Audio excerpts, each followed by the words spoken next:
morning, everybody. Brock and Salk Show, Seattle Sports, 710, seattlesports.com, and the Seattle Sports app, plus all the podcast platforms at 97.3, HD2, all of the above. Great places to listen and find us. YouTube, you can watch the show. How cool is that? You can just watch the show live, later, clips, whatever it is. We're on YouTube, and it's another good way to find us. So, cool. Yeah, we appreciate that. Thanks.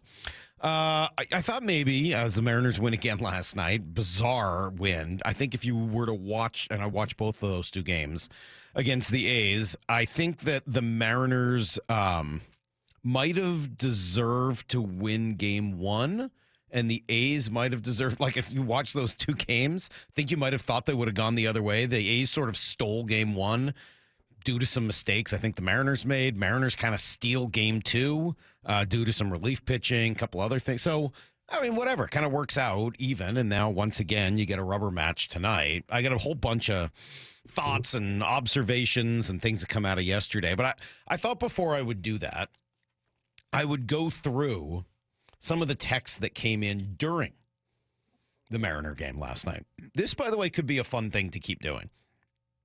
Can't do it like after a day game like today. Won't be able to do it every morning at 6. But I do appreciate that so many people text in during the games and late at night. And I like going through them. And I like that they're sort of a window in to how you may have been feeling at any given time during the game, and things that just, completely change by the time that game ends. So I thought I would read you a sampling of some. Some are great, some are unhinged, and that's part of the fun. Are you ready? Here's the first one. This one came in at 8:10. The Mariners need regular pitchers back. Hancock and Miller are just barely major league and need to go back to the minors for more work. It would seem like they could have a young pitcher who could surprise everyone. What? Emerson Hancock, since that first start, has got a 3.57 ERA. You see that graphic last night? Yeah, he was tremendous last night. I thought Emerson was great. He's the reason they won the game. Mm-hmm. Biggest hero of the night, 6 innings, 2-run ball. I thought he pitched tremendously well. Another quality start. And the idea that Miller is just barely a major leaguer is, it's strange. Let's just go there. So, all right, that was one thought that went through somebody's head at 8:10. Maybe a few minutes later, this one is at 8:23. I am so sick of balls called strikes 6 inches off the plate. Yes. Now, to be fair, it certainly helped in the 9th inning when Carlos Vargas had strike 3 called for him on a pitch 6 inches off the plate, which came back to look pretty darn important after the next two guys both got on. So, yes, there were some bad calls in that game, just like there were the night before, but I would say they kind of went both ways. This one's really long, but I'll give you the gist of it. I truly love Angie on Mariners baseball. Her pregame and postgame roles are excellent. Having 4 daughters makes this hard to. And anyway, goes on and on about Angie. I think Angie's been kind of fun. I kind of enjoy Angie doing her gig. Let's try this one. 253. This one came at 8:48. Yeah, having your best hitter bunt, something he never does. Dan is getting annoying. Yeah, I probably didn't love that move. Not sure I understood that one. We're getting a feel for Dan, I guess. I don't know that I understand having Jorge Polanco bunt, especially just the way he's been destroying the ball. I was concerned about Lyle at that point. Yeah, are you sure that fair. Text isn't from me? No, I'm kidding. Was he batting? He was batting righty at least. Mm-hmm. That's the one thing I would say. That's his first game back batting righty. That's the only thing I would say. I was not a fan of it. I would not have done it. I think it was giving them an out rather than allowing Jorge Polanco to hit. But he was batting righty for the first. If he had been batting lefty, I'm out. 100% crazy. Can't happen. First game back, batting righty, hasn't seen left-handed pitching essentially all year. He's not necessarily hot from the right side of the plate. I don't like it. I wouldn't have done it. But I think that's at least something that should be pointed out. No? I think it is. Shannon rules, preach. Yes, that came through at 11 o'clock. So anyway, that's just a sampling. Why is Munoz not available to pitch tonight? I don't know. I mean, he pitched the night before, threw 30 pitches, I believe, to get out of that inning. And so he's been used a lot. In fact, Morosi was on the station yesterday being worried about his workload. Hey, you got to be careful. If there's a way to get through that game without using him, you do. And they did. A little surprising to see Carlos Vargas come back after pitching 2 innings the night before. And I personally don't necessarily want to maneuver things so that Colin Snyder gets the high leverage role in the 8th. That's not how, again, I wouldn't have necessarily done it that way. But we're getting a feel for Dan, and it all works. It all ends up working, right? Another one. Mike, 7th inning. Should be some great content in the morning, right? Yeah. I think Brock's going to come in and talk a little bit about the 7th. I don't think he loved Randy Arozarena's at bat, and I think he was pretty frustrated by it. Personally, I would have had Cal pinch hitting in that inning rather than in the 9th because, well, then you would have had him doing both. Like, I think that Cal probably, look, you end up getting enough hits that you do get another chance to use Cal in the 9th. But there was a chance you were going to go through that game and not have the opportunity to use Cal as a pinch hitter, which I think would have been not the way I would have done it. I would have probably pinch hit him for Garver in the 7th. Bases loaded. Yeah. He's only going to be on his feet for a couple of innings. That's probably how I would have used him. But again, like it's, they're making it happen. And just like in blackjack, and we talk about this all the time, you can make decisions in blackjack, but ultimately the execution comes when the dealer hands you a card. It's not actually your execution, it's luck. But like you make a decision based on percentages, and then in blackjack, the luck bears out. In baseball, you make a decision based on, well, I think percentages, sometimes gut, whatever the case may be. But ultimately, there's execution that needs to take place on the field so you can make the right call and it can backfire. You can make what, the percentages would say is the wrong call. But if it works because a guy executes well or somebody else doesn't, then you've made the right call. So baseball is I have always, made that analogy between baseball and blackjack because I do think there's a lot of similarity, process versus result. And I don't know, again, not necessarily my process. I would have gone through a different process last night in a couple of different places, but it worked. It worked. Maybe it worked because of Cal. Maybe it worked because of Julio, who had a great game last night, 3 hits, including a home run and a huge hit in the 9th inning. I mean, just as big as Cal's hit was Julio's to kind of really, I think, put the pressure on the A's at that point. It was nice that Mason Miller wasn't available, so you didn't have to face him in the 9th inning. Like, some things worked out. So great. I love it. One guy I did want to give a couple other quick thoughts here. JP, when JP Crawford looks like he does right now, it's bizarre. It's almost impossible to imagine how he has ever struggled. When he looks like this, he looks like as good a hitter in baseball as you're going to find. His bat looks so quick, and at the same time, he covers so much of the zone with it, and you combine that with his patience and eye, which has always been good. Even when JP's not hitting, his eye is as good as you're going to see in baseball, among the best in the game. So when you combine that eye with just the ability to get his bat or keep his bat in the zone for a long time, man, JP right now, that looks like as good a hitter as you're going to find. All right, maybe he doesn't have all of the power, but I just mean as good of like, a middle infield bat as you're going to have. And every time it comes back up to him, you're like, man, there's no way where are you going to throw it to get him out? Doesn't matter whether he's facing a righty or a lefty. He's patient on the lefties. He waits. Against the righties, a little bit more aggressive. And, yeah, he's got a little bit of pop in there, but mostly it's just where you're going to pitch him because you can't throw him balls. He'll take them. So I just, an opportunity to throw a little love at J.P. Crawford. I've got more on here. I do. I mean, like, we can talk through, and we can do this at 7 with Brock. Watching Hancock last night is a bummer that they gave those starts to Luis F. Castillo, who was DFA'd yesterday. Like, man, Hancock's been good. Really, really, really good. It's too bad that they sent him down. And again, they're 21-14, whatever it is. Like, things have worked out. Could they be 22-13? Yeah, all right. So, like, I'm not sitting here saying that's the end of the world. But, like, man, Hancock's been really good. I'll tell you one last quick thing, and then we'll jump into Need to Know. I think I'm going to really enjoy watching games in Sacramento for a while, and I don't want them to leave. The games there are fun. I think these have been the 2 most fun games of the year. Last 2 games. Seriously. I think they've been the 2 most entertaining games to watch. They've had a little bit of everything, don't you think? Some of that is because this A's team is weird and wild and wacky themselves, and they don't have much of a bullpen other than Mason Miller, I think, but like they can hit, and they're kind of built like the Mariners, where they're plucky and I don't know, they're young. They're kind of a fun little team, so I'm enjoying the back and forth between them. And then you put it all in this weird setting in Sacramento. I don't know. I'm kind of into it. I'm kind of into watching games there. Let's have more than that. All right. We'll take a quick break. We'll come back with everything you need to know, give you some highlights from that game. Also, all of the crazy moves the Mariners made yesterday. It was a busy day. Stick around. You'll hear about it next on Brock and Salk. For Down Territory, going inside the game with former Cougs and Seahawks wide receiver Michael Bumpus. Nicky Manwari has been compared to Cam Chancellor, but have you heard another one that you think may be a better fit? He's a mix between Cam Chancellor and a Kyle Hamilton. Kyle Hamilton is a bit better when it comes to covering, and Cam Chancellor was just that pit bull roaming the block, ready to fight anybody who goes across the middle of the field. He has a little bit of both in him.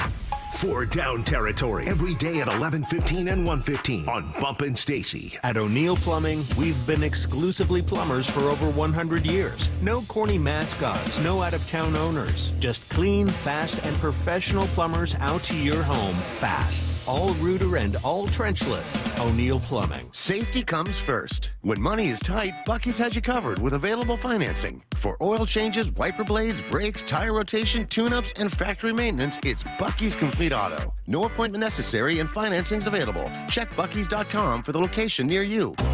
If you're 55 and up, T-Mobile has plans built just for you. 2 lines of unlimited for just $30 a line.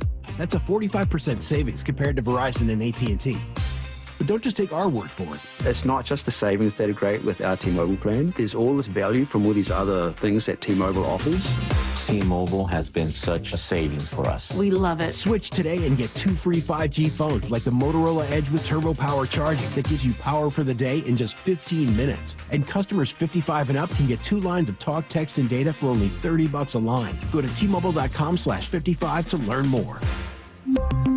With 24 monthly bill credits and 2 new lines with autopay for well-qualified customers plus taxes, fees, and $35 per line connection charge. Credits end and balance due if you pay off early or cancel. Contact us plus $5 per line without autopay. Debit or bank account required. 45% off 2 lines versus AT&T Starter and Verizon Welcome. Plan benefits vary. See details at T-Mobile.com. Motorola Edge requires 68-watt charger. Charger sold separately. Actual performance will vary based on usage and configuration. If you love to travel, Capital One has a rewards credit card that's perfect for you. With the Capital One Venture X card, you earn unlimited double miles on everything you buy. Plus, you get premium benefits at a collection of luxury hotels when you book on Capital One Travel. And with Venture X, you get access to over 1,000 airport lounges worldwide. Open up a world of travel possibilities with the Capital One Venture X card. What's in your wallet? Terms apply. Lounge access is subject to change. See CapitalOne.com for details. Still getting around to that fix on your car? You got this. On eBay, you'll find millions of parts guaranteed to fit. Doesn't matter if it's a major engine repair or your first time swapping your windshield wipers. eBay has that part you need, ready to click perfectly into place for changes big and small. Loud or quiet. Find all the parts you need at prices you'll love. Guaranteed to fit every time. But you already know that. eBay. Things, people, love. Eligible items only. Exclusions apply. Prescriptions require an online consultation with a healthcare provider who will determine if appropriate. Restrictions apply. See website for details and important safety information. Price varies based on product and subscription plan. Hey guys, let's talk ED because millions of men experience it, but not everyone can access or afford treatments like Viagra. Well, Hims can help. Through Hims.com, you can get a full range of treatment options for ED, including daily or as-needed meds through a 100% online process. It all starts with an online intake form. Get started at hims.com/joy, and from there, a medical provider licensed in your state will determine if ED treatment is right for you. If prescribed, your medication is shipped to you for free. Find the ED treatment that fits your needs with options up to 95% less than the brand names. Millions of men experience ED, but Hims can help. To start your free online visit and save up to 95%, go to hims.com/joy. That's hims.com/joy for your free online visit. HIMS.com/JOY. 4 Down Territory, going inside the game with Michael Bumpus. I like this. More quarterbacks should start doing this. Every day at 11:15 and 1:15 on Bump and Stacy. We've all been there. Sleepless nights, mind racing, wondering if your business's security service is really protecting what matters. At Bay Alarm, we can put your security insecurities to bed. Video security, burglar alarms, fire alarms, access control, 24/7 monitoring, and more. Our advanced technology and personalized support ensure you can rest easy, knowing we're here for you, your people, and your business. Visit bayalarm.com to talk to a local security expert. Bay Alarm, we got you. At Uline, they know going the extra mile takes hard work. For companies pushing to go further, Uline will go the distance with you. 24/7, they answer the phone to get you the shipping and industrial supplies you need. Business can move fast. Unexpected large orders, adverse weather, new safety guidelines, and changing economic trends. Uline works hard keeping 41,000 items ready to ship, minimizing detours on your way to the extra mile. Visit uline.com. Jason Rance here with our local tax expert and advocate, Greg Nunn from None Better Tax Resolution. So, Greg, not all tax resolution companies are the same. There are some that are definitely not local.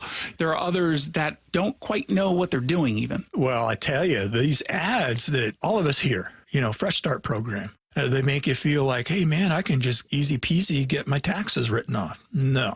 And I've had several clients actually come to me after going through that process, and they just get no response after a while. They're passed around from person to person. That doesn't happen at my firm. You are familiar with the cases that come in. You're working on them. I'm familiar with every case that comes into our office, and I know what's going on and have the ability to really advise our taxpayers very well on what to do. If you're having trouble with the IRS, then call Greg Nunn. None Better Tax Resolution, from stress to success with IRS Solutions. 425-947-1967 or Google NUNN. None Better Tax Resolution. This hour is brought to you by Community Transit. Need to know. 15 minutes past every hour with Brock and Salk. Here's what you need to know. Up first. Well, the streak is safe, at least for now. We've seen the pattern before, right? We may be seeing it again. After losing game 1 of the series, Mariners bounce back and find a way to win game 2. We've talked about the variety and different types of wins. Well, this one was all over the place. Quality starting pitching, yes, check. Emerson Hancock, tremendous. Went 6, allowed only 2 runs. Swung on, hot shot up the middle, right behind the bag at second. Polanco scoops it up, fires to first in time to get the out. 9 in a row put down by Hancock. Quickly, 2 away here in the 6th. Yeah, he was great. Only went 6, came out after, 74 pitches? A little surprising that he wasn't back in there for the 7th, but it ended up, again, all working out because of some clutch moments. Take your pick. You like Julio's huge hit in the 9th, his 3rd hit of the game. Now you probably like Cal's 2-run single, which of course flipped the score. Ferguson ready, and the right-handers 3-1 pitch on the way to Cal, swinging a line drive, base hit down the right field line. Polanco will score. Julio rounding third, being waved in. He'll score. Heading around to third goes Rivas. He gets to third. Cal Raleigh with a base hit down the right field line. And the Mariners have the lead 4-3 here in the top half of the 9th inning. Cal Raleigh comes through in the clutch, as he tends to do. And then I'm just going to assume, you don't have to raise your hand, I'll just assume that you all had Carlos Vargas picking up a key save just a day after throwing 2 innings on your bingo card. I know you had that one. I certainly did when the season started. And yeah, wow, unbelievable. Dan, pretty impressed with his whole group. Some great at-bats. Again, Stroh, Demo, Julio, coming up with the home run early to get us on the board. And then obviously some great defense the last couple of days out in center field. And then Cal's day off had to end and came in, put on a really good at-bat to get the W, get the big runs across. And that was the turning point. But again, so many great at-bats up and down the lineup that, that was the difference tonight. That has been their secret so far this year. They keep finding a way, and another big rubber match today, 12:35, Brian Wu on the hill against Gunnar Hoagland as they try for their 9th straight series win. Here's the second thing you need to know. Plenty of action, decision-making before the game. Dylan Moore returning as expected after missing just his 10 days with the hip. Looked pretty good last night, and that obviously gives them the speed, the right-handed bat, the variety of positional need, everything that he brings to the table. He started in right field last night. Samad Taylor sent down to make room. Also picked up former Rangers outfielder Leody Taveras. He's been released. He had been released earlier in the week, so they're going to have to pick up that $4 million. But potential upgrade over specifically Rylan Thomas, who I would assume will get sent down. He's fast. It's kind of what he brings. Good defense, good base running. He's not been a great hitter for the last few years, but he's only 26, so if something clicks for him, great. Here's Jerry DiPoto. We committed pretty early internally, like, we're going to put in a claim, and I hope he gets to us. And we were kind of surprised that he did. And he's 26 years old. He's a year and a month removed from a 2.5-win season playing center field every day for the world champs. And he's a 65-70 runner. He's got a 65-70 hose. He has stolen 20-plus bags in a season. He'll give you 12, 15 homers, and that's not considering the athleticism and the upside. There is all of that. He's also been a below-average hitter most years, but you're not looking for him necessarily to be a star for you or even to start every game. Just to be part of the kind of rotation of utility players that can move around, play different positions, pinch hit, pinch run, be aggressive, do a lot of the things this team is trying to do to win. I actually kind of like this move. Luis F. Castillo DFA'd to make room on the 40-man yesterday. Also, of course, marking the first time we've seen Polanco start in the field and bat right-handed and basically forever. Good sign for his health, but kind of still like to keep him off his feet as much as possible and just DHing. Hopefully once Randy Arozarena's full go, you can get him back into that DH spot. Here's the third thing you need to know. You think the Seahawks, I'm going to ask this question of both of our guests today. We've got Colin Cowherd and we've got Daniel Jeremiah today. Do you think the Seahawks' next franchise quarterback, who will win them multiple playoff games, is currently on their roster? I don't know. Tough to say. Right? Like, I really don't know how to answer that question. It was great hearing from Jordan Palmer yesterday, mostly on Jalen Milroe. But he did talk, because he's worked with Sam Darnold forever, about some of the upside there. I realized that when Sam went to San Fran, that was probably the first time that he really was coached. And I know that sounds crazy to fans when they go, what are you talking about? He's in the NFL. That was the first time his footwork lined up with the concept. And, Brock, it's crazy how many offensive coordinators are in the league right now who let the quarterback do whatever drop they want, whether they want to do it that way or not. And so with Sam, he goes to San Francisco, and the fan base, fans-wise, it was like, oh, he's the backup. He didn't do it. I think it clicked for Sam going into San Fran. Yeah, so if it's clicked and last year was real, I mean, maybe it is. Maybe it's going to be Jalen Milroe. We'll talk more about it a little bit later today. Big trade in the NFL. Pittsburgh sending wide receiver George Pickens to the Cowboys for a third-round pick and a late-round swap next year. Wonder how DK feels about all that. That is everything you need to know. Quarter past every hour here on the Brock and Salk Show. Kind of sad we don't get to see DK and Pickens on the same team, because... Especially without a quarterback. That was going to be very entertaining. Yeah. Like, those two guys and no quarterback was going to be very entertaining. Or when a certain quarterback comes in. Yeah. I don't know. He's retired, right? He's all done. Somebody said he got engaged. There's like a ring or something.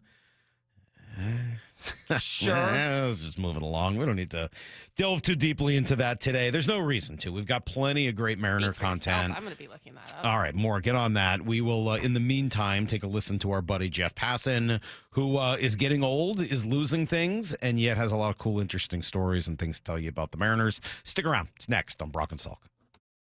Bump and Stacy. Nick Imanwari's college coach, head coach of South Carolina, Shane Beamer, joining us. Hey, Coach, how do you think his game translates to the NFL? He's got such a skill set because of his size and athleticism. He really can do so much from a coverage standpoint, from knowing what Seattle does defensively, and I think they like guys that are multifaceted and can do a lot. Bump and Stacy, weekdays 10 to 2 on Seattle Sports, the app, YouTube, and your smart speaker. Did you know your skin is the largest organ of your body? Huh? That's why you should shower with Old Spice Super Hydration Body Wash instead of plain old bar soap. Love your skin by super hydrating it with vitamin B3 and glorious notes of vanilla and shea. Did you know that my super hydrated skin is the second largest organ of my body? The first is my heart. Old Spice. Men have skin too. Old Spice Super Hydration Body Wash. 24/7 renewing moisture. With daily use. Hi, I'm Smokey Bear, and I made an assistant to help you out, because only you can prevent wildfires. Hey, Assistant Smokey Bear, call me Papa Bear, because I'm grilling up dinner. Do you get it? Yes, good job. So, what should I do with all these coals? Don't just toss them out. Put them in a metal container because those embers can start a wildfire. I understand. The stakes are high. Ha, ha, ha, ha. Learn more at SmokeyBear.com. Brought to you by the U.S. Forest Service, your state forester, and the Ad Council. Jaden Schwartz for Techline Roofing. The ice may have melted, but spring is the perfect time for a new roof. Call Techline Roofing. Take advantage of our easy financing and our spring special. That's TEKLINE roofing.com. At Cressy Door, we have the perfect garage door for you. Come visit our brand new garage door and fireplace showroom and let our experts help you find the perfect garage door. Cressy Door. Underestimating the trucking industry is one of the biggest mistakes I see victims and other lawyers make. Trucking companies have an army of lawyers and experts who act quickly after an accident to protect the company. Only an experienced trucking accident lawyer can navigate the complicated federal and state laws to protect your rights. If you or a loved one has been injured in a trucking accident, call Davis Law Group today for a free consultation or get my free book on trucking accident law at WashingtonAccidentBooks.com. All power, zero compromise. Ego cordless outdoor power equipment features advanced lithium battery technology that exceeds the power and performance of gas without the noise, fuss, or fumes. From mowers and trimmers to blowers and pressure washers, one battery powers over 90 tools. No wonder it's the #1 rated brand in cordless outdoor power. Power beyond belief. Visit egopowerplus.com to learn more or to find an Ego retailer near you. That's egopowerplus.com.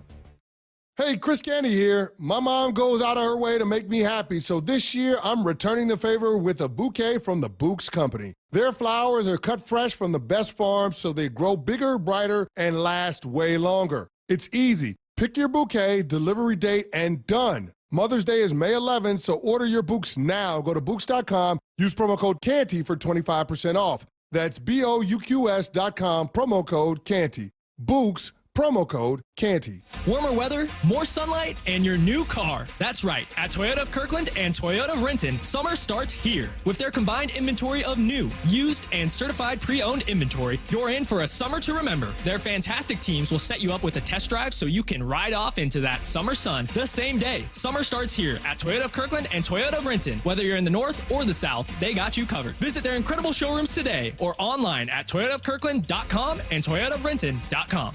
O'Brien. We are Seattle Sports, the home of the Seahawks, Mariners, and everything Seattle sports. Watch your favorite show live at seattlesports.com. Roof now, pay later. No payments until 2027. Zero down, zero payments, and zero interest for up to 24 months. Hi, Justin Shirley, CEO of State Roofing and Exteriors here. Since 1968, we've helped homeowners just like you get beautiful, durable roofs without breaking the bank. Book today and lock in summer pricing before it's too late. Call 866-ROOF-ROOF or visit stateroofing.com to schedule your free estimate. State Roofing and Exteriors, held to a higher standard since 1968. G. Scott here with former Seahawk Doug Baldwin. Tell us about Nourishing Champions. We know the benefits for young people in sports, but we often don't think about the barriers, and one of those barriers is having proper nutrition. So Nourishing Champions, in partnership with Champions of Change and Safeway, is an effort to address those barriers so that our student athletes have what they need to excel both on the field and in the classroom. High schools can apply for grants up to $25,000 from Nourishing Champions. Learn more at championsofchangefoundation.org/nourishingchampions. You think your home is pretty cool until until that summer heat hits, and suddenly your home isn't that cool. In fact, it's hot. Air conditioning from Washington Energy Services can help. Stay cool this summer with our biggest spring savings event ever. This month only, take up to $2,500 off an energy-efficient Bryan cooling system with exclusive Washington Energy rebates. Ensure your home is always the cool house with air conditioning from Washington Energy Services. Contact us today for a free estimate. Emerald Queen Casino Event Center presents the main event. Powered by WFC, Saturday night, June 14th. A night of professional boxing where champions are made and every punch counts. Contenders from the region go toe-to-toe, ready to prove they belong at the top. Tickets at emeraldqueen.com. Don't miss Fight Night, June 14th at Emerald Queen Casino, the boxing capital of the Northwest. 21 and older, need gambling help? Call 800-547-6133 or visit emeraldqueen.com. Brock and Salk's Rewind is presented by Toyota of Kirkland and Toyota of Renton. From the Quantum Fiber Studio. This is Brock and Salk. Weekdays 6 to 10. On Seattle Sports and 97.3 FM HD2. Yeah, it must be time for our weekly chat with our favorite ESPN baseball insider, Jeff Passan. Good morning, Jeffrey. Good morning, gentlemen. How are you? Jeff, well, we're tired. Jeffrey. Jeff, I got to say, man, Salk's playing injured, dude. He was at Pomona College. It's not a university, and he got drunk with nerds for 4 days and realized at 47 he can't sustain like he once did. So he is still on the IL, battling through. This is the first 3-day hangover of my life. It's not great.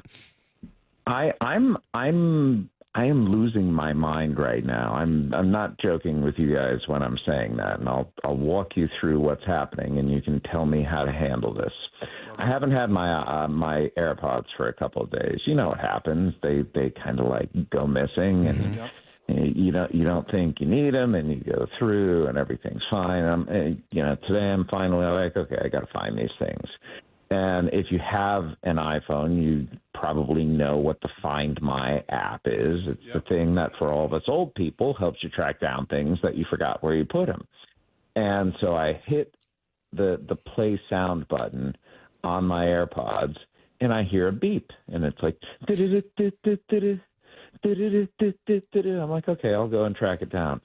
I swear to God, I cannot find these things, even though I'm hearing the beep, and I have no idea what's going on. Do you have a dog? I have no clue where they are. Do I have a dog? Yeah. I have two. Why? Is it possible one of the dogs ate it? No. Are you sure? You sure the beeping's not coming from inside the dog? Am I sure? I can never say I'm sure about anything because not only do we have a dog, but we have a 4.5-month-old dog. Right. And for a while, guys, like as we were preparing to get this puppy, we were going through names. Like I had this whole system down of how we picked a name, and finally we settled on a name we thought was going to be perfect for the dog, and her name is Daisy. And it turns out it was the perfect name for her because she is the worst. And everybody who sees her calls her Crazy Daisy. And there could not have been a more perfect name to have that rhyme there. And as much as I adore my sweet little insane dog, she is right now down in the basement. Okay. And I am upstairs, and the noise would not travel. Well, that probably makes sense. As loud as it is. That's the part that's like getting me so much. I know it's in this room. I know the general vicinity. It's right where I hang all my suits. So I have fruitlessly checked every pocket of these suits to find these stupid freaking AirPods that are the bane of my existence right now. It's like how you guys felt about the Mariners after 10 games. This is like a John Clayton-esque rant. Hey, speaking of the Mariners, we're tired because we stayed up late watching them in extra innings last night. General question about strategy, because we've been having a good kind of just baseball strategy conversation, which I love on sports radio. How do you feel about loading the bases on purpose with one out? Extra innings. Man on third, one out. Do you walk one guy and play for the double play? Do you walk both guys and set up force play at home? And this is I got to be honest, I don't know the exact scenario. They were bottom of the 11th. Bottom of the 11th, tied. They Mooney bunted the did runner his thing over in the 10th, so right, you got a non-leverage reliever in. They bunt the runner over to third, and then they decided to first walk Langoliers to put him on first, and then walk Blade to get to Jacob Wilson with the bases loaded and the infield drawn in. I'll tell you, I'm glad you laid out like the specific scenario for me. Yeah, I don't like it because you're getting to Jacob Wilson and you know the ball's going to be in play. Mm-hmm. Like, I understand you're looking for the double play. Jacob Wilson's not a guy who's going to be hitting into double plays very often. I understand you're looking for the force at home. Generally speaking, I'm not a fan of the practice, but particularly so when you have a guy who's putting the ball in play like Wilson does. He never strikes out. He's going to be like the bane of your existence for the next half decade, specifically because of that. He's good. This Oakland or A's team, excuse me, is. We're going to talk mostly Mariners. Call them Oakland. I mean, I can't help it. I've been unable. They've been Oakland my entire life, but Exactly. They're pretty good. I really like their core, man. They do some good things offensively. I was going to say their offense is legit, and I think coming into this year, people had an idea that it was going to be pretty good. I'm not sure we thought it was going to be this good, but Nick Kurtz is going to be like a guy in the big leagues, and he's batting eighth right now. Jacob Wilson already is a guy, and he's batting seventh in this lineup right now. And you know, aside from Miguel Andujar, who's hitting .315 this year, you look at the names ahead of him: Tyler Soderstrom, 9 home runs; Brent Rooker, almost 40 last year; Lawrence Butler, guy who signed an extension; Langoliers, huge power.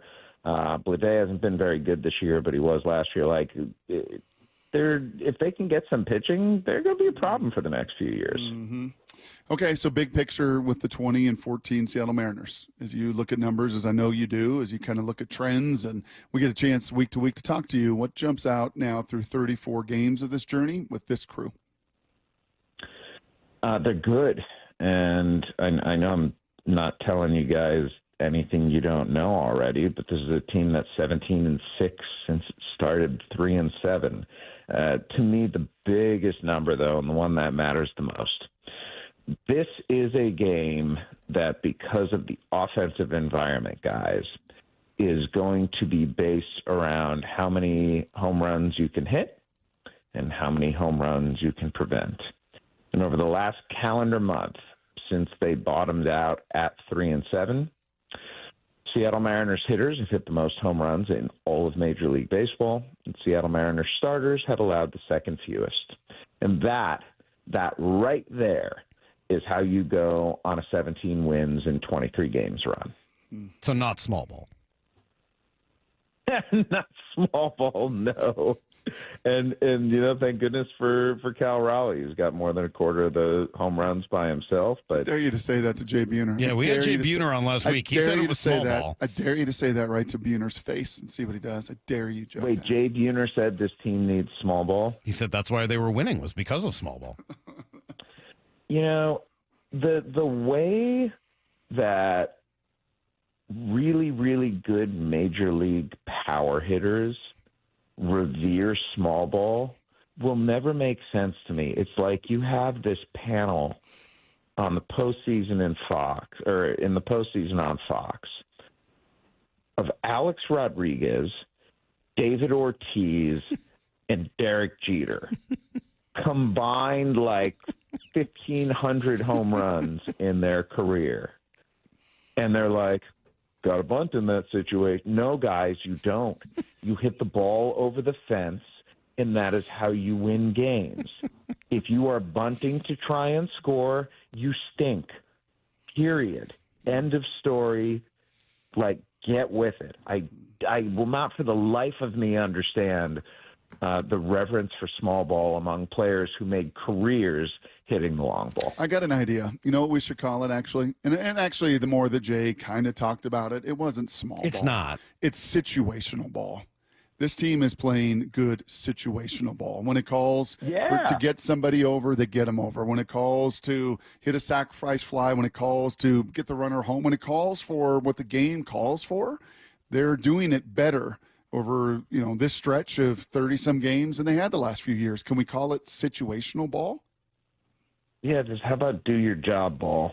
Like that's what it is. Sounds too Belichickian. Yeah. And Jordan wouldn't like that, and she'd say, "Stop that." And I would argue that that job does change over the course of an at-bat, over the course of the game. I think we've seen one thing I've noted. I think we've seen a lot more this year is less trying to hit a home run with 2 strikes. Yep. Right. I mean that to me is the one philosophical change that I think I could point to that I actually see with my own eyes. That if you the whole get your best swing off, elevate and separate, all that stuff. Elevate and celebrate, like all of that they're doing, and they're hitting a lot of home runs. But with 2 strikes, you're seeing more of that Nelson Cruz, Manny Ramirez, good hitter. Like, yeah, I tried for the home run, and now I'm going to try to get the ball in play so that I can, get on base or drive in a run or do whatever the situation calls for. I appreciate a good 2-strike approach anytime. And I don't know what the numbers are with 2 strikes in terms of power, in terms of putting the ball in play, but I just go back to, I think it was my second week coming here this season, and there was panic from you guys, and understandably, like they were 3-7 at that time, and that sort of start is not going to imbue confidence in anyone. But we talked that day, I think, about hits with runners in scoring position and how they were dead last. And it's the same thing about approach, right? It's not the same approach, but it's the same mentality that there are just certain situations that call for a more mindful way to go to the plate. And I think that's what the Mariners done. And if you go and look at their numbers with runners in scoring position at this point, they're like middle of the pack.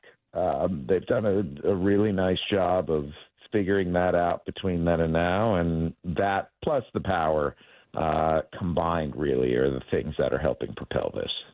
By the way, the Mariners are tied for 7th with home runs with 2 strikes. So, yeah, you can just take whatever I just said and probably throw it right out because it's funny. You look at it and they are still hitting for power with 2 strikes, and they're 20th in average with 2 strikes. So. Yeah.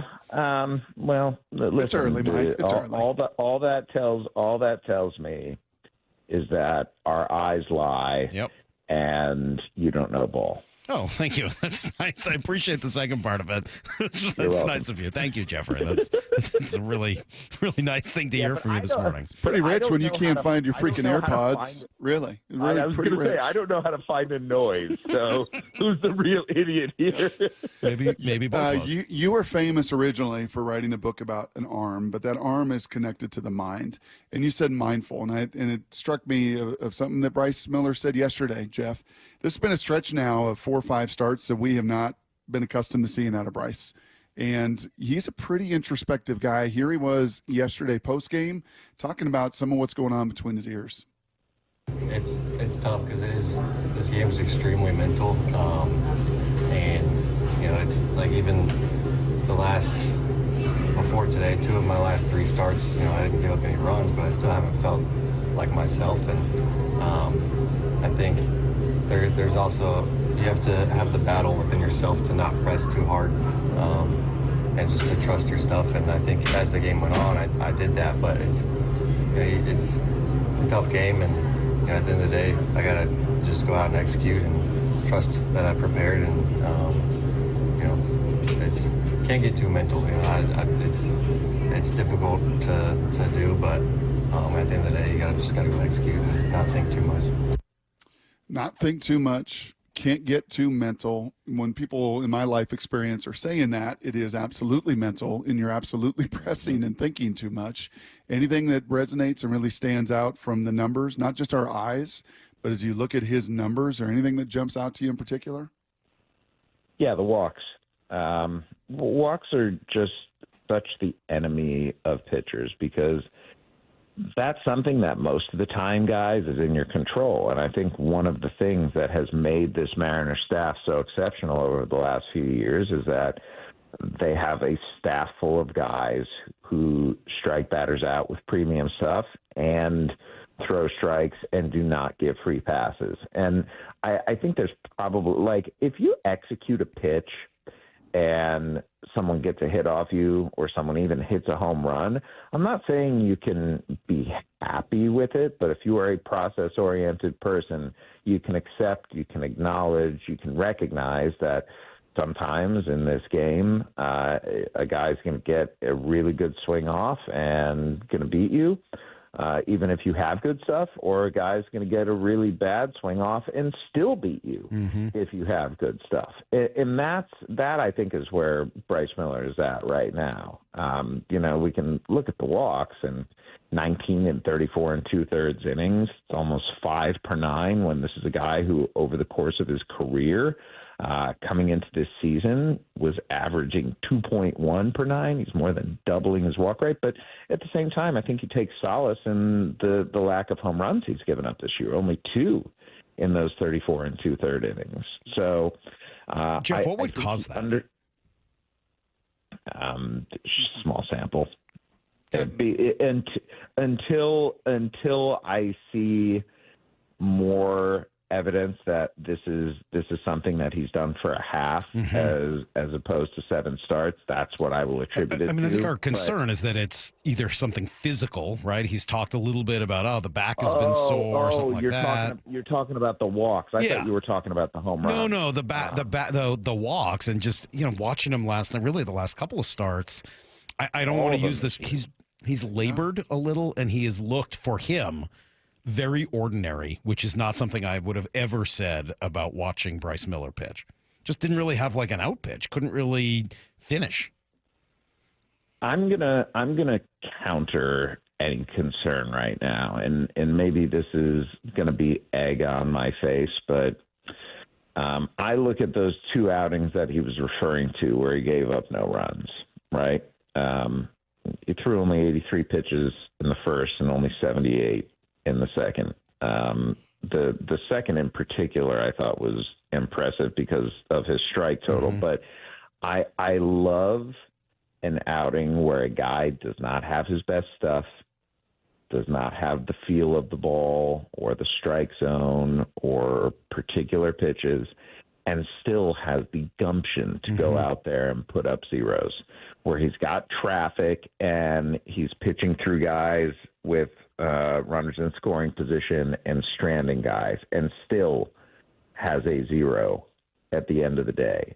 And to me, it's a nice evolution in a player's career when mentally he might not be at his best, when physically he certainly is not at his best, and yet he still endures and succeeds. And that's not something that we've seen through Bryce Miller's career. And I think it's a gift to be able to have that, because he's not always going to have his best stuff, but he needs to understand, even in spite of that, he is still very capable of great amount of success.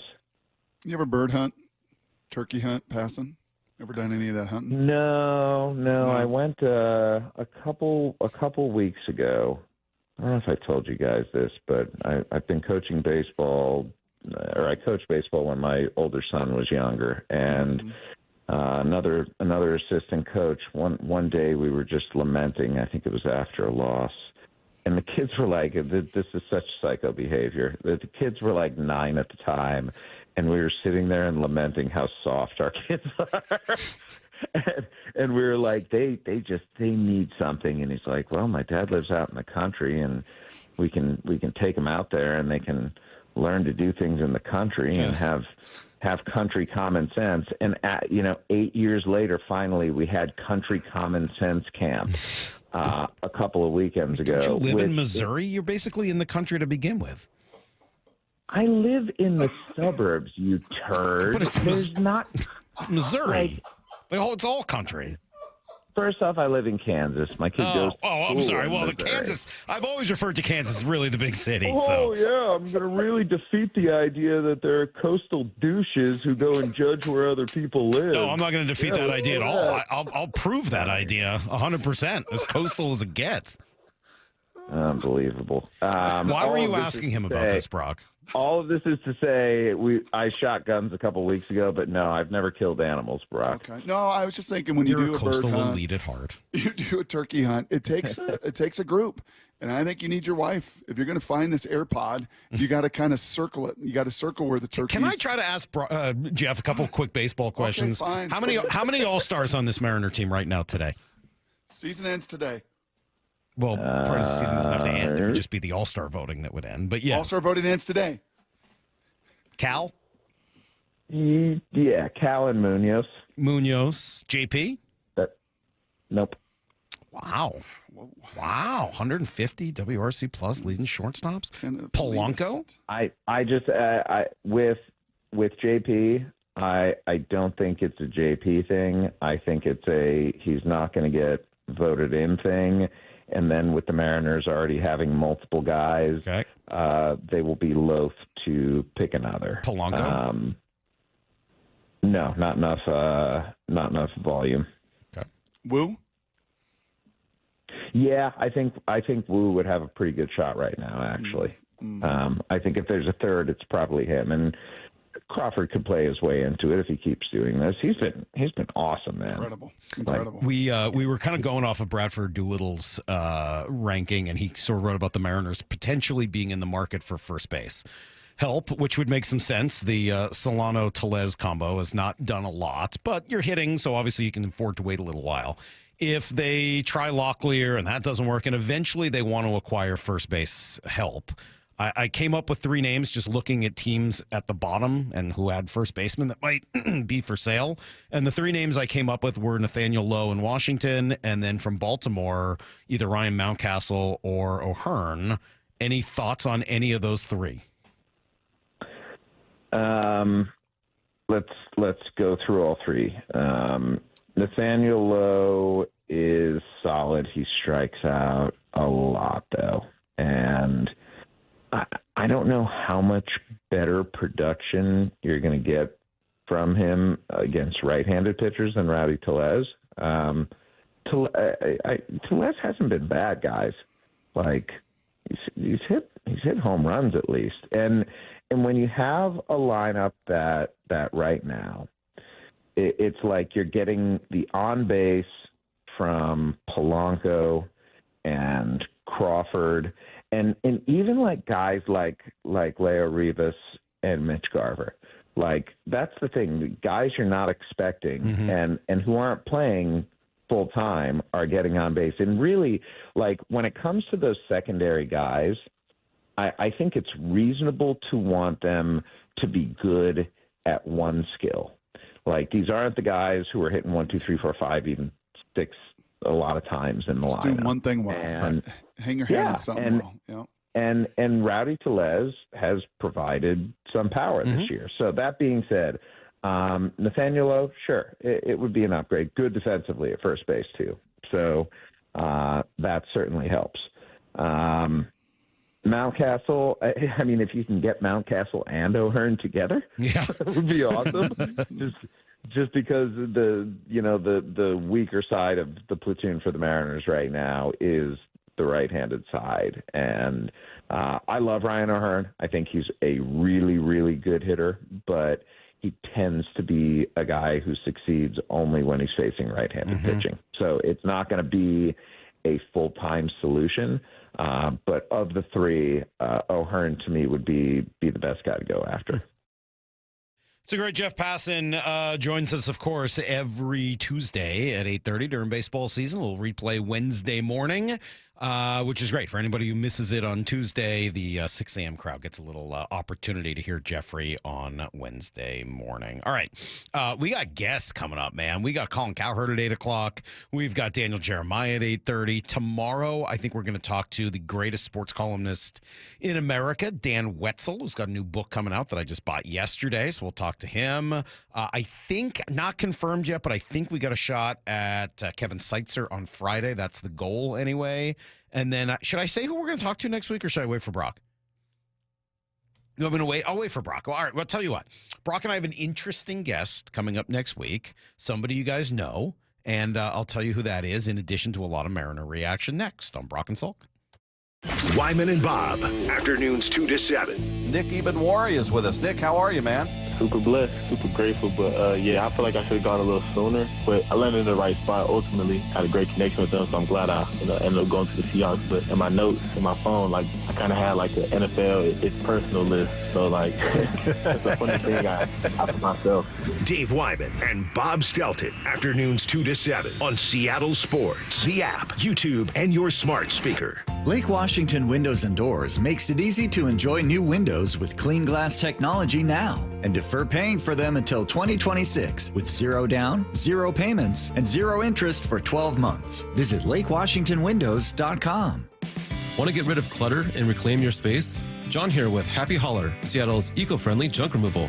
We're a family-run small business that provides junk removal, donations, and recycling for the greater Seattle area. At Happy Hauler, we pride ourselves on responsibility, community, and sustainability. We prioritize donating and recycling, so we'll look for opportunities to do just that instead of going to the landfill. Make yourself, your community, and the planet happy. Reclaim your space. HappyHauler.com, hauling with a heart. For over 113 years, Pacific Lamp and Supply Company has been your #1 lighting specialist in Washington, from the Space Needle in Seattle all the way to the Riverwalk in Spokane. With the largest lighting inventory in Washington, Pacific Lamp's knowledgeable and experienced staff can assist with any lighting issue, including intricate lighting and control designs. Plus, they work with all utilities in Washington to get you the best available lighting rebates. Pacific Lamp and Supply Company, Washington's lighting experts since 1912. Visit pacificlamp.com.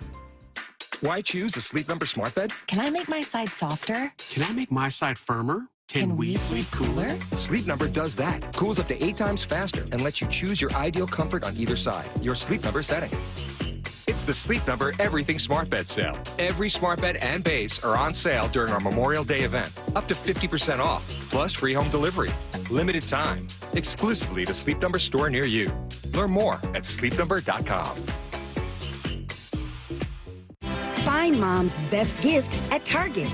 Now through Mother's Day, get up to 40% off gifts for her.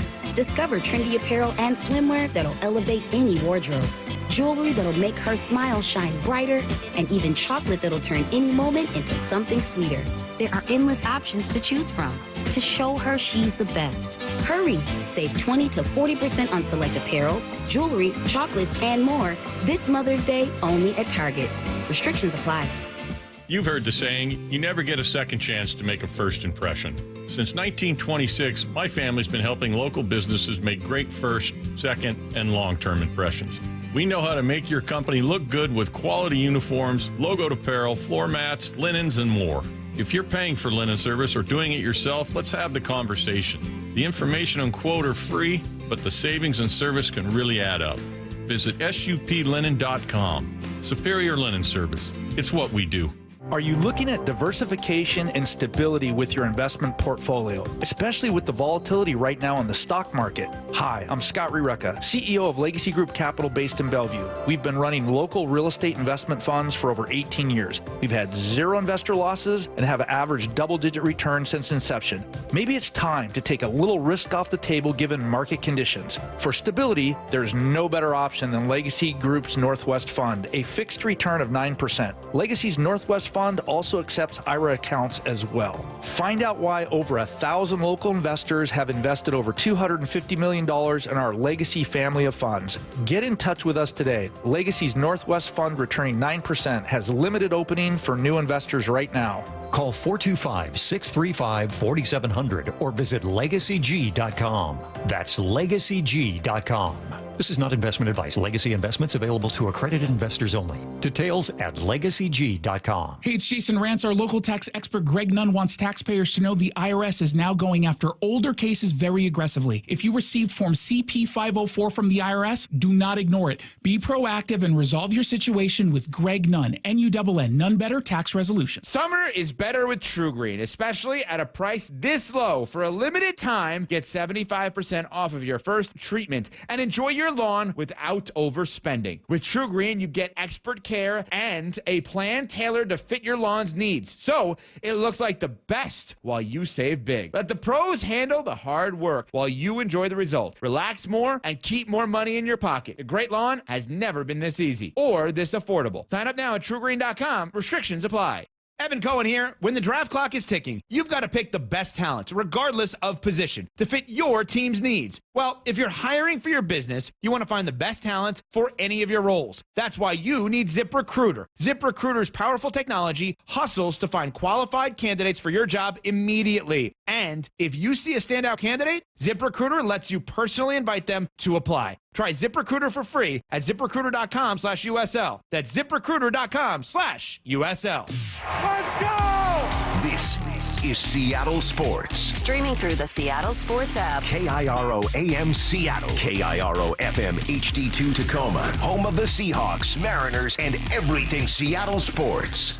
This hour of the Brock and Salk Show is powered by Star Rentals, preferred supplier to the West's best contractors. Get me a freaking auto! From the Quantum Fiber Studio, this is Brock and Salk on Seattle Sports. Brock Cowherd is my hero. Jay Buhner just punched me in the kidney. We're going to choose you on the interview. It doesn't work that way, Sherm. This is a show that has my name on it. It kind of does, though. Now here are your hosts, Brock Cowherd and Mike Salk. Hello! All right, roll along. Good morning, Brock. Hey, I want to start this morning with an apology. Oh. Okay, it was uncalled for last night. You going insane? Well, sometimes the kids don't need to see the parents fighting. Right? I don't think we were fighting. I was laughing. I don't know if you've had any couple friends yet. You're still younger than me, just by 2 years. I don't know if you've had couples that that just it's like they enjoy fighting. Mm-hmm. They and maybe they even. No, I've got some bickering friends. Yeah, I'm familiar with the process. Yeah. And just kind of looking back through the text this morning, I'm like, I didn't need to do that. I didn't need to push it that far. I was trying to push buttons. I was a bit out of control. You don't need to read it, please. Okay, you don't need to read anything I said. It started, and you and I had a separate conversation, and that kind of started my mood. I was in a bickering mood. You were, yeah. Kind of feisty. You were feeling feisty. I was. All right. Well, we don't have to get into that. I was not in a great head place, so I just want to apologize. Well, I appreciate the apology. There's no need, but it's fine. We'll take it. I had just told the people a moment ago, so I want to make sure I deliver on this. Yes. That we were going to announce that we're going to have an interesting guest next week. So we got a lot of cool stuff coming up. Today, Colin Cowherd, just real quick at 8 o'clock, and then Daniel Jeremiah, our final DJ conversation at 8:30. That'll be great. Tomorrow, I think Dan Wetzel, best columnist in America, going to join us also at 8:30. And then Friday, I think Kevin Seitzer. It's not confirmed, but we're working on it. Mm-hmm. I am also hoping at some point to talk to Eric Young, the first base coach, and kind of the running game thing for the Mariners, which has just been such an important part of what they're doing. So those two things are on my mind as well. But next week, looks like Wednesday at 9 o'clock. Set a little reminder because this is really fun. It's going to be really fun to talk to Coach Carroll, who's going to join us Wednesday at 9 o'clock. I like that. How about that? I like that. Right? I like that a lot. Yeah? That'll be great. We got a lot to ask him about, don't you think? Sure. Absolutely.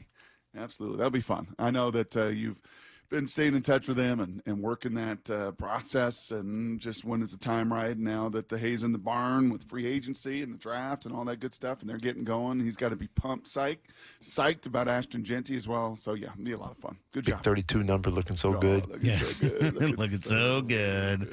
Yep. All right. So that just a quick little deal. We'll start talking more about that probably next week. But Pete Carroll next Wednesday at 9 o'clock. Crazy game yesterday again, Brock. I mean, you were a little unhinged. I just This Mariner team is so bizarre. I had so many observations watching this game, and so many. Yes, I read your observations. Oh, you did? I saw Good. that you love really smart hustle players like Randy Rosa Morena. Yes, I wasn't sure right at the top of your list. No, Guys, it wasn't in the top. I just kind of sneaked that in. Yeah, you did. It was like a red herring. You don't give it bats away. Great swing decisions. Just hustle your butt off. I'll tell you what. Love guys My number one observation from last night. I think that I want to watch a lot more games in Sacramento. They're awesome. They've been the two best games of the year. Yeah. These two games have been wildly entertaining, have they not? You know what's easy is to put a drone up there because it's not an expansive, very large place. No. But it's intimate. I think that's what I kind of feel. Yes. It feels like a high school. It's obviously not, but the correlation between a high school stadium, NFL stadium, right? You just kind of get in there and it's intimate. It's cool. It's got its own little bounces, own little nuances. That infield is super, super bouncy. It feels like, I don't know, everything in right field is expansive. It's pretty wild, man. You're not really sure. Like in other parks, when the ball gets hit, I think you have a better sense of where it's going to go. In this park, I don't have a freaking clue. It could be like the last ball of the game, the last out of the game was just sort of a little line drive pop up to right field. Mm-hmm. When he hit it, I thought it might be gone. Yeah. I mean, like, I have no idea. The ball might bounce off some crazy angle and shoot off into center field. Guys are going into the corner. I have no idea if they're going to catch it or not, or how much room there is. Like in other parks, I have a pretty good idea. Yeah. This is almost Fenway-esque, and like God knows what's going to happen once the ball's in play. I agree. So I am all in on watching games in Sacramento, and all in on watching games between these two teams, which have a lot of similarities and do a lot of the same things, and quite frankly are playing like a really cool game of baseball against each other. Agreed. They played 6 games. They're 3-3. And you could make an argument that half the games the Mariners won, the A's should have won, and half the game the A's have won, the Mariners should have won. Like, they're crazy together. I love it. I am all in on this. These have been, honestly, some of the most entertaining baseball games I've watched. Yeah, I think I would co-sign on all of that. It is a really styles make fights, and their offense and some of your pitching and their quirkiness and some of your quirks and decisions and all of it. Yeah, I think it plays into some very, very entertaining baseball. And we've seen, again, process and results not always match up, but again, the process doesn't matter if the execution is so good that it gets it done. Personally, I was surprised we didn't see Cal in the 7th, but it worked out that he was still around for the 9th, and he ends up coming up with the biggest hit of the game. Mm-hmm. We'll talk a little bit about Cal and Julio at 7:30, so I won't go too deep into them now. But you brought up JP the other day, Brock, and I think I gave it short shrift. You're right. When JP is like this, when he's locked in, it's impossible to imagine how he's ever not like this. Yeah. Like, you can't get him out.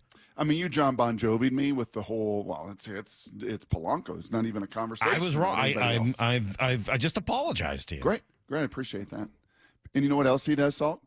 Unlike just about anybody else on this team, especially as a left-handed hitter, he hits lefties as good as he hits righties. Mm-hmm. His splits between those two this year especially, I think, are almost exactly the same and can do damage on both of them because, to your point that you wrote, like when you are watching him and he is on, it feels as if his bat is in the zone forever.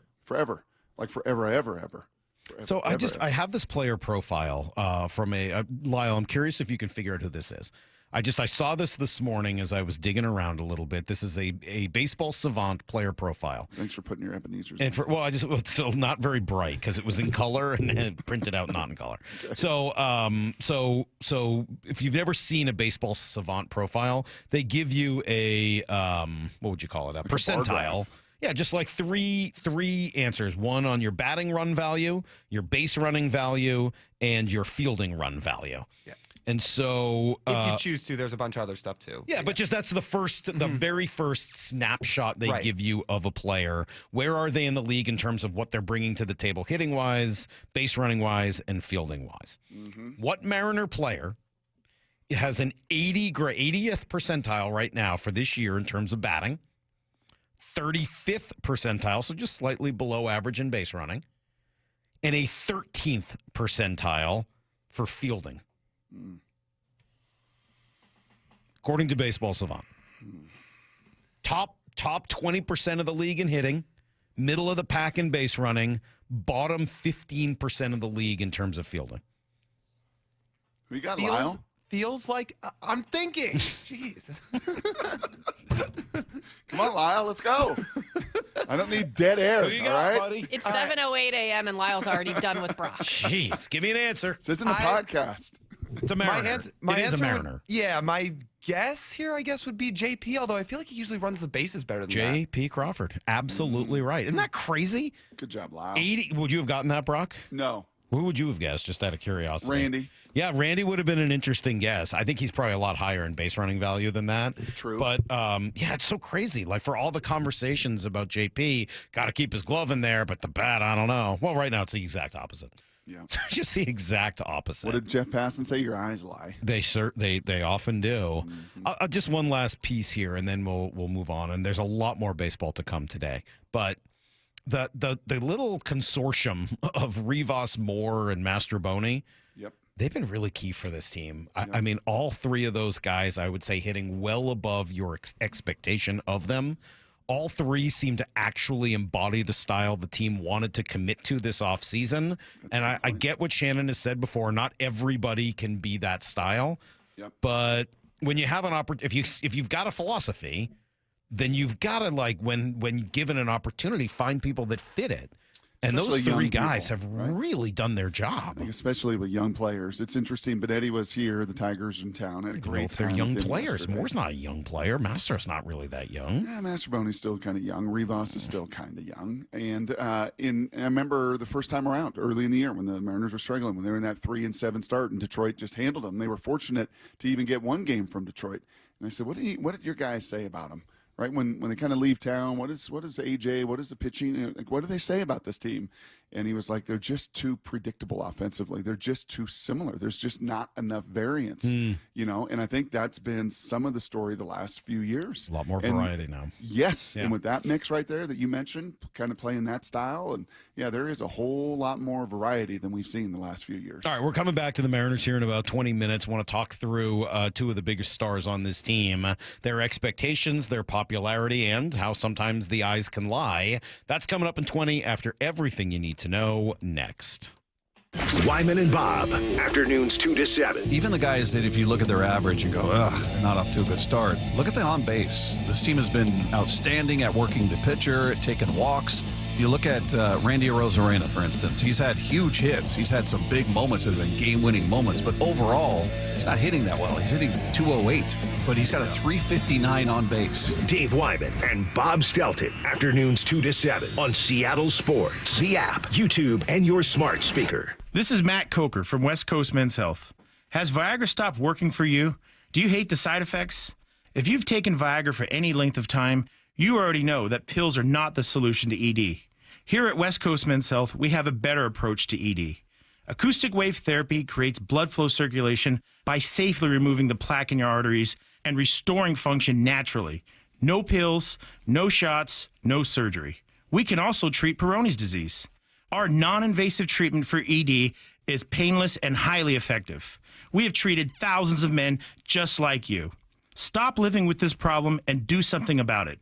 Do yourself a favor, do your partner a favor, and call us today. Call 206-519-6541. That's 206-519-6541.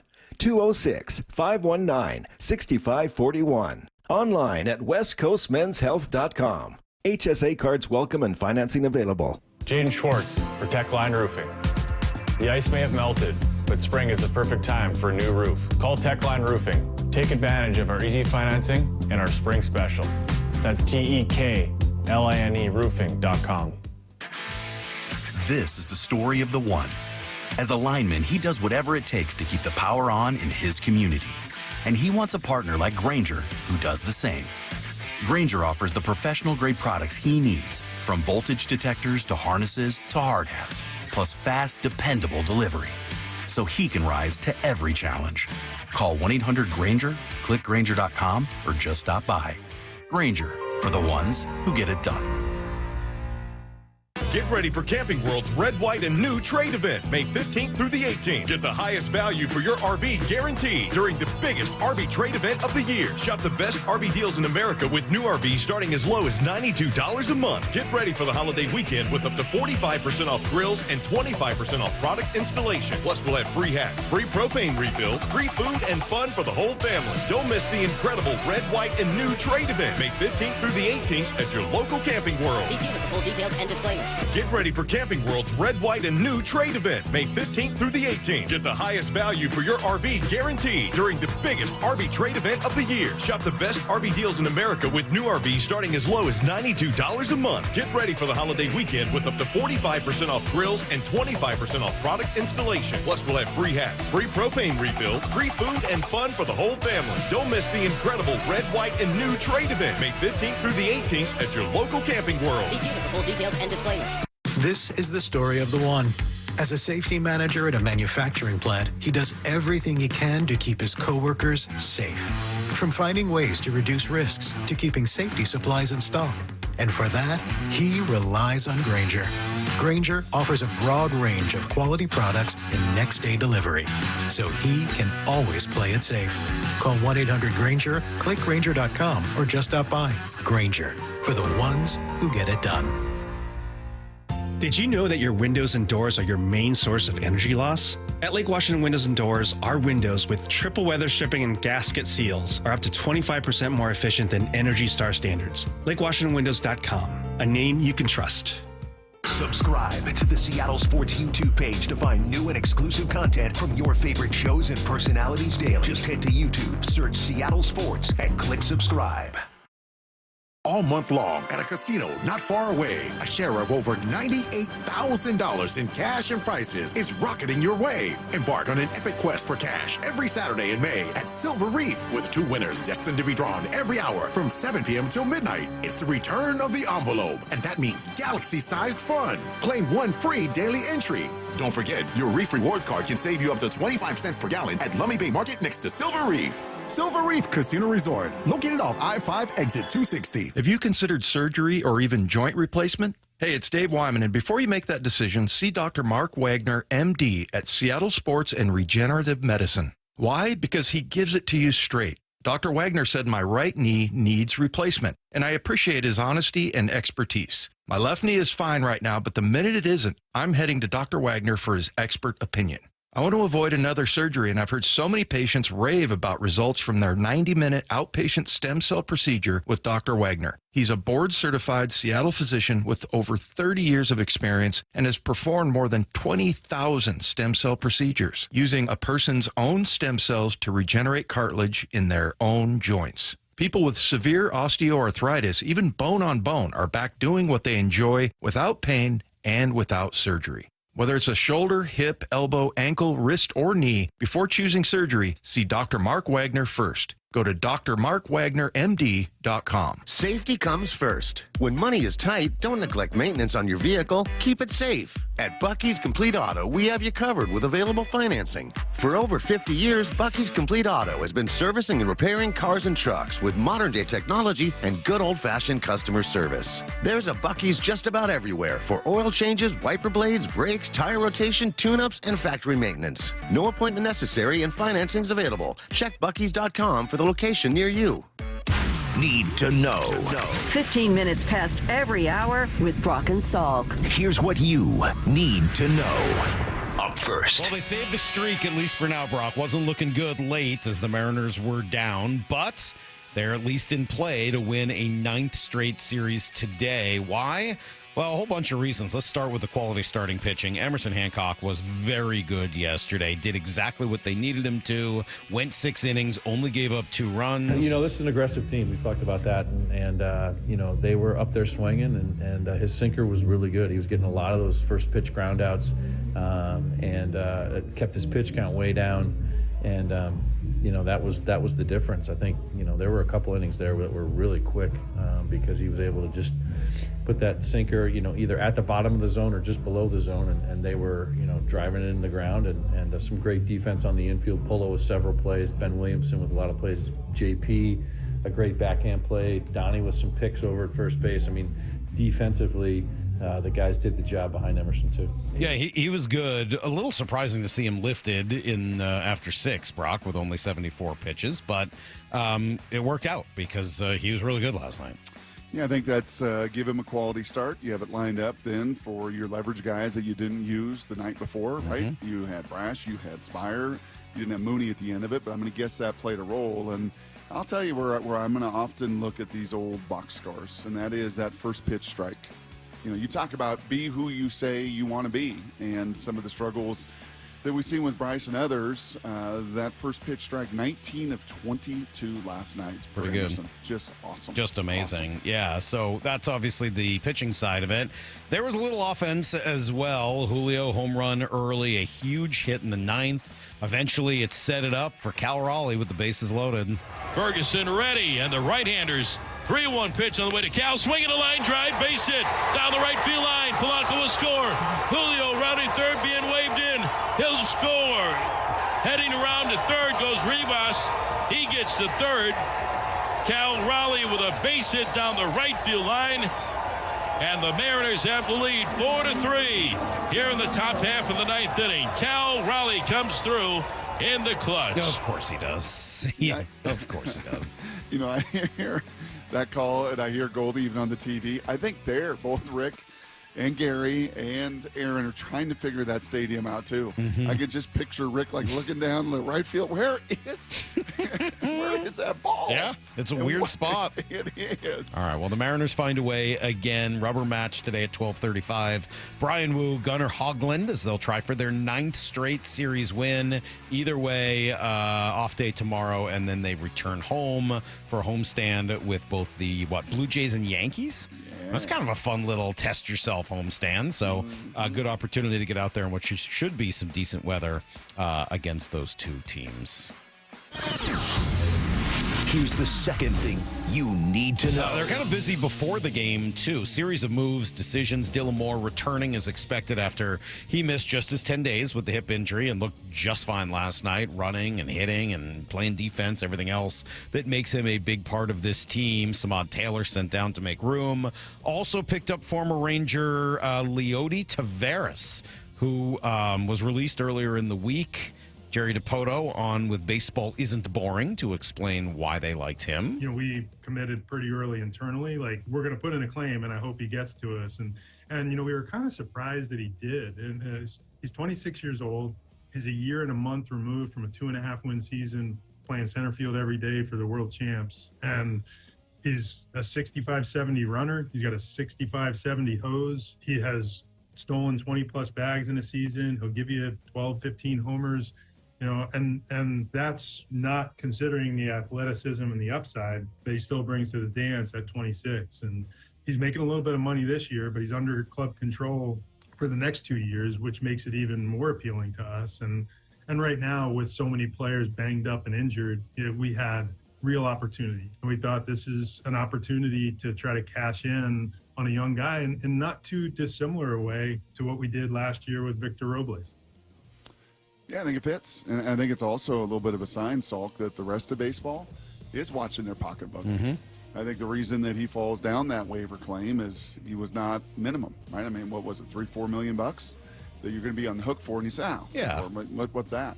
No, in baseball, for a lot of these organizations, it is something. Yeah. And it's more something I think it's been in the past. And then, you know, everything he does athletically fits the kind of the athleticism does style of play you want. The other reason he's available is that he's only had one season in his career where he's had an above average OPS plus. So, you know, there is that element, but he runs, he plays defense, and he's athletic, and those are all things that this team is committed to. So, yeah, it makes perfect sense. Luis F. Castillo, DFA'd to make room. Also good to see Jorge Polanco back in there in the field yesterday, batting right-handed. I don't know if I need to see him bunt too often, but it was nice to see him back in the field. Here's the third thing you need to know. All right, Brock, I'm going to ask this question of both of our 8 o'clock guests, both Colin Cowherd at 8 and DJ at 8:30. I asked those guys earlier. I'll ask you right now. Do you think the Seahawks' next franchise quarterback, the guy who will win the multiple playoff games, is currently on their roster? Ooh. That's a great question. Kind of like blackjack, if I had to play my odds, It's a hard one, isn't it? Golly, just when I want to say no, it's not. I do. The Jordan Palmer's ringing in my head. This is as good a QB room as there is in totality in all the NFL, from a character and a talent and an upside. Yeah, that's a really difficult question, but I'm gonna land on yes. I'm gonna land on yes. That it's either Milroe or because you've got one volume. of these two guys. Yep, because you got kind of some volume there. I hope you're right. That would be really fun if it's true. Yep. That's everything you need to know. Quarter past every hour. Oh, I should also mention the Cowboys are getting George Pickens from the Steelers for a third-round pick and a late-round swap, so not a ton next year. Nice. That guy's Captain Crazy. He's a little nutty. He's going to be great in Dallas. Oh, yeah. Going to fit in just perfectly there. Perfect ride. Are the Steelers punting on this season, though? After getting DK and all that? It's kind of a weird deal, don't you think? Yeah, how about Kirk Cousins and where's Aaron Rodgers and who's your quarterback? And, maybe you now trade this third-round pick for Kirk Cousins. I don't know. Maybe you do. Maybe you do. Maybe that's how you end up. Maybe it ends up being Pickens for Cousins when it's all said and done. All right. Coming up next, we were asked a question yesterday off the air by a friend of ours that leads to a conversation about two very important and very intriguing Mariners. It's next on Brock and Salk. Bump and Stacy. Nick Imanwari's college coach, head coach of South Carolina, Shane Beamer, joining us. Hey, Coach, how do you think his game translates to the NFL? He's got such a skill set because of his size and athleticism. He really can do so much from a coverage standpoint, from knowing what Seattle does defensively, and I think they like guys that are multifaceted and can do a lot. Bump and Stacy, weekdays 10 to 2 on Seattle Sports, the app, YouTube, and your smart speaker. I'm happy to be here talking about Eastside Weight Loss Clinic, mostly because it's a program that just works so well, right? If you need to lose weight, this is the best way to do it. I lost 35 pounds in 8 weeks. I've been able to keep most of that off. And any time that I find myself creeping up a little bit, jump back on the program for a short amount of time and get right back to where you want to be. That's how maintenance works, and it's really, really effective. It's designed to develop long-term lifestyle habits that'll keep you at your target weight, looking and feeling your very best. So that's why I did it. That's why I continue to stay on the plan. Ryan Rowland-Smith, he's been doing it. Lost over 30 pounds. Looks great. I know I've heard from other people here in the building who've done it, listeners, advertisers. Yeah, a lot of people have texted in about how this plan has just worked for them. And it does. It all starts with a 15-minute phone call. You can schedule that today at eastsideweightlossclinic.com. Just see if this is right for you. I think it will be. Go to eastsideweightlossclinic.com. Dr. Ryan Coogan, D.C. Results may vary. Heading to the ball game? Don't mess with traffic and pricey parking fees. Make it easy and ride the bus. It's affordable and convenient. No stress, no hassle. And plenty of time to grab a hot dog before first pitch. Community Transit makes riding the bus fun, easy, and affordable. You save money on parking, and kids under 18 ride for free. See where they can take you and plan your trip today. Go to Community Transit at ctgo.org/homerun. At Fisher Investments, we may seem like other money managers, but we're different. Are you really that different than the rest of us? We are. As a fiduciary, we always focus on what's best for our clients. What services do you offer besides investing? We have a team of specialists in financial planning, estate planning, and more. Your clients rely on you for all that? Yes, we ensure clients receive unparalleled service at every step of the relationship. Okay, but you still sell commission-based products, right? No, because we believe that's a conflict of interest. We prioritize service over sales goals. So, then how do your fees work? We have a simple and transparent fee that's a percentage of our clients' portfolios. So we do better when our clients do better. Wow, we're more different than I thought. At Fisher Investments, we're clearly different. Learn more at fisherinvestments.com. Investing in securities involves the risk of loss.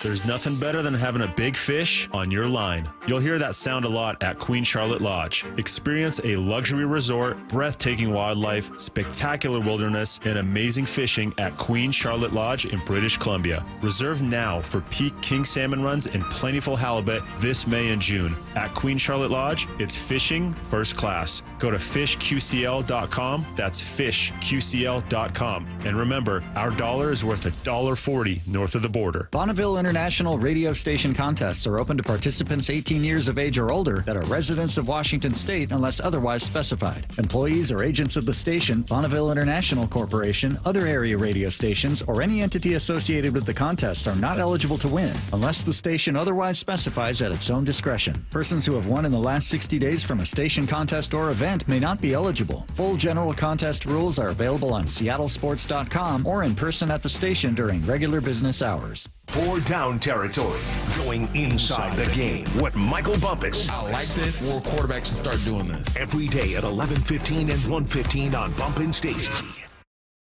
Hey, Brock Hewitt here for my friends at PCF Group, or People Come First Construction Group, and that's exactly what they did when we made the call a couple years ago. We wanted to redo our outdoor space, wanted to add a deck, an outdoor living, a television, and a kitchen. And PCF Group, wow, they more than delivered. And if you're interested in building a stunning outdoor area like we did, I cannot recommend them enough. Reach out before the good weather arrives, and their schedule, well, it's going to fill up. So whether you're looking for a complete outdoor living space or a very specific project like an underdeck ceiling, deck, patio cover, railings, PCF has you covered. Design now and pay later. In fact, get 12 months, no interest and no payments, and up to $6,000 off and a $1,000 Amazon gift card. Request a complimentary design and estimate consultation at 425-629-8476 or project ideas. Explore photos at pcfgroup.com. That's 425-629-8476. Get ready, because Snoqualmie Casino and Hotel's award-winning outdoor summer concert series is back with amazing artists like Hanson, Austin Jenks, Melanie Fiona, and POD this summer, overlooking the beautiful Snoqualmie Valley. Go to snocasino.com for tickets. Seattle's closest is now Snoqualmie Casino and Hotel. At Cressy Door, we have the perfect garage door for you. Come visit our brand new garage door and fireplace showroom and let our experts help you find the perfect garage door. Cressy Door. 1877 Cars for Kids. KARS Cars for Kids. 1877 Cars for Kids. Donate your car today. Donate today at carsforkids.org. That's cars with a K. Your car can be picked up as soon as the next day. Receive a tax deduction and vacation voucher. 1877 Cars for Kids. Donate your car today. Now accepting donations of land, homes, buildings, or any kind of real estate. From the Quantum Fiber Studio, you're listening to Brock and Salk. Weekdays 6 to 10. On Seattle Sports and 97.3 FM HD2. We were having a meeting yesterday, the four of us, and it was suggested by somebody else that Cal Raleigh is the most popular athlete in Seattle right now. And I think all four of us kind of looked at each other like, is that true? And then we started thinking about it just because that's what you do when someone makes a statement like that. Couldn't come up with anybody else, could you? I mean, like, you start thinking through, it's nobody on the Kraken. I don't think it's anybody on the Sounders or the Reign or... You know, okay, so is it another Mariner or a Seahawk? There's no Michael Penix, no Husky football. Not right now, that's for sure. Damon has a chance maybe in the next couple years, a little quarterback. He's got a real charisma, flair, high skill set. If he can kind of do what Penix did and climb up into the Heisman. It's hard to do, I think, as a college athlete, because of the divide in college sports, just in terms of who people are rooting for. And then also it's just so transactional. And you're going to be gone soon. Like you'll be here for a year or two, and then it's like, well, glad I got connected and really invested because this guy's gone, either because they make more money somewhere else or because they go to the league. So, all right, kind of throw that out. So it really just becomes: is there another Mariner or is there a Seahawk? Right. And look, the Seahawks are kind of in a transitionary phase right now. There isn't a person on that team. I mean, with Pete Carroll gone, Russell Wilson gone, and then eventually DK Metcalf, Tyler Lockett gone, Bobby Wagner gone. Like, you know, there's a lot of really good players and guys that I think everybody likes, but I don't know whether there's like one particularly popular like, I wonder who do you think is the Seahawks' biggest selling jersey number right now? That's a great question. If you're working at the Seahawks team store, you can text in. Yeah, I would like to know. 793-776. What current Seahawk do you think is selling the most jerseys? Oof. Any chance it's Cooper Kupp? Might be. I mean, guys haven't played a game here yet. But yeah, it might be. That's an intriguing idea. Yeah, I'm not opposed to that. That would make some sense. Yeah. Who from last year Jackson who's still Smith on the and team? Jigba, Jackson. Maybe. Yeah, maybe I mean, because the he's going to greatest be in here the a world. while. Greatest in the world. There is that element to it, but going to be here a while. I mean, I think Spoon's a good player. I don't think he's that right now. I think Leonard Williams is a really good player. I don't know if he's that. Byron Murphy, first-round pick. I don't know if he's that. None of the, there's a question mark. Is Boye going to be here? Derek Hall going to be here? Yeah, I bet it's either Jackson. K9 feels too volatile, up and down. Yeah. Jackson feels like the best answer, I think, to that question. Or Cooper Kupp, which is interesting. 2 wide receivers for a team that is, kind of de-emphasizing the position and trying to move in another direction. But I think, again, while that is sort of an interesting exercise on its own, the reason we were even getting into it is there anybody on that team more popular in Seattle right now than Cal Raleigh?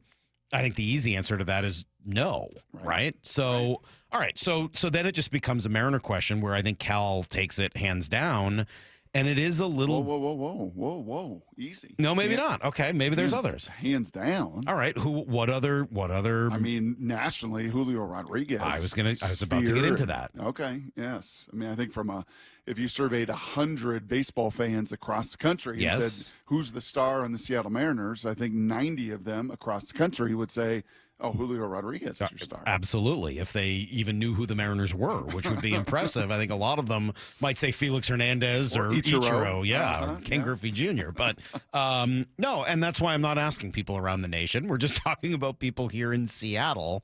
Logan is beloved, I would say, in his own way, but I don't know whether it's quite to the Cal level. I don't think Mooney is fun and approaching greatness and stardom as a closer, right? But closers are kind of quirky. They kind of live in their own world, their own little space of that. You love the Edwin Diaz's, and you love the and you've seen some pretty good ones here. But until you've been doing it for like 5 years, 6 years in one spot, I don't know whether you become the most popular. So yeah, it's a Julio Cal conversation. Yep. And certainly if you just read our text line, the amount of polarization on Julio versus the amount of straight love and respect for Cal is pretty clear, right? It's pretty obvious. Yeah. It's interesting that the biggest star in town has got the personality of Ryan Divish, or at least the voice of Ryan Divish, right? Certainly has the voice. That's not necessarily the personality that usually has the most charisma and the most flair of just kind of, hey, man, Haver, Montana. Hey, I'm a catcher. Hey, I'm a grinder. Hey, But I think we have felt Cal over the last couple of years, especially become more vocal, more willing to put his voice out there. And while he is pretty steady Eddie, right, the tone doesn't change a whole lot. The play, the bat, the performance, the execution has become one of the best in all of baseball. At one of the most difficult positions to do it and be a star in baseball. How many star catchers have there been in baseball? I mean, real stars over the last 5 to 10 years. I'm not talking Carlton Johnny Fisk Bench, Carlton Fisk, Yogi Berra. I mean, there's certainly been stars. Rodriguez, Benito Santiago, Gary Carter. I don't know. I don't know if I put Benito into that category. Oh, you got to put Benito Santiago. I really don't, but okay. Where's Carmen Santiago's dad, Benito, throwing people out from his knees, laying back there? Yeah, I don't know. I mean, Buster Posey, Joe Mauer were not that long ago, sort of half a generation ago. Yep. But yeah, you're right. I mean, like it's not a position laden with stars. Adley Rutschman has the potential to get there. Cal as well. It's hard, man. It's been a little while. Hard position to sustain. I heard you talking about Mike Lieberthal the other day, Lyle. That kind of got me excited. I always liked Mike Lieberthal, Philly, I think, when he was catching. But yeah, no, it is not a position because it's hard. And even when you get a star like Joe Mauer, eventually kind of breaks down a little bit as a catcher, and eventually had to finish his position, finish his career playing more first base. Same with Buster Posey. Gosh, remember God when he came up? Ugh, that never worked out. Poor guy. That didn't end up working out at all. Although he ended up having an okay not talking career. God, Sham God either. No. I'm not talking him. No. Who was that catcher that they nicknamed? The Orioles, Matt Wieters. That was Matt Wieters. Yeah, 6'5", athletic. Hits anything and just got beat up. Position beats you up. Cal's been, obviously what he's done is amazing, but I guess part of the intrigue to me about the Cal versus Julio thing has not just to do with productivity, but to do with expectations. The challenge Julio has are these, and by the way, they also may be some of his success.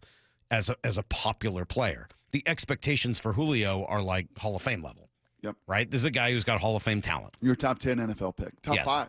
Your top 5 NFL pick. You are expected to be a Hall of Fame, Pro Bowl, All-Pro caliber player. That you have those goods, right? If this were the NFL draft, Salk, and you're drafting, all of the stars in this town, but specifically between a Cal and a Julio, Cal is Grey Zabel. He's your guard. He's your workmanlike, tough. Yeah, but I don't know if I can quite.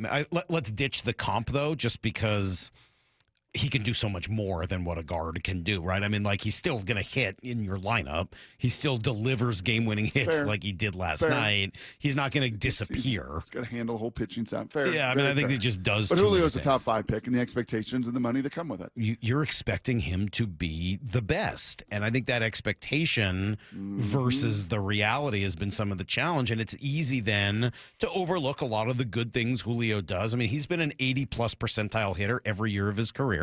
He's not right now this year, but has been every year of his career. He is an unbelievable top 5% of the game, 95th percentile defender, mostly because of his range, but the arm helps too. And then you throw in his base running. I mean, like, Julio's such a 5-tool athlete, 5-tool baseball player, that even when he's not living up to the hype as a hitter, he does everything else so freaking well that he just finds ways to affect games. But he's not living up to that hitting. There's no real other way to say it. Paul Hembo, that's on ESPN on Greeny's show, he and Buster Olney had a pretty long, in-depth conversation about Julio, and here's what he said. At his best, at his very best, he's launching baseballs over that left center field wall.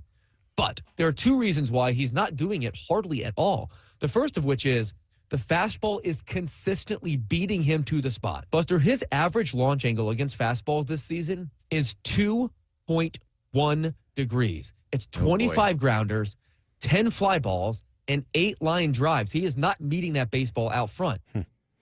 Which is interesting because that was an old Scott thing of like Julio would get better after the home run derby because he'd start meeting the ball up front. Yep. And a lot of the thought in the offseason was, well, Edgar's getting everyone to wait on the ball and meet it a little farther back because he wants them going to center and right center, especially with Julio. But Edgar reached Julio last year, but this year it's not going that way.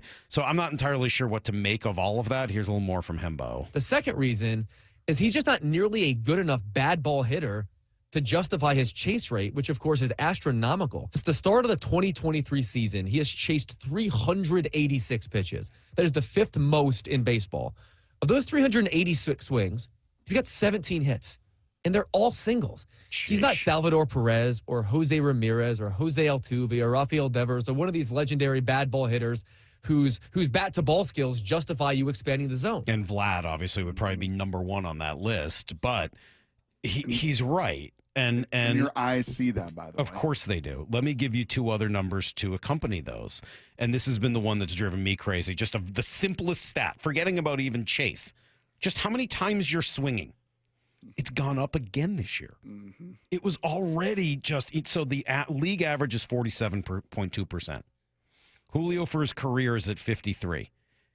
If you take that year by year, 50.2, 53.9, 54.3, and this year, 55%. He's just swinging at too many pitches. And you know where a lot of them are coming? On the first pitch of the at bat. Listen to this number. Yes. The league. Did you know what the league swings at in terms of first pitches? Off the top of your head, guess. How many? A third of the time. 30%, 29.9. Good guess. Thanks. The league swings at just under 1 and 3. For his career, Julio is at over 50. No, 41%. 40.9. This year is he over 50? Yes. Yes. He's swinging at 52.5% of the first pitches. Which is so antithetical to everything that Edgar was. So Just if you don't swing. If you lived here and lived through Edgar Martinez, he was the most patient hitter. It's bizarre. And he would so often take strike 1. Just right. You needed to see it. So now that is all the bad news on this Julio thing. There is good. So let me balance some of the just swing less with this. And Lyle sent this over last night. And Lyle, thank you for doing so. Way to go, Lyle. Because I thought Julio had a great game last night. Yep. I think if I have a given MVP of the game last night, it's probably going to go to, Emerson Hancock, but then to Julio. I thought he hits a home run early, destroys one to right center field, second in a couple of games, right? And then the ninth inning delivers when he needed to. Yes, that's right. Yep. He got a little lucky earlier with a single that, he just made contact and the first baseman kind of tripped all over himself down the line. Mm-hmm. But then he has that single is enormous. That's what really, I think, puts the pressure on the pitcher and really changes the complexion of that game. Julio now has an 116 WRC plus, which means he is 16% above average in the league. He's striking out just 20% of the time. That's a career low. And he's walking now 11% of the time, which is a career high. Those are good signs for the future for Julio Rodriguez. Mm-hmm. Yeah, and I think in this compare and contrast as well, Salk, and I don't know what the text toy is screaming at you, if it's barking, Cal's the star, Julio is the star. But I think what happens is Cal's kind of trend line of grinding, sent down, back down to the mountain, and then just slowly getting better and better and better and better is kind of that more natural fandom, right? And stardom, just trend line versus a Julio set the bar so unbelievably high. Mm-hmm. What is an 8-WAR, 7-WAR, player is a rookie, and that was even with an April in May where he was getting hosed left and right by the umpires, and to try to live up to that expectation, right, that he himself set, not even the outside world set, that he set with his superstar-like ability in that first year. Yeah, 509 saying, well, duh, he's trying to carry a bad lineup, so he's trying to do it all. Sorry, that's not going to work at all. Not this year. Not at all. I mean, quite frankly, that lineup's carrying him right now. And we argued a little bit about this last week. Can this team be great long term without Julio being great? I still think the answer to that is no. And as much as I love what the Mariners are doing right now, and I don't think that Jorge Polanco and J.P. Crawford and a few of these other guys are going to end. Not that they're going to end up being bad, but I don't think they're going to end the year with their stats quite where they're at right now. They're so far ahead of their career averages. You're going to need that to be picked up somewhere. And the best place to pick that up is one Julio Rodriguez, because he still has the most talent of anyone on this team. End of the day, point blank, the four of us, we all kind of sat on it overnight. When our friend shared it with us yesterday, point blank right now, bigger star, Cal Raleigh or Julio Rodriguez? Bigger star? That's a different question. That was not what was said to us yesterday. Now you're changing, like you like to do. You're changing the words. Most popular athlete in Seattle. Oh, okay. All right. That's unquestioned. I mean, it's Cal. Okay, there we go. Yeah. Most popular athlete in town, unquestionably. Right now, Cal Raleigh. Yeah, I don't think there's any other debate. I think part of that too just has to do with the fact that I think fans feel like when they see Cal Raleigh, they feel like he's kind of one of us. Like he's really embraced Seattle as being his home city. And maybe that's why I blanched a little bit at the word star, because Julio has that otherworldly quality to him and a star element in the personality. Aura. Yeah. Aura, yeah, sure. Great word for it. So, man, that's strong 7 a.m. hour for Lyle's very awake Maybe today. his best 7 a.m. hour of the He's year. very awake. Woo! He's super awake, but he's going to have to be quiet for a few minutes because it's time for Blue 88. This is Brock and Salk's Blue 88. Blue 88! Blue 88!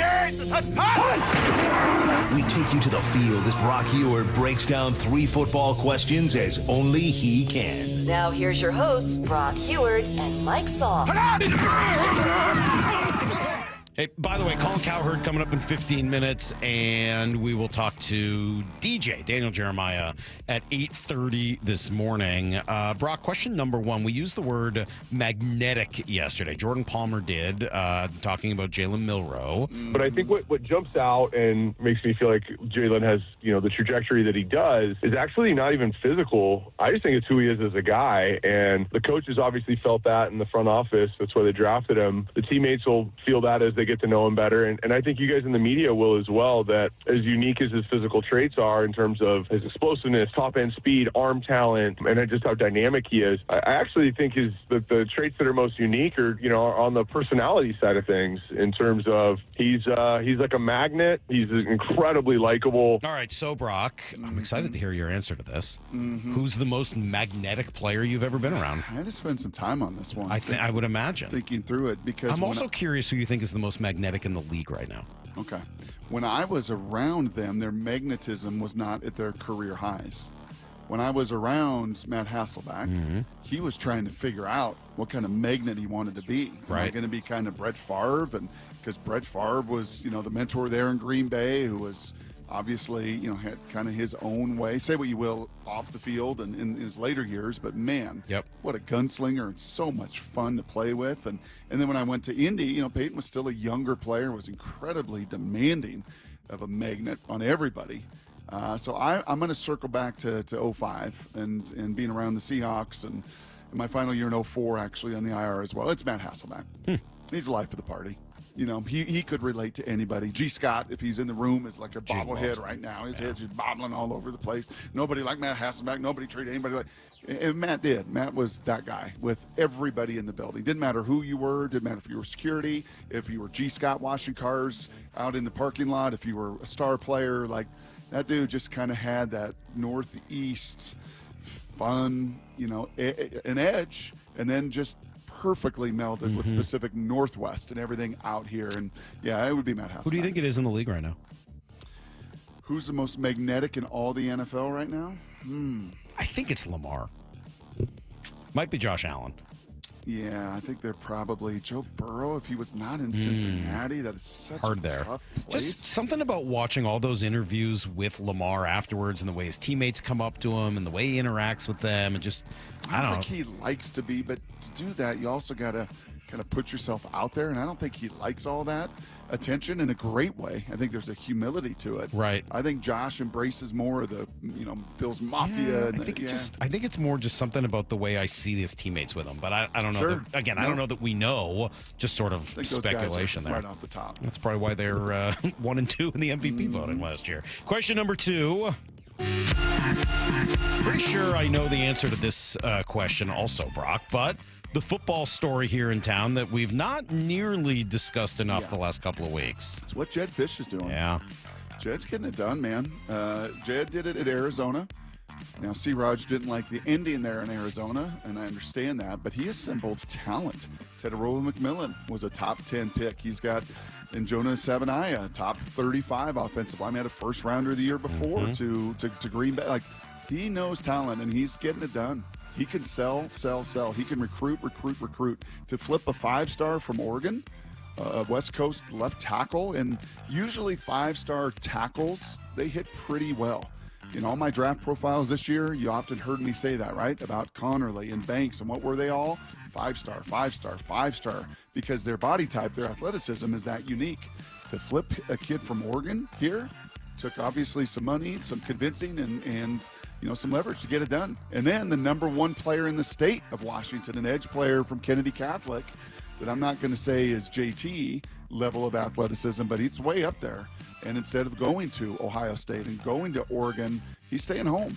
So, yeah, we've been so enamored with everything that the Seahawks have done in their acquisition of talent, but what Jed is getting done, and now in the portal flipping kids as well.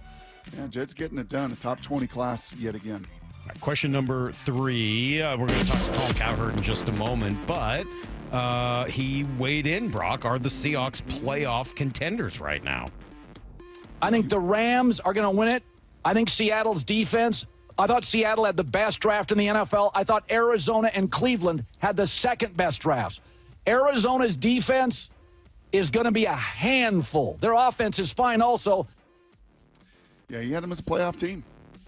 He went through all of the teams, much of their drafts, and kind of interesting. Based on that clip, I wasn't sure that's what he was going to say. Yeah, how he kind of stacked it. He stacked them as the other wild card team, the Rams winning the division, but the Seahawks. And I think he's known the Sam Darnold story down there in L.A. maybe a little bit more than everybody else. Not quite like Jordan Palmer, Salk. Jordan's watched every snap of Sam since his ninth grade. No, he didn't. Well, I'm not even saying that. Why do you say all right? I'm not saying that facetiously at all. No, I know you. No. But Colin knows that. He knows Cooper Kupp story as well, being down there in L.A. with the Rams, that if those guys are right, it is not nearly the drop-off, and actually maybe a bump from Geno and DK. So, yeah, Colin adding those Seahawks as a playoff team, and, oh, by the way, loving the draft, so it'll be kind of fun here with the local boy. That is today's Blue. Colin's from Westport. Is he? Westport guy, Northwest guy. I have heard him mention that a couple of times. This is going to be a short conversation with Colin. At least that's the idea. It's hard because he's obviously got a lot one to little say. window, and I think he even said, like, hey, this will be interesting. Oh, really? Yeah, we may have to push we pushed it yesterday with Palmer. So we may have to push it just a little bit. Because we'll see when he calls. Man, super busy before his show, obviously. So nice of him to join us. By the way, has he moved out to Chicago yet? Is he taking his show out on? Because he was, I believe, he was going to move to Chicago. Really? I think so. I didn't know that. Why? You didn't know that?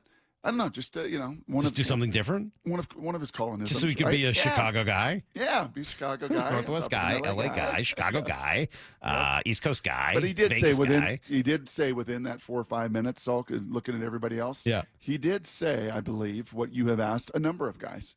What you will ask DJ, what you asked Jordan, what you asked a number of these guys, and that is, can the Seahawks defense be elite? All right, that's the question. That's one of a few for Colin Cowherd. That's coming up next. Brock and Salk, Seattle Sports on 710. Wyman and Bob, afternoons 2 to 7. Nick Ebenwari is with us. Nick, how are you, man?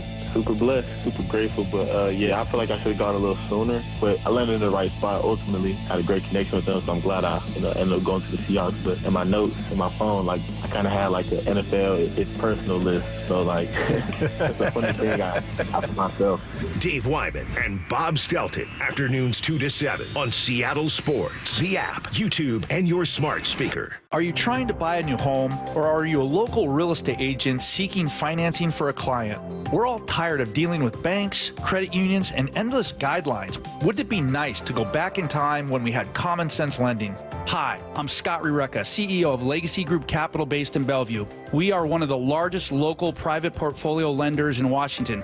We've helped thousands of home buyers and real estate investors reach their financial goals by leveraging the Legacy Common Sense borrowing platform. What that means is we lend our own money, we make our own decisions. If your deal makes sense, we'll get it done. Whether you're purchasing a new piece of real estate or refinancing an existing loan, bridge loans, construction, or regular home loan, it doesn't have to be as difficult as banks and lenders make it. If you're trying to grow wealth through real estate acquisition, come talk to the experts in private lending. Call 425-635-4700 or LegacyG.com. Legacy Group Capital, your common sense lender. LegacyG.com. Lake Washington Windows and Doors makes it easy to enjoy new windows with clean glass technology now and defer paying for them until 2026 with 0 down, 0 payments, and 0 interest for 12 months. Visit LakeWashingtonWindows.com.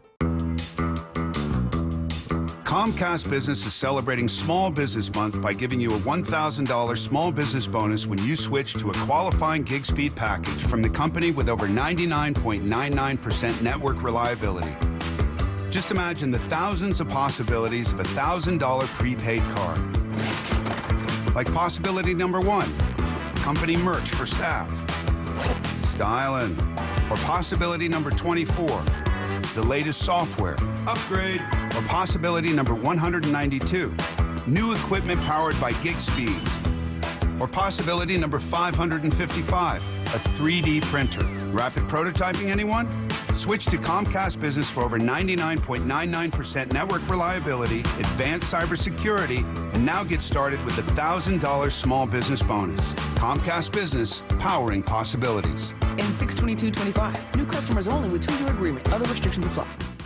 What is that sound? Ugh, that sounds like a plumbing sound. Luckily, there's a company that fixes all the plumbing sounds across Puget Sound. That's All Sound Plumbing. Puget Sound's plumbing experts. Have a sound? Visit allsoundplumbing.com. Baseball's back. It's time your yard stepped up to the plate. Synthetic Turf Northwest is Seattle's go-to for pro-quality turf. Perfect for backyard batting cages, putting greens, or just a mud-free play zone for the whole family. We install the best, we supply the best. And we're local-based in Woodinville with a new Fife location coming soon next to Sportco. Mention Seattle Sports and save up to $1,000 off your project. Visit syntheticturfnorthwest.com, where the grass is always greener.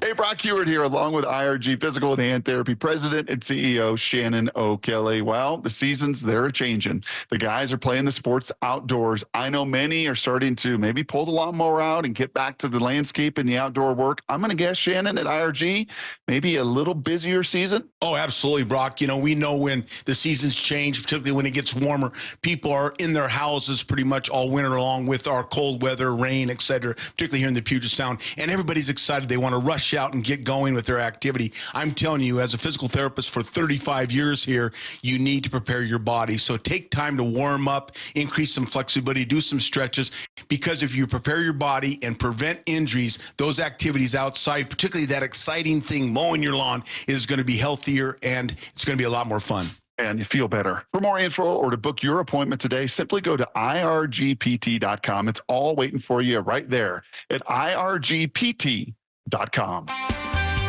If you've been in a wreck or a fender bender, You have the right to take your vehicle to any repair facility, not just where your insurance company tells you to go. Accurate Auto Body has been family owned and operated since 1994, and they work for you, not your insurance company. With over 25 years of auto repair work, they'll exceed your expectations. we meet by accident, fixing every last dent. Accurate Auto Body. At Accurate Auto Body, all their work is performed by certified technicians, only using OEM parts to guarantee the safety of you and your family. For the best in auto body collision repair and customer service, give them a call at 425-883-2450 or AccurateAutoBodyWA.com. Your insurance company may not love them, but you will, because We meet by accident, fixing every last dent. Accurate Auto Body. This is Seattle Sports. Streaming through the Seattle Sports app. KIRO AM Seattle. KIRO FM HD2 Tacoma. Home of the Seahawks, Mariners, and everything Seattle sports. Get in the freaking auto! From the Quantum Fiber Studio, this is Brock and Salk on Seattle Sports. I don't read the internet, guys. Take the bull by the hands. And Brooke Heward. And Brooke Heward. Now here are your hosts, Brock Heward and Mike Salk. Always a pleasure to have a few minutes to chat with Colin Cowherd, man at the pinnacle of our industry. Good morning, Colin. How are you? Good morning. We haven't had sun in Los Angeles in about 13 to 15 days, so I feel right at home. Well, I hear you're moving to Chicago. You're going to be a Midwest guy, Chicago guy, Windy City guy. Yeah, Tuesday is the day I start doing a lot of shows there. We have a part-time studio, full-time, and Labor Day. So, yeah, no, my wife is from the area, and just it's time. I mean, my kids, my daughter moved to Nashville, so I'll be closer to her, and you know, just a lot of the kids are out east now, and my wife's sister lives in Winnetka, a nice burb in the north part of town, so we moved up near there, and just I like it. I've always loved Chicago. Weather doesn't bother me. I just buy coats, so I'm good. There you go. Hey, you said the other day, we played the sound of it, that you heard Jalen Milroe should be getting, I don't know, 5, 6, 7 snaps a game from the Seahawks in the first season as a rookie. What does that look like to you? How do you think that works? Well, I think he's too good of an athlete to keep off the field. And I think in red zone situations, when you have a very cluttered field, you need precision and you need athletic ability. It's like defending Lamar Jackson, you know, in the red zone. It's hard. Or you're facing Andy Reid in the red zone. You know, I think it takes special players to score in that red zone. A George Kittle, you know, somebody that's a Mike Evans, sometimes physically. You know, there's just so many bodies in there. And I think Jalen will be a top 5. I mean, he's maybe the best just pound-for-pound athlete I've ever seen at quarterback, including Lamar Jackson. So I was told that they're going to use him. They didn't draft him to just sit for 2 years. And Darnold's more athletic than Geno Smith. So I think the Seattle quarterback position will look different this year. I like Darnold more than Geno. Both, when hurried, can make too many mistakes. But I think the quarterback position for Seattle is now top 2 or 3 in the league in terms of just sheer athleticism. You are one of the few, Colin, that right now, even post-draft, have the Seahawks as a playoff team. Most of the national voices and most of the power rankings and even Vegas has the Seahawks finishing, odds-wise, tied with Arizona at the bottom. Why are you looking at this roster as a playoff roster? And I tend to be more critical of local teams. People say, "Oh, you're an LA homer." I'm on. The Lakers are a mess right now. I try to go the other way. Generally, I try to be, because I don't want to be a homer. But I think their defensive. I think since John Snyder took over the drafts, he and Pete, it was a little bit of a wrestling match, and he threatened to go to Detroit. And Snyder's a top 4 or 5 personnel guy in the league. He just doesn't miss a lot. I mean, even the fullback draft pick, I didn't get it initially. And then I was talking to somebody in the league, and they're like, "Oh, no, this is how Snyder's going to use him. He gets Jalen Milroe. He gets the fullback." That's all red zone stuff for John. And I just think he drafts well, and I think it takes about 2 bad drafts or 2 good drafts to change your roster. And I think San Francisco, I see Kyle Shanahan. I didn't like San Francisco's draft again this year, 2nd year in a row. And I think there's Kyle Shanahan's handprints all over it. I thought this Denver draft wasn't good, and Sean Payton's a friend. Why? I think the coach had too much power and say. I think Belichick was a terrible drafter. I think why Kansas City has flourished is because Andy Reid doesn't step in front of Brett Veach. So Schneider's running the show. Well, we don't know if McDonald's a great coach, but I did think I never watched them. I thought both Arizona and Seattle I watched, and I thought they're actually very well coached. They're not great teams. So I think you get a rookie coach in his 2nd year. I think you get more personnel that fits that rookie coach. And I just trust John's picks and personnel decisions. I would have moved off DK Metcalf. I liked that move. So I like what I see. And I think, it's ridiculous in this league. There's 6 new playoff teams every year. So this idea, you can't just take the same teams. I loved Denver and Washington last year. Nobody else did.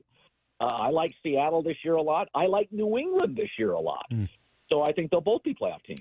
It's hard. I love all that, and I'm with you on a lot of that stuff. I was ready to go on DK, ready to go on Geno. Feel like they've upgraded. Needed to start to build towards what they say they wanted, which was a defensive team with a better offensive line, rather than investing at wide receiver. But if you want to be great, you got to be elite at something, and I think they want to be elite on defense. How close are they to having an elite level defense that can carry them? Well, I always have this belief. Now, Brock is probably going to push back. I think you have to be really elite at 5 positions. You have to be really good. Like last year, Sam Darnold was elite. I think you have to be elite at head coach, quarterback, left tackle, somebody on the defensive line, and one go-to weapon. I think that's the elite. I don't think you have to have an elite defense to win the Super Bowl. I don't think you have to have the Detroit Lions offensive line. I mean, Washington hammers Detroit. Detroit's got significantly better players. It's just that Washington was way better at one position. So I think it's about positional strength. Do the Seahawks have an elite weapon? I think they have an above average. I think they have a B-plus quarterback. We don't know what McDonald is. I don't have Seattle winning the division because I think the Rams actually, between Verse, McVay, Puka Nacua, Matt Stafford, I think they're at the 5 key positions. 4 of the 5, they're elite. I don't think Seattle's in that class, but 14 teams make the playoffs, and I just like their personnel. O-line needs to get better, no question. They addressed that with their first pick, and then later they got a guard. But I think it's more positional. I think the league, because of rule changes, quarterback, offensive coach helps, left tackle, 1 to 2 weapons, and a pass rusher. I think corner now is overrated. I think you can, there's so much motion and multiple sets. I think you can mitigate the importance. I mean, Denver's had great corners. The Jets had the best corners in the league. It didn't mean anything. Jalen Ramsey's bounced around the league.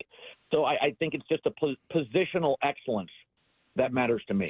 Yeah, I don't think I push back too much on that, Colin. I think that's fair. Colin Cowherd here with us. When Colin was walking the halls at Ocosta High School out in Westport, was Colin magnetic? Did you have a magnetism back then? No, I think I was annoying. My sister says that. My mom used to say, and it's so funny because we were so close. Oh, 16 years old and you've got all the answers to everything in the world. I can't wait for college. Wait a minute. I thought your mom was British. I don't hear the British accent there. I can't wait for you to go to college. Or was that Australian? I think I was a lot. I was a lot. I had a lot of energy, and we didn't have the internet. You didn't have ways to burn the energy. You're at the beach in Grayland, Washington. So, but I knew when I was pretty early, I knew I could make people laugh, and I was a good arguer. So there were things I was okay, but I think I was annoying mostly. I ask you that because Jordan Palmer said to us yesterday that Jalen was and is the most magnetic guy in this QB class and will have that magnetism the minute he wants. Actually, yeah, you want to fire this up? This was Jordan Palmer, quarterback coach, talking yesterday about Milroe. But I think what jumps out and makes me feel like Jalen has, the trajectory that he does is actually not even physical. I just think it's who he is as a guy. And the coaches obviously felt that in the front office. That's why they drafted him. The teammates will feel that as they get to know him better. And I think you guys in the media will as well, that as unique as his physical traits are in terms of his explosiveness, top-end speed, arm talent, and just how dynamic he is, I actually think the traits that are most unique are, on the personality side of things in terms of he's like a magnet. He's incredibly likable. How big a deal is QB magnetism in 2025? Oh, I think it's big. And he's right. So one of my best friends is Steve Keim, who is the GM of Clutch Sports and represents Jalen. We've been talking about Jalen for months. He's like, this kid is just a wonderful human being. It's funny about people thought Johnny Manziel had it. I tend to think parents matter with quarterbacks. I matured late. I'm a divorced kid. I had to go through a lot of therapy. I think sometimes quarterbacks, they come from strong families, like the Manning family, because you're asked to be really mature at 23. And let's be honest, most of us aren't. It's really cruel and unfair. It's the only position in American sports where at 23, we need you to act like 43.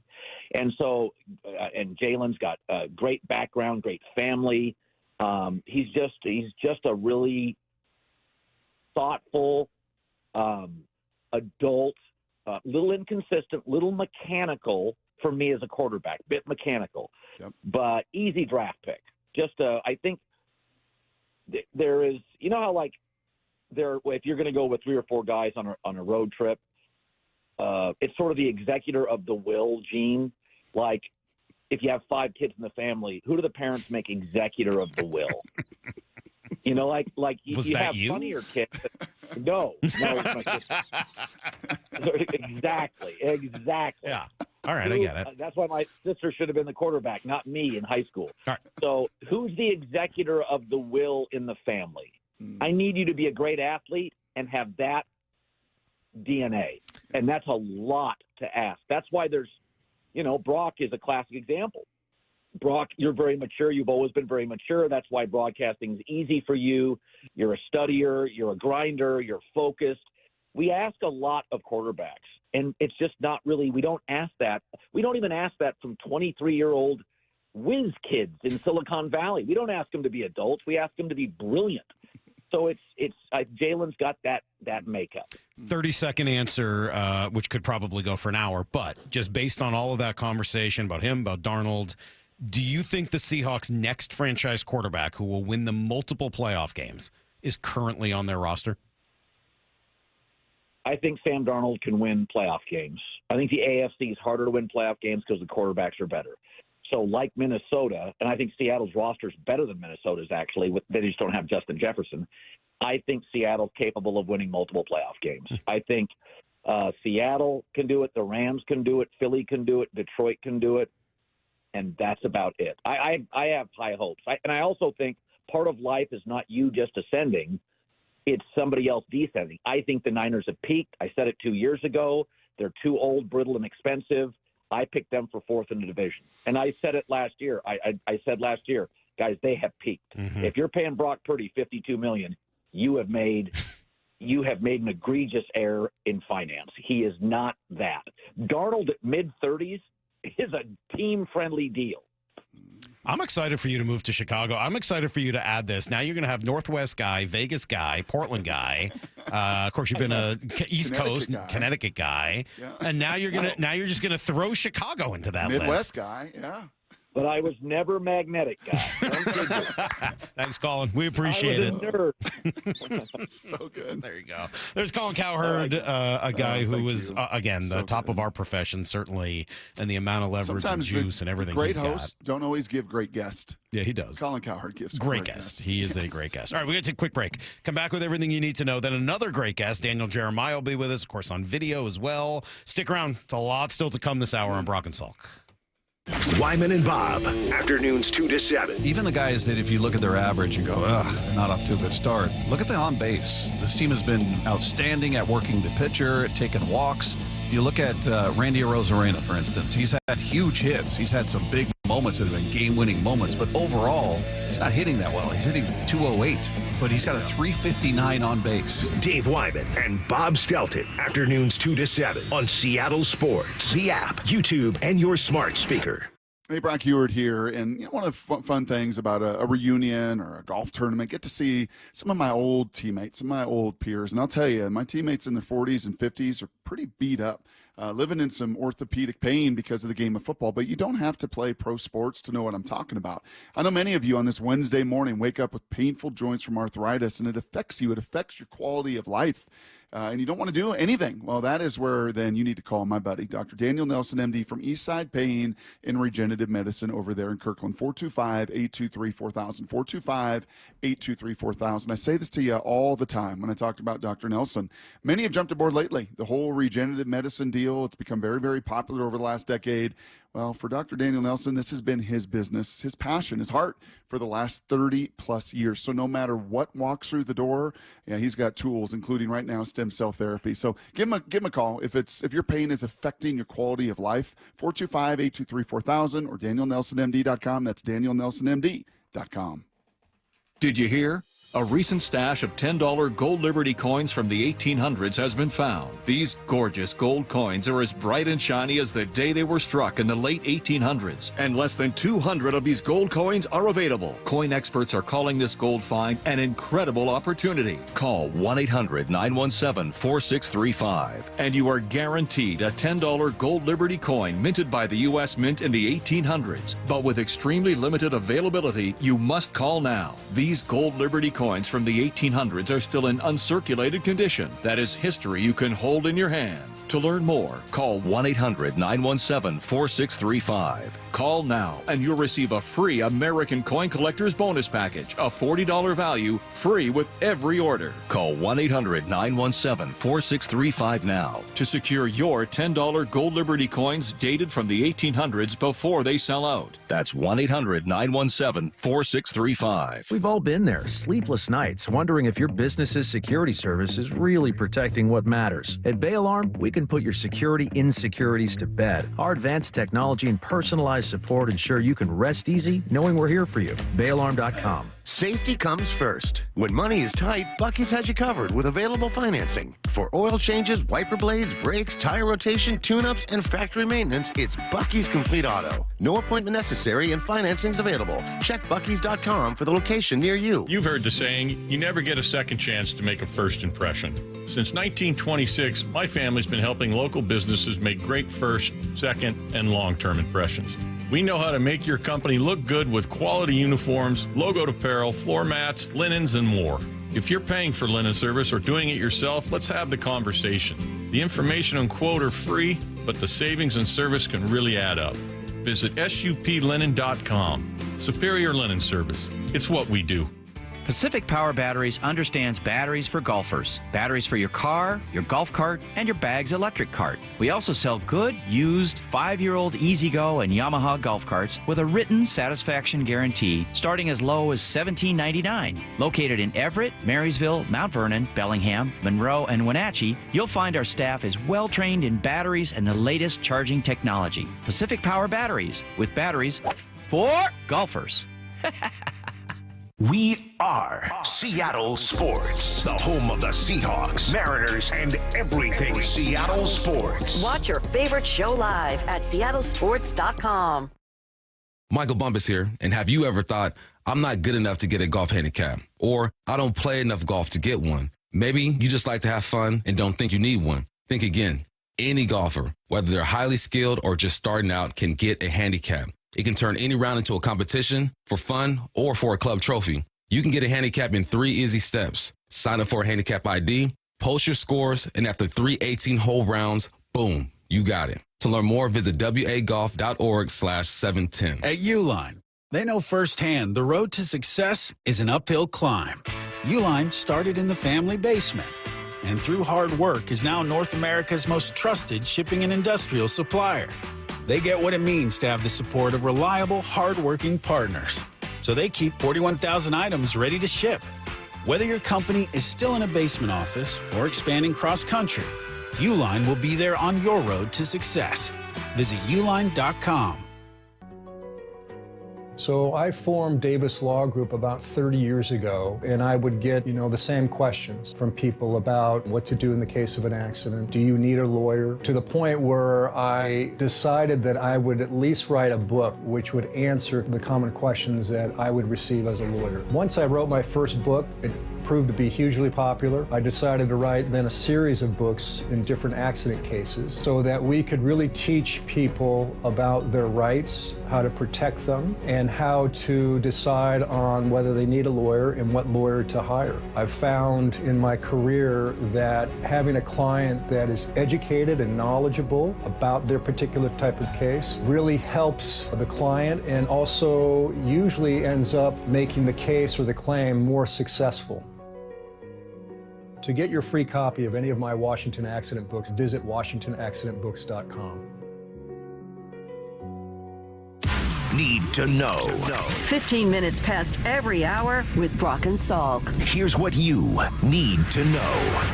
Up first. Mariners find their way back into the win column yesterday. You know who's really good? Emerson Hancock. He had a heck of a game. Emerson set, delivers. Swung on, hot shot up the middle, right behind the bag at second. Polanco scoops it up, fires to first in time to get the out. 9 in a row put down by Hancock. Quickly, 2 away here in the 6th. Yeah, he gave him 6 strong innings, a quality start. What's that, his third or fourth quality start of the year? After missing a whole bunch of starts in the middle, man. It's interesting, so we never really got to a grade sheet. Maybe we'll do it tomorrow, after this series wraps up, if the Mariners can win their 9th series in a row with Wu getting the start today.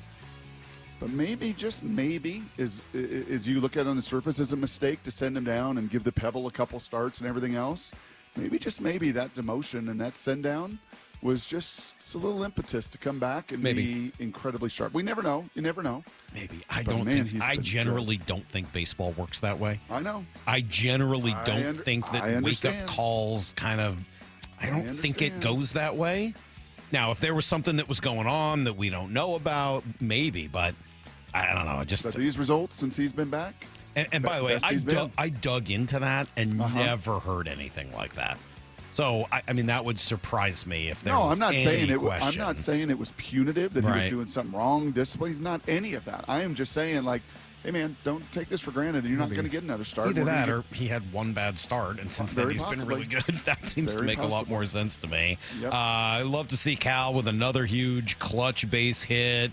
Dan wanted to give him the day off. No, I was trying. We were trying, but that's the competitor that he is. He wants to be in those situations, and to come off the bench like that when you're not used to it is not an easy thing.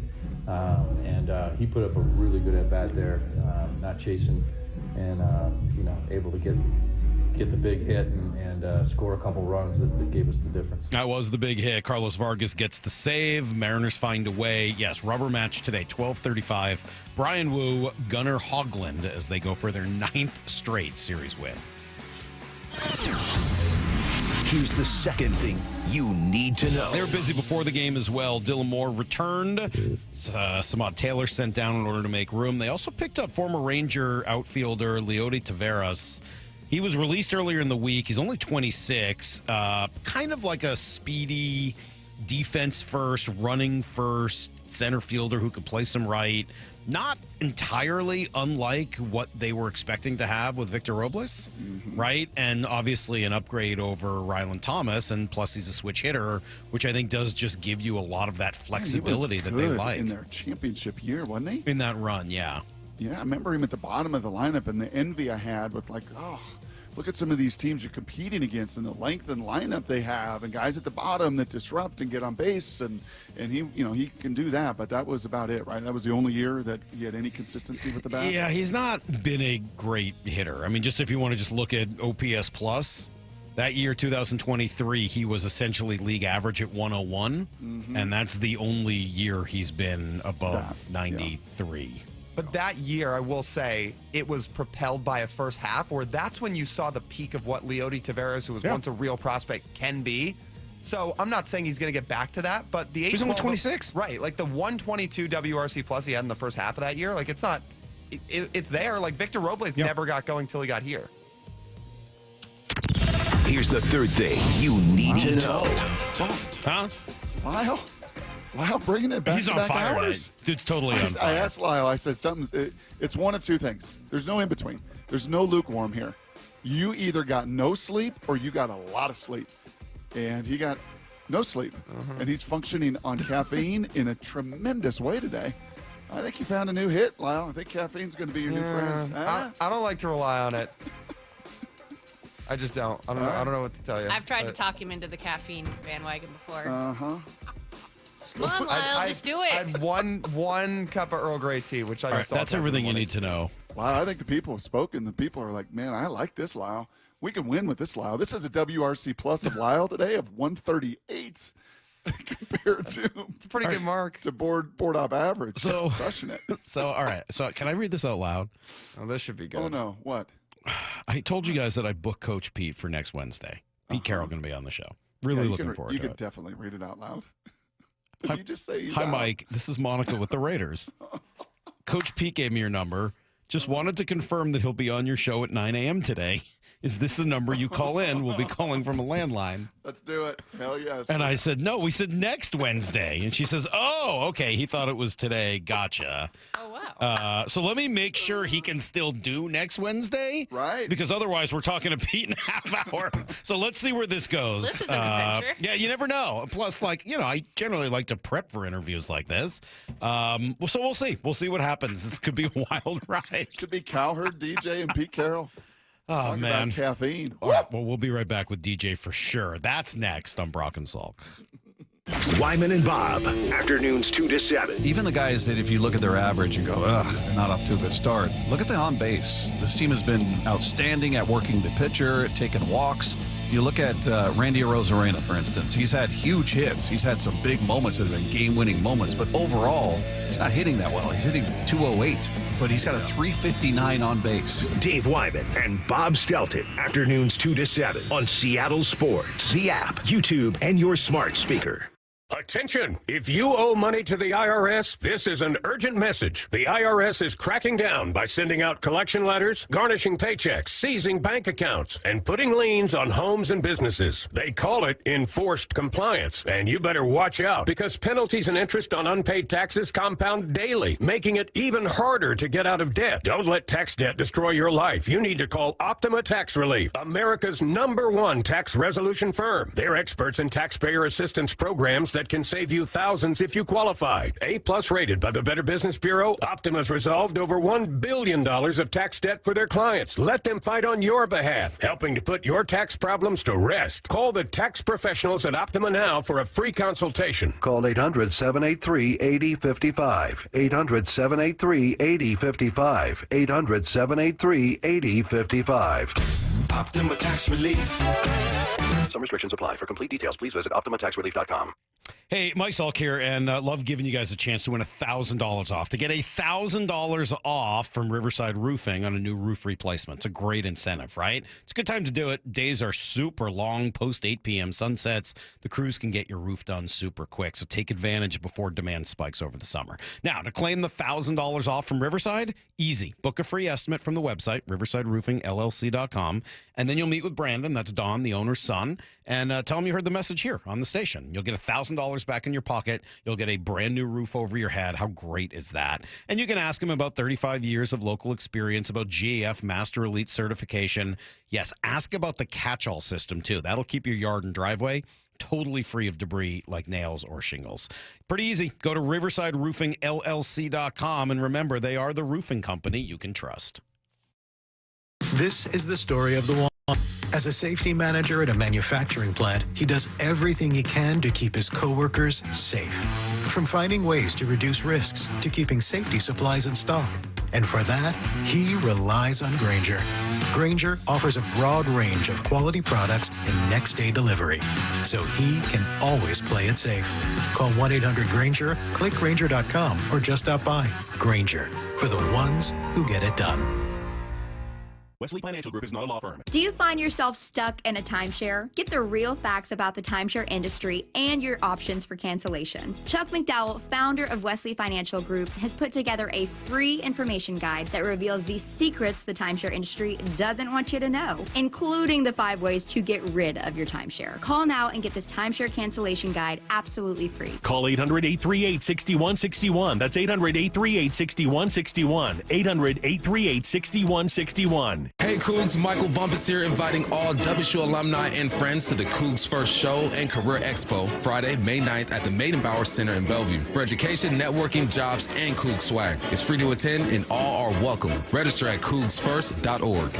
Hey, it's Jason Rantz. Our local tax expert Greg Nunn wants taxpayers to know the IRS is now going after older cases very aggressively. If you received Form CP-504 from the IRS, do not ignore it. Be proactive and resolve your situation with Greg Nunn, N-U-N-N, None Better Tax Resolution. Subscribe to the Seattle Sports YouTube page to find new and exclusive content from your favorite shows and personalities daily. Just head to YouTube, search Seattle Sports, and click subscribe. This year, tee it up at home with Synthetic Turf Northwest. Dial in your yard and your short game is sure to follow. Synthetic Turf Northwest is your synthetic grass expert. Install a custom backyard putting green or just a mud and mow-free lawn the neighbors will envy. They do it all. Residential, commercial, and turf supply. With locations in Woodinville and soon Fife. Mention Seattle Sports and save up to $1,000 off your project. Visit syntheticturfnorthwest.com. Ladies and gentlemen, this is for you too. Stubborn fat is really hard to get rid of, and then there's all those gimmicky lasers, fat freezing methods, and prescriptions. Imagine a simple solution that takes just one day and provides immediate noticeable results. Introducing ProSculpt. ProSculpt uses air-assisted technology that's safe and gentle yet powerful, delivering instant fat-reducing and skin-tightening results. Performed by board-certified plastic surgeons while fully awake, ProSculpt contours your body with minimal downtime. It's designed to target those problem areas: waistline, neck, face, arms, thighs. ProSculpt gently removes unwanted fat and tightens loose skin with FDA-cleared plasma technology, all in a simple, guaranteed one-day procedure. ProSculpt is one and done. Schedule your free consultation at prosculpt.com for $250 off. For powerful permanent fat removal and skin tightening that works for ladies and you men, it's prosculpt.com. There's nothing better than having a big fish on your line. You'll hear that sound a lot at Queen Charlotte Lodge. Experience a luxury resort, breathtaking wildlife, spectacular wilderness, and amazing fishing at Queen Charlotte Lodge in British Columbia. Reserve now for peak king salmon runs and plentiful halibut this May and June. At Queen Charlotte Lodge, it's fishing first class. Go to fishqcl.com. That's fishqcl.com. And remember, our dollar is worth $1.40 north of the border. From the Quantum Fiber Studio. This is Brock and Salk. Weekdays 6 to 10. On Seattle Sports and 97.3 FM HD2. All right, the great Daniel Jeremiah. I worked things out. Pete will be next week. Oh. Don't worry. I don't know if I could have done Cowherd to DJ to Pete. That would have been a lot in one day. Yeah. Especially on a day that you know, is a lot of Mariner conversation, too, thanks to another nice, crazy, weird come-from-behind win yesterday. But let's do it. It is unfortunate. So, yes, Pete Carroll next Wednesday at 9 a.m. And today is, unfortunately, our last date with DJ. Good morning. How are you, sir? I'm doing good, man. I don't know if you guys have ever had this, like when you would take finals as a kid and then you end up getting sick after the finals. Always. And it happens with me with the draft. I only get sick for like 1 week a year. Like I never get sick, but it's always falls right after the draft. Yeah, because you're putting everything into that moment, right? And then the moment it ends, all of that adrenaline, the crash, the everything, it just, Plus, I heard you didn't sleep a lot during the draft. Pretzels and Diet Cokes at 1 a.m. That's kind of what I heard. Yeah, a little dangerous. Yeah, that's fair. Is that Klatt? That sounds like Klatt telling stories out of school. That sounds something like that. All right. It gets pretty crazy there. I mean, I'm not afraid to go a couple deep on Diet Cokes at 1 a.m. That does sound crazy. All right, so now what? The Seahawks are done with the draft. They signed Jonathan Hankins. They probably still have a little bit more work to do. What's the sort of now what situation for a team like Seattle? Well, before we do that, I just got our researcher to do all this research off of my top 150. He does this every year. And I wanted to see, coming on with you guys, where the Seahawks fare. And again, it's just off of how I had the players ranked. So I always am, people do draft grades and all that kind of stuff. Like I think that's kind of silly. But this is just this is concrete numbers based off of how I stack the players 1 to 150. So if you look at the most players drafted among my top 150, you had the Browns and the Patriots with 7, and the the Seahawks were with 5. So that's just over average. Should be what, 4.7? So sorry, Seahawks had 5 top 150 picks, and they got 6 top 150 players. But this is where the good stuff is. The total value added. So if you were to just rank the players, and you get you get 150 points for the first player on my list and 1 point for the 150th player.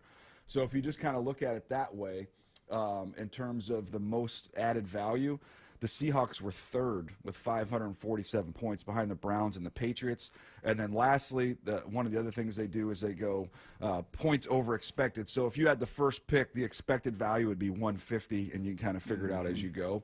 So the Seahawks, just based how I had it, they were plus 129 on points over expected, which put them 4th. Wow. So how I graded the players, I thought they got quantity and quality, basically, is what I'm getting at. Mm-hmm. You hear any rumblings after these rookie mini camps, Daniel, from around the league and maybe even in Seattle of, okay, here were our picks, and here's our takeaway from actually what we saw now in our own uniform? I've stopped making those phone calls over the years because I tend to find a lot of bias in those initial. I mean, he got out there. I mean, he was the first one on the field. Okay, I mean, you should have seen this. Yeah, I mean, he's already learned everything. I'm like, how many plays? Wow, 6. There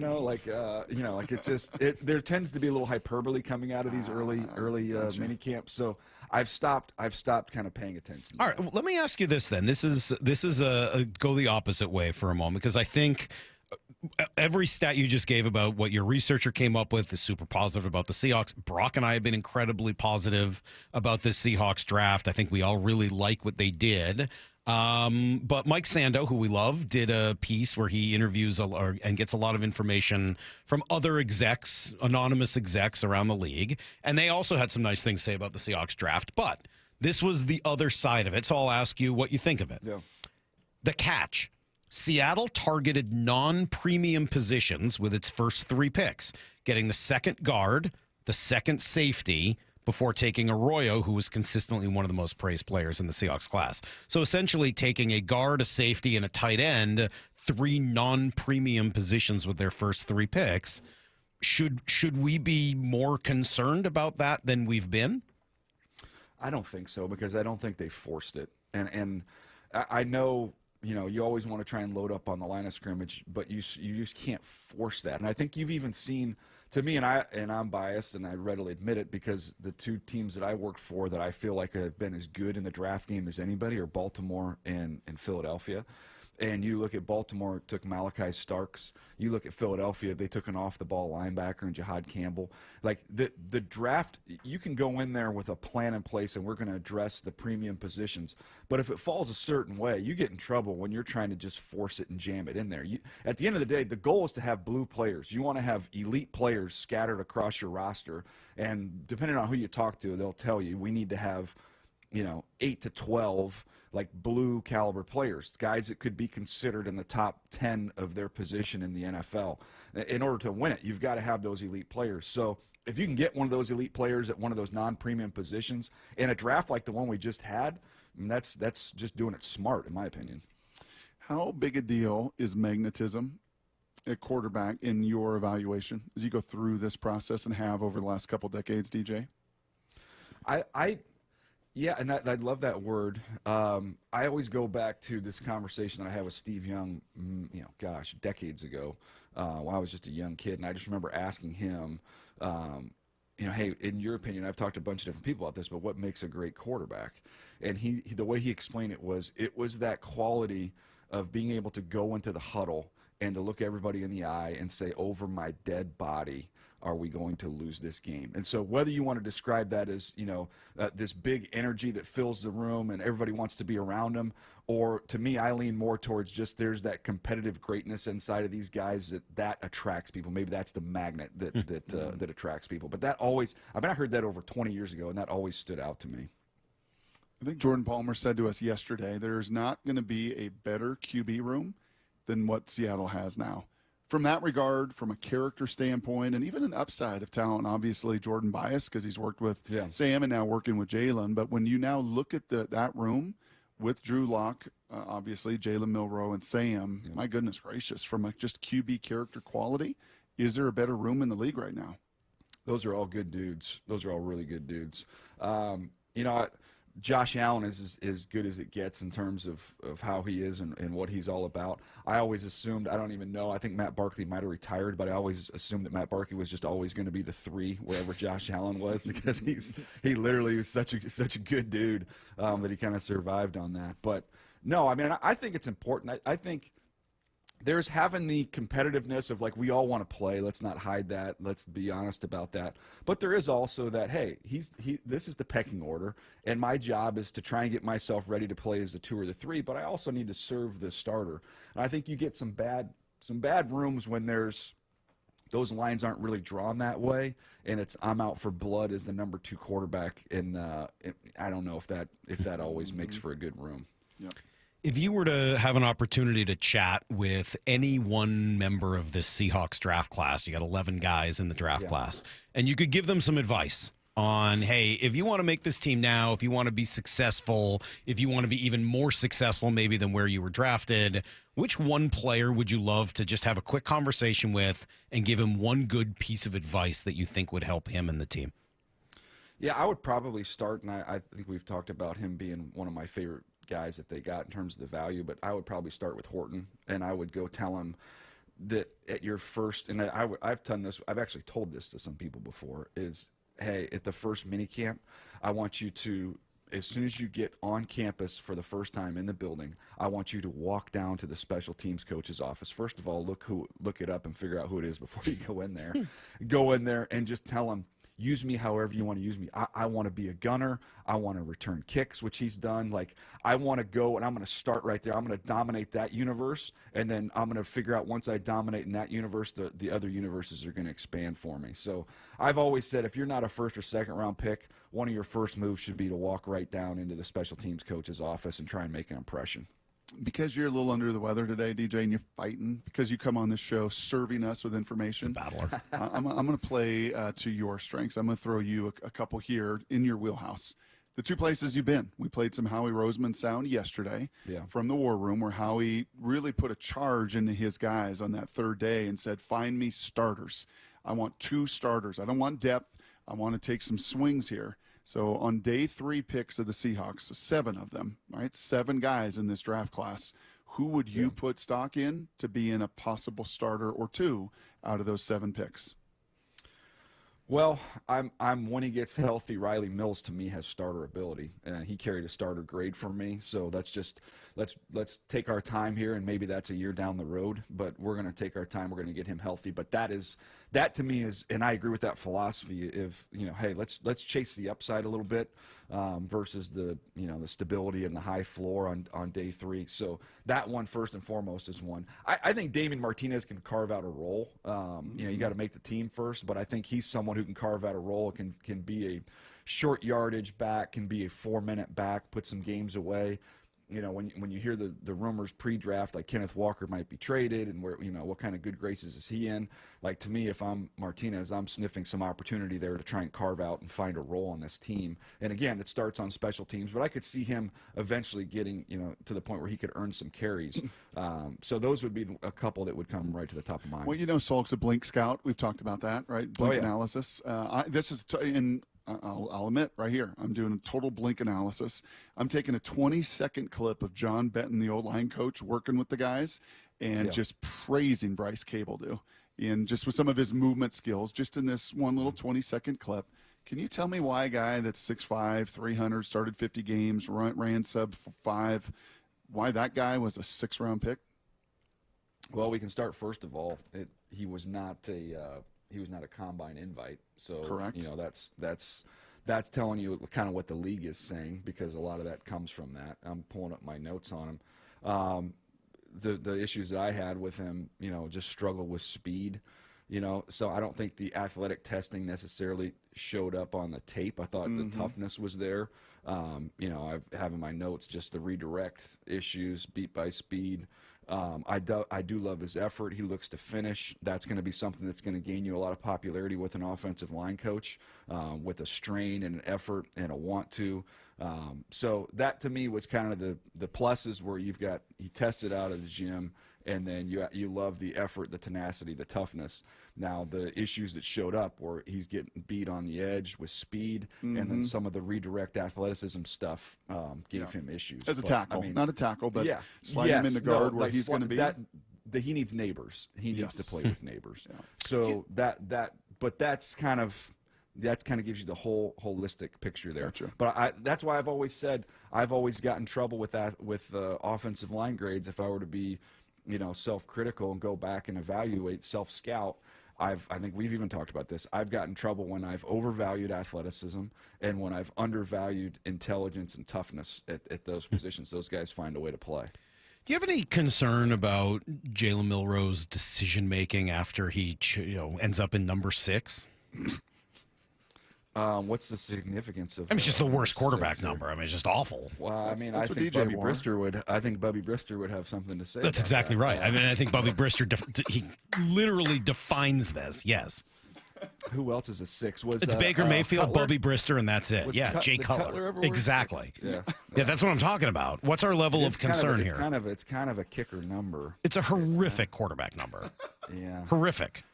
Well, I can tell you that my first game as a redshirt at Northeast Louisiana University, I came in there. I wanted 17. I couldn't get it, so I got 5. I was very excited. 5's a good number for a redshirt freshman. I kind of built like Garcia a little bit with the Niners. I was just like a stick. So I'm like, that's fine. So I get out there, and my first game we played Minnesota at home, and so they have your jersey laid out there, and I go to the equipment manager and I go, hey, question, two questions. I go, number 1, why do I have number 6 for? I thought I was 5. And he goes, well, we have double numbers, and since you're redshirt not going to play, we have you in a 6. I go, okay, I get that. You spelled my name wrong on the back of the jersey. That's maybe the bigger issue. I don't think it is. Jere, not Jera. So I literally lost my name and my number before the first time I put on a college uniform. That's a tough pill to swallow. I'd rather have a misspelled name than I would wear number 6 as a quarterback. That was the only time. That was the only time I got back to 5 the next week. Let me give you a more serious question. How'd the rest of the NFC West make out? The Rams just getting next year's 1 that's a huge win. It is. The Niners was. I'm not going to say it's a good or a bad draft. It was maybe one of the more surprising drafts to me, in that they went so heavy on defense, which, okay, I can understand that because they had a lot of holes to fill. But for a team that's been like an attack front, they took a lot of run defending, like front 7 guys. It was literally, guys who are much better against the run than they are in the pass game, and that started with Mykel Williams with their first overall pick. So that one kind of surprised me just because it seemed like there's a philosophical shift there. And I don't know if that's because, the Rams are a physical run team. If you want to go outside the broader picture of the NFC, you got Saquon Barkley and the Eagles, that offensive line. But that was Detroit. A philosophical shift. Yeah, Detroit is a physical team. So that just kind of, from being a team that was always attack up the field to more like kind of sit and hold the point of attack type players. That one shocked me. But and then you look at the Cardinals. I thought the Cardinals actually had a really good draft. I liked what they did. Mm-hmm. I think I'm going to know your answer on this one, especially as you spent so much time with Klatt, and Klatt and I are the same on this one. Colin Cowherd, we just had him on, DJ, and asked about Jalen Milroe playing 6 or 7 snaps. Right, he had said that on his show, and Salk asked him about it, and he pointed kind of to the red zone and what have you. Do you think that's a healthy dynamic? And do you think that's realistic that Jalen Milroe is going to get on the field for 6 or 7 snaps a game? I would say that, that maybe conservatively the 15th time I've heard about a quarterback entering into the league that's going to play a package of plays, and I can tell you we're 0 for 15. It never happens. It's always discussed, and it is. You know what it is? It's always one of those things, those ideas that's great upstairs, and you come up with this upstairs plan, and then when the message gets delivered downstairs, something gets lost in translation, and that never happens. So we'll see. I mean, again, I think it sounds fun. Let's get him a package of plays down in the red zone, some short yardage stuff, and it's been a long time since Cordell Stewart was doing that with the Pittsburgh Steelers, man. It just, teams don't do it. So I asked Brock this, I asked Lyle Mora, I asked Colin earlier, I'll ask you as well. Do you think the Seahawks' next franchise quarterback, and I'm talking about the next guy on this team who will win multiple playoff games and be considered a franchise quarterback, however you choose to define that, do you think they're currently on this roster? I think that the fact that there's a pause there probably is not great in terms of the confidence. But I think they can win playoff games with Sam Darnold. I do. I think Sam's good enough to do that. I think they put the right things in place around him, continue to build up. I mean, I don't think what he did last year was a fluke. I know the way it ended was not what anybody wanted to see. But I still think the ability's in there for him to do that. Now, I also have always talked about the confetti test. And that is, if you have a quarterback on your roster that you can imagine the confetti falling on him, I don't know that they have that guy. I thought that was Klatt's line. You stole that from him. Such a thief. He's such a thief. And just to be clear, this is what he does. He gets me about 4 Diet Cokes deep, and then next thing you know, he's stealing all my stuff. And Milroe doesn't enter into that for you? You don't see him as a potential franchise guy eventually? I don't. I just think there's so much distance to travel in the pass game, but I mean, hey, let's see where it all goes. I know there's a lot of raw stuff in there, a lot of ability in there, but it's just, to me, there's a lot of assembly required. All right, so let me follow up on it, because we did have an interesting conversation with Jordan Palmer, and one of the phrases he used, which I kind of liked, was he said we would be able to judge Milroe by how well he puts the ball in play. Essentially saying, we know he's going to make plays. Like, if he's in the game, he'll make some big plays because he's just so explosive, running, etc. Splash plays, the highlight reel will be awesome. But how well does he essentially function as a game manager, as a point guard, getting the ball to other people and allowing them to make plays without taking a sack, without, missing them by, 30 yards, whatever. It feels to me, anyway, from the outside, like that's something you could teach somebody, to just be a decent game manager and to just like do the little plays, because the big ones are going to come. If he could do that, couldn't he become something of a franchise quarterback? I would argue that that's probably the hardest thing to do. Interesting. The exact opposite is being efficient and not going big game hunting and taking what's there and being patient. I think that's the more rare trait that you'll see. There's a lot of guys that can hit the ball out of the ballpark. It's just, to use that baseball analogy that I think Jordan was going for, it's the guys that are just constantly putting the ball in play and moving the line. That's, I think that's one of the harder things to do. It's one of the reasons why Brock Purdy was missed by the entire league, because the entire league was looking for the reel of the splash plays, and they didn't exist. It turns out the guy was just playing point guard and doing the efficient, easy things consistently really, really well, and that's why he's had the success that he's had. I got called out appropriately yesterday or Monday by one of our peers, because I am known at OTAs to have Brady Henderson next to me, and Brady's got the roster, and instead of putting my readers on in front of everybody, I'll ask him, hey, who's number 65? Hey, who's this? Who's that? Nice. Yeah, it's a vanity issue for me, and hopefully I'll get over it. But if Daniel Jeremiah were with me and Brady out at OTAs, the first OTAs for the Seahawks, where would your eyes be, DJ? Where would you want to watch this team, this roster, these acquisitions, both through this draft and people they've added, obviously, quarterback and wide receiver?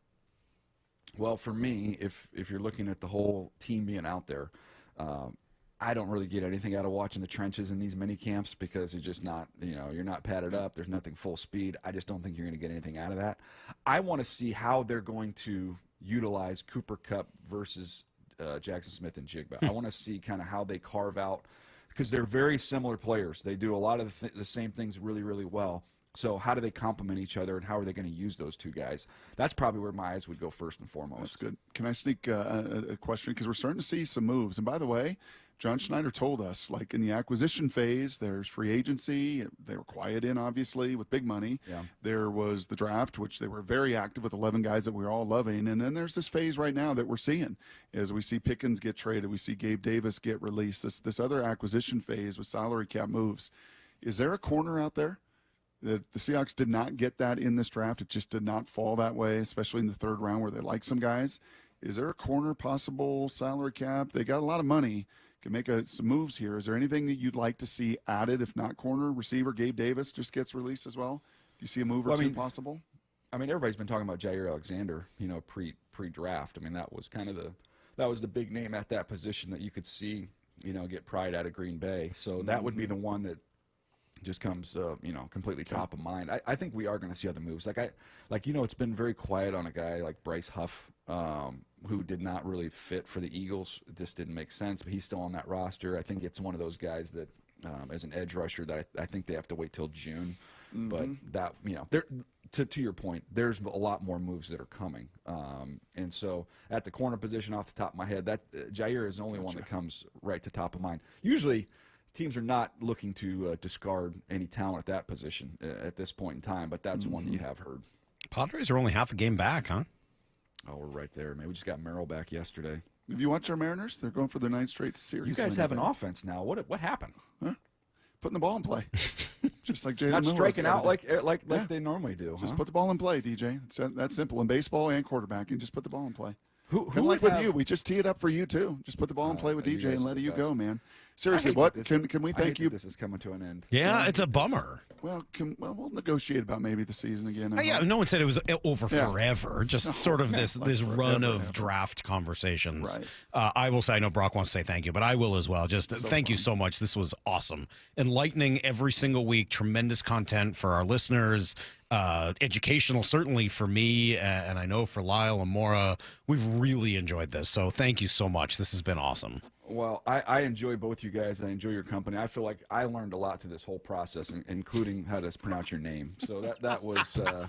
That was the most exciting. That was key. Thing. Yeah, that was a key moment. It took me a while. Slow learner, but I got well, there. he had to be available, right? Availability is the best ability, and the fact that he was available in the lead up to the draft for every show is a big Golly, deal. yeah, your attendance was way better in the spring. Thank you. Than the fall. I try. I do the best I can. Basically, you guilted me into it, so I was like, I can't take a Wednesday off. The one thing I know is that I got to be here. Hey, by the way, there's a lot. I did not know this, but there are a lot of transplants from Seattle down in San Diego and in Southern California. And I've had, I'm not saying like dozens, but I've had a handful of people that I'm friends with that listen religiously to your show on the app down here and have never complimented me or said one thing about anything I've ever done on television, but have really enjoyed these appearances. So I'll tell you what, you guys for making me popular in my friend group. The day I get fired or retire, I will be joining you and all of those expats in San Diego because I think it's about the best city in the country. DJ, thanks, man. We really appreciate it. Guys. All right, we got to go. There you go. There's Daniel Jeremiah. This has been a super, super good time. And if you miss any of that, of course, you can find it on the podcast page or on YouTube, and we'll send out some of the great clips. We'll be right back. Brock and Salk, Sales Sports on 710. For Down Territory, going inside the game with former Cougs and Seahawks wide receiver Michael Bumpus. Nicky Manwari's been compared to Cam Chancellor, but have you heard another one that you think may be a better fit? He's a mix between Cam Chancellor and a Kyle Hamilton. Kyle Hamilton is a bit better when it comes to covering, and Cam Chancellor was just that pit bull roaming the block, ready to fight anybody who goes across the middle of the field. He has a little bit of both in him. For Down Territory, every day at 11:15 and 1:15 on Bump and Stacy. When you partner with CDW, your people get more out of technology. CDW data experts are simplifying complex workloads with high-speed AMD processors, which helps your project managers efficiently manage heavier workflows. Game designers level up creativity, and scientists develop their next breakthrough. Amazing, right? Make amazing happen. AMD and CDW. Learn more at cdw.com/AMD. Right now, the Home Depot has spring deals under $20. So no matter what you're working on, the deals are blooming at the Home Depot with savings on plants, flowers, soil, and more. Then light up your outdoor space with Hampton Bay string lights. Was $34.97, now only $19.99. And get the grill going with two 16-pound bags of Kingsford charcoal. Was $19.98, now only $17.88. Don't miss spring deals under $20 now through May 7th at the Home Depot. Subject to availability, valid on select items only. You never get a second chance to make a first impression. Superior Linen Service. 98 years providing logoed apparel, uniforms, floor mats, linens, and more. Give us a call. We answer the phone. Superior Linen Service. Visit suplinen.com. Comcast Business is celebrating Small Business Month by giving you a $1,000 small business bonus when you switch to a qualifying gig speed package from the company with over 99.99% network reliability. Just imagine the thousands of possibilities of a $1,000 prepaid card. Like possibility number 1, company merch for staff. Styling. Or possibility number 24, the latest software. Upgrade. Or possibility number 192, new equipment powered by gig speeds. Or possibility number 555, a 3D printer. Rapid prototyping, anyone?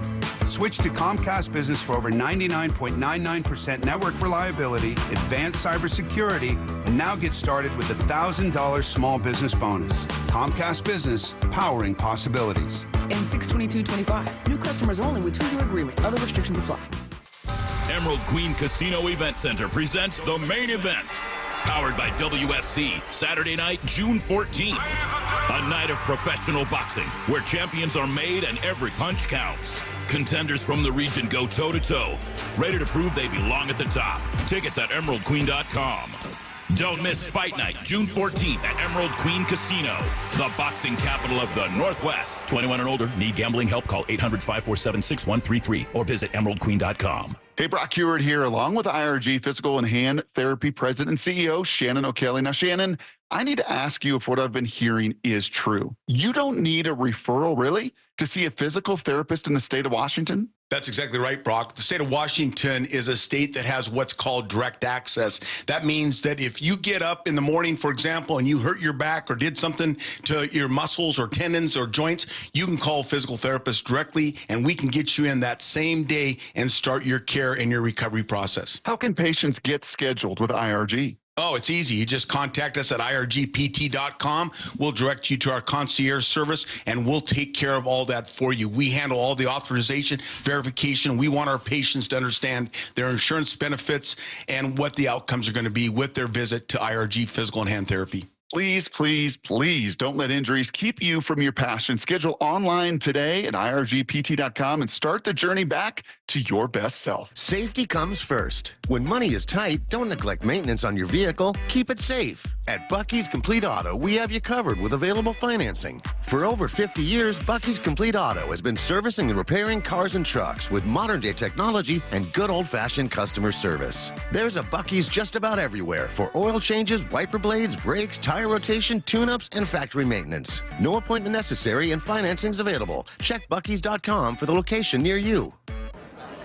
As America's leading business lender, Bank of America is on your corner and in your corner, right here in Seattle.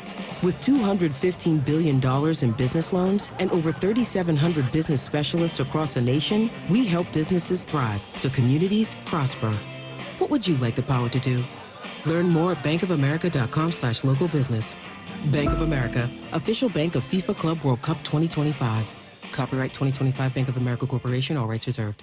Riverside Roofing is offering $1,000 off a new roof replacement. Book a free estimate online, and when you meet with Brandon, that's Don's son, tell him you heard the message on the radio station. Go to riversideroofingllc.com. It's Riverside Roofing, the roofing company you can trust. Let's go! This is Seattle Sports. Streaming through the Seattle Sports app. KIRO AM Seattle. KIRO FM HD2 Tacoma. Home of the Seahawks, Mariners, and everything Seattle sports. Give me a freaking auto! From the Quantum Fiber Studio, this is Brock and Salk on Seattle Sports. Brock Heward and Matt Marcus. Sorry about just Mike. Heward, not exactly Joe Cat there in the pocket. Now here are your hosts, Brock Heward and Mike Salk. 425 says, I'm listening on my morning walk right now on Encinitas Beach. Woo! Come down, Salk, as soon as you retire. I would move to Encinitas tomorrow. I love Encinitas. I do too. Carlsbad, Encinitas, Solano Beach, Del Mar. You'll probably be Del Mar, right? Because I got that kind of scratch. All of North County, man. I just straight up to Oceanside. That is God's country, man. I just absolutely love it there. It just wasn't in California. It'd be great. I don't mind that. It doesn't bother me. Like, there's a lot to like. I was just down in California. You know what? I didn't even get to tell you one California story. Only in California. Yeah. So I get into, maybe you guys will know this. I don't know the show, so I feel a little bad. Joel and I get into an Uber from the airport in Burbank, and this super nice guy is driving us. He's really funny. He's telling funny stories about how his kids are threatening to when he eventually needs to be in a home to make him live near, in the same room as his wife. And he's hysterical. He's cracking us up. Mm-hmm. And Joel's finally he's telling us all about growing up in East LA, and Joel's like, so, God, you're funny, man. Like, if you do any, stand-up comedy? He's like, no, but I'm an actor. And it turns out he's in I don't know the spinoff to Sons of Anarchy. Somebody else will know it. I'm not a Sons of Anarchy person. But he was in the, big spinoff, and is, one of the main characters in it. Whoa. And he's, driving around as an Uber driver in L.A. Wow. That is the most only in L.A. moment, right? Yeah. That fits. Shoe fits. Just completely and totally fits. Yeah. Dude was hysterical. He'd been in prison, grew up in gangs in East LA, had been in prison for federal prison for drug trafficking, and had found a way to turn his life around into, working on scripts and stuff about that lifestyle. So the Mayans. Yes, that's exactly what it was. The Mayans. He was in the Mayans. I'm going to appreciate your segue here. This will be good. I don't really have one. I just thought it was a cool story that I thought I would share with you. We've been talking a lot about Jalen Milroe, and I do have a little bit more. Let's see, I got Milroe sound, and then I got this Zabel sound. Which do you want? Why don't I start with Zabel? It's a little bit more fun. We've been serious today talking about Milroe, and we're going to get back to some Mariner conversation at 9:30. So Grey Zabel was asked 12 questions. This is pretty good. 12 questions. Yep. With Seahawks first-round pick. This is sort of Marine Layer style, right? Mm-hmm. This is sort of along the lines of what you might get in the Marine Layer podcast. But you don't get Lyle yelling at you. No. It's Marine Layer, but without Lyle's lack of volume control. Here's Grey Zabel's 12 questions. I'm Grey Zabel. I'm here to answer your questions. Who's your all-time favorite NFL player? I'd have to say Brian Urlacher, the Chicago Bears. Favorite team growing up? I really didn't have a favorite team because we're in South Dakota and we didn't do that, but I liked the Bears and the Patriots just because my older brother Peyton was a huge Peyton Manning fan. Favorite TV show? Ooh, I'm either going to go with Game of Thrones or Succession. What's your favorite meal? Steak and potatoes, Midwest, sir. How do you feel about being a part of the Seahawks' loudest and best fan base in the all of NFL? Unbelievable. I already can't hear very well to begin with. Can't wait for Sundays, make it even worse. Super excited. Have you heard how loud the 12s can get? Yeah, I think we heard them back in South Dakota on Sundays. That's how loud they were. What's a Midwest tradition you want to bring to Seattle? Oh, pickle beers. I don't know if a lot of people put pickles in their beer out in Seattle, but we got to bring that to Seattle for sure. Life on the line, how many bush lights could you slam in one setting? A lot. A lot. I'd probably say 20 or 30. What is your favorite Catan strategy? Probably Farmer. All right, hold on. A couple things. I got three takeaways. Couple of takeaways. Three takeaways. I purposely did not listen to that ahead of time so that I could hear it live on the radio. Oh, good. Couple of thoughts. We got to get Justin in here for the pickle beer things, right? I mean, that's hey, he's right outside. Get Justin in here. Yep. We need Justin for a moment. He's right outside. Justin! We've heard of picklebacks, right? When we went to Dublin, Ireland, we learned what a pickleback was. And I've had a pickleback. That's a shot Those are good. Jameson and a shot of pickle juice to cut the acidity. Pickleback, no problems. Everybody likes that. Yes, it kind of works with the Jameson or whatever. Thankfully, our pickle expert, Justin Barnes, was walking by the studio as this came up. Grey Zabel when asked about what Midwest tradition, South Dakota tradition, he wanted to bring to Seattle, said pickle beers. Yeah, I did see this and was sent this several times by people already, so I'm happy to hear. I'm assuming he means the actual pre-made pickle beer. No, there he are said several. putting a pickle in a beer. Okay, well, there are several, and there are some people who just put like hamburger chip style dill on a rim of a glass the way you do a lemon or an orange. Okay. Have you done this? Yes. Because I know you like both beer and pickles. Yeah, there's also a pickle salt that I've used for beers. There's like these ones that are like strips that look like fruit roll-ups. So you can put on the glass. You're taking a dill pickle, you're sticking it in a beer can? Sure. I mean, you can do, like I said, the hamburger chips or the spears. Yeah. And it's good? Yeah, I love pickle beer. I was sent this several times yesterday. I'm sure I'm like, you were. he's immediately my favorite Seahawk. Okay, well, what about the other follow up there in life on the line, Justin Barnes? How many Busch Lights can you put down? Ooh. Do we want to have this conversation? Probably not. Do you think you could get to 30? In river float years, yeah, that was a whole day. What do you think that timing is on that, Lo? Like 30 over the course of a day? Of a river float day, we were splitting 30 bombs. Splitting? Yeah, just being a buddy, yeah. Right, but that's splitting. I know, I can't do that. Like, I'm not a 350-pound athlete. You're not going to be able to drink 30 yourself. No. Absolutely not. That's a disgusting amount of beer. It's an incredible amount. It's truly, it's pretty disgusting. Powerful amount of beer. It's really that is Olympic power drinking. Well, think about how much carbonation. Yeah, for sure. Is in 30 cans of anything. How do you think you went from 240 to 320? I mean, it was Dick's Burgers. What was the other pizza joint? Pizza Time. It was Dick's, Pizza Time, and beer. Right. That was kind of the way that South Kitsap boys went from 240 to 320. What was your third big takeaway? The most disturbing, this is football specific here, to make it serious again. He doesn't hear real well. Yeah. Maybe that's why he had so many false starts. I was wondering about that. I was thinking about that, running a lot of heavy equipment. Maybe didn't use a lot of ear protection properly. Rocks into the back of the truck. Yeah. Yes. Okay. Brock, was A Pizza Mart around when you were at UW? Say that again? A Pizza Mart? Was that around when you were at UW? Don't know. Were you a frequenter of Earl's on the Ave by chance? No, it was Pizza Time. It was Pizza like Time, $2.99 Pizza Time. I believe that. I thought isn't there that crazy UW pizza place that everybody loves? Well, there was North Lake Tavern. North Lake Tavern's great. And then it became Big Mario's and it's gone. But Oh, I didn't realize that. Yeah, that became North Big Mario's. Yeah. Okay. All right. Yeah, can't hear it real well. Loves pickle beers and can put down 20 I'm to a 30 fan. Busch Lights. 20 to 30. I'm a fan. That's like Andre the Giant level insanity. It's like All right. Wade Boggs on a flight. It's like Wade It's like Wade Boggs on a flight. I did see something recently. You know the like "In this house we believe" signs that you see around Seattle. It said, "In this house we believe Wade Boggs did drink I saw that. 30 beers on a cross country flight." That was pretty good. All right, see you, Justin. Thank you for stopping by. Hey guys, love you. It's good to see your face. It's beautiful as always. Say hi to the made up Betsy, and we'll be right back with everything you need to know next. For Down Territory, going inside the game with former Cougs and Seahawks wide receiver Michael Bumpus. Nicky Manwari has been compared to Cam Chancellor, but have you heard another one that you think may be a better fit? He's a mix between Cam Chancellor and a Kyle Hamilton. Kyle Hamilton is a bit better when it comes to covering, and Cam Chancellor was just that pit bull roaming the block, ready to fight anybody who goes across the middle of the field. He has a little bit of both in him. For Down Territory, every day at 11:15 and 1:15 on Bump and Stacy. Hey, have you been with the same insurance agent carrier so long you're just making way too many assumptions? I learned something just yesterday, when it came to insurance for the big wedding we're having. They needed a venue insurance. You know what was great? I could send the deal right to FirstMark and have my friends at FirstMark take a look at it. Why? Because they're my teammate. Molly and I decided to take the FirstMark challenge years ago, and boy, am I glad we did. We have what I call connective tissue. I have relationship. I don't make any assumptions. I don't have to, because they have the answers. Here's how FirstMark does it. They fully analyze your current coverage, like they did mine, my mom's, my friends, my parents, making sure you're not overpaying for the wrong coverage. Then, unlike the rest of us, they go to the market. Dozens of major carriers they've worked with for years to find you the best fit. That's it. No stress, no assumptions, no confusion. They're your teammate.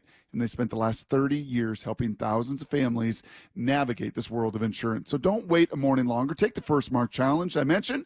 It's totally free, and you might be the next FirstMark Challenge victory. Just go to firstmarkinsurance.com. Firstmarkinsurance.com. Your teammate that goes to work for you. Hi, I'm Smokey Bear, and I made an assistant to help you out, because only you can prevent wildfires. Hey, Assistant Smokey Bear. Call me Papa Bear, because I'm grilling up dinner. Do you get it? Yes, good job. So, what should I do with all these coals? Don't just toss them out. Put them in a metal container, because those embers can start a wildfire. I understand. The stakes are high. Ha, ha, ha, ha. Learn more at SmokeyBear.com. Brought to you by the U.S. Forest Service, your state forester, and the Ad Council. This is the story of the one. As a lineman, he does whatever it takes to keep the power on in his community. And he wants a partner like Grainger who does the same. Grainger offers the professional-grade products he needs, from voltage detectors to harnesses to hard hats, plus fast, dependable delivery, so he can rise to every challenge. Call 1-800-GRAINGER, click Grainger.com, or just stop by. Grainger, for the ones who get it done. At Cressy Door, we have the perfect garage door for you. Come visit our brand new garage door and fireplace showroom and let our experts help you find the perfect garage door. Cressy Door. At O'Neill Plumbing, we've been exclusively plumbers for over 100 years. No corny mascots, no out-of-town owners. Just clean, fast, and professional plumbers out to your home fast. All rooter and all trenchless. O'Neill Plumbing. Hey guys, did you know that half of men over age 50 have erectile dysfunction on some level? Whether you have mild, moderate, or severe ED, West Coast Men's Health can help. We don't prescribe pills and hope they work. Instead, we treat the root cause of the problem with acoustic wave therapy, which breaks down plaque, unclogs arteries, and restores blood flow. We have treated thousands of men across our 11 locations nationwide and have established ourselves as a leader in the industry. So whether you have ED, Peyronie's disease, or suffer from chronic pain, such as neuropathy, carpal tunnel, or Dupuytren's contracture, West Coast Men's Health can help. No pills, no shots, no surgery, just results. With clinics in Redmond and Tacoma, call West Coast Men's Health at 206-519-6541. That's 206-519-6541. 206-519-6541. Online at westcoastmenshealth.com. 4 down territory, going inside the game with Michael Bumpus. I like this. More quarterbacks should start doing this. Every day at 11:15 and 1:15 on Bumpin' Stacy. Hey, baseball fans, Rick Riz here. I'm excited to introduce you to my good friend Keith Dashafy, owner of Pella Windows and Doors of Western Washington. Keith? Thanks, Rick. At Pella Windows and Doors, we pride ourselves on delivering top-quality windows and doors that enhance the beauty and energy efficiency of your home. Our products are built to last with innovative designs and exceptional craftsmanship. Whether you're looking to upgrade your windows or install new doors, Pella has you covered. That's fantastic, Keith. Don't wait. Schedule your free appointment today at PellaPNW.com. Emerald Queen Casino Event Center presents the main event. Powered by WFC, Saturday night, June 14th. A night of professional boxing where champions are made and every punch counts. Contenders from the region go toe-to-toe, ready to prove they belong at the top. Tickets at EmeraldQueen.com. Don't miss Fight Night, June 14th at Emerald Queen Casino, the boxing capital of the Northwest. 21 and older, need gambling help? Call 800-547-6133 or visit EmeraldQueen.com. There's nothing better than having a big fish on your line. You'll hear that sound a lot at Queen Charlotte Lodge. Experience a luxury resort, breathtaking wildlife, spectacular wilderness, and amazing fishing at Queen Charlotte Lodge in British Columbia. Reserve now for peak king salmon runs and plentiful halibut this May and June. At Queen Charlotte Lodge, it's fishing first class. Go to fishqcl.com. That's fishqcl.com. And remember, our dollar is worth $1.40 north of the border. Goodbye, winter mud. Hello, Dream Yard. Spring is here. Synthetic Turf Northwest has you covered. No more soggy lawns or weekend yard work. Just green, clean, and ready for backyard barbecues, wiffle ball, or kicking back. Synthetic Turf Northwest, the area leader in synthetic grass, residential and commercial installs, plus turf supplies out of our Woodinville warehouse, and soon in Fife, right off I-5. Mention Seattle Sports and save up to $1,000 off your project. Visit syntheticturfnorthwest.com today. Need to know. 15 minutes past every hour with Brock and Salk. Here's what you need to know. Up first. Well, Brock, the Mariners keep finding new and interesting ways to win games. We talked yesterday about the variety in ways they found to win. Have they had one quite like yesterday? I don't know that I remember it. I haven't seen every game this year, but most of them. And that one felt kind of unique. Maybe like some of the ones in the first week or two of the season where they didn't necessarily do everything by the book and there were a lot of chances for it not to work. But when all was said and done, Pitching did what it needed to. A couple of relievers came in and did what they needed to do. And Cal Raleigh had the big moment when it came. Ferguson ready, and the right-handers 3-1 pitch on the way to Cal. Swinging a line drive, base hit down the right field line. Polanco will score. Julio rounding third, being waved in. He'll score. Heading around to third goes Rivas. He gets to third. Cal Raleigh with a base hit down the right field line. And the Mariners have the lead 4-3 here in the top half of the ninth inning. They ended up adding on one more, so it's a 2-run lead. I don't know that any run is safe in that building. Mm-hmm. I don't know that any lead is safe in that building. Yeah. I actually, I seem to remember here, I may be misremembering, but I don't think I am, that actually the numbers will tell you the Mariners one of the best teams in all of baseball with ninth inning, late inning bats down, coming back from behind late in game. Yeah, I wasn't saying they haven't had comebacks. Yeah. Just that one felt different to me somehow. Yeah, I mean, there were a few machinations beforehand, a few missed opportunities in the fifth and in the seventh, and your boy was a little frustrated with Randy's at bat. And maybe you could question Poland, Hancock. Yeah, it just had a lot. These two games in Sacramento, They've frankly, in that building, have just had a lot to them. And these two teams tangling, whether at T-Mobile or down there, pretty good matchup, pretty good baseball to watch. Yeah, you said earlier styles make fights, and there's something about the combination of these two baseball teams that have just led to really good games. Yeah. I've enjoyed them. I'm excited for today. 12:35, finish off this series here with Gunnar Hoagland, the great Gunnar. Is it Hoagland or Hoagland? It's probably Hoagland, isn't it? Yeah, it's Hoagland. It's Hoagland, the great Gunnar Hoagland going up against Brian Wu. 12:35 start. Mariners going to look here for their 9th straight series win. I mean, like, how many times have they done that in franchise history? I know they did it a couple years ago when they got red hot. Right. So it's not like it's not been done since 2000. But I wonder how many of those stretches they've had. It is pretty crazy. Just seeing them, just watching them win game after game in all of these different ways, series after series. Exactly right. Dan, pretty happy with the offense. Some great at bats again. Stroh, Demo, Julio. Coming up with the home run early to get us on the board, and then obviously some great defense the last couple of days out in center field. And then Cal's day off had to end, and came in, put on a really good at bat to get the W, get the big runs across, and that was the turning point. But again, so many great at bats up and down the lineup that was the difference tonight. So not only have there been individually really pleasant surprises and guys way out over their skis in this 21-14 start, but if you listen to us in Peoria, if you listen to us in the weeks leading up to the season, and not just us, everybody, this defense, this defense can be a problem. This defense now with because this defense hasn't been the defense that's right. It's a different group of people. I know it is, but Williamson at third and Rivas at second for a lot of this.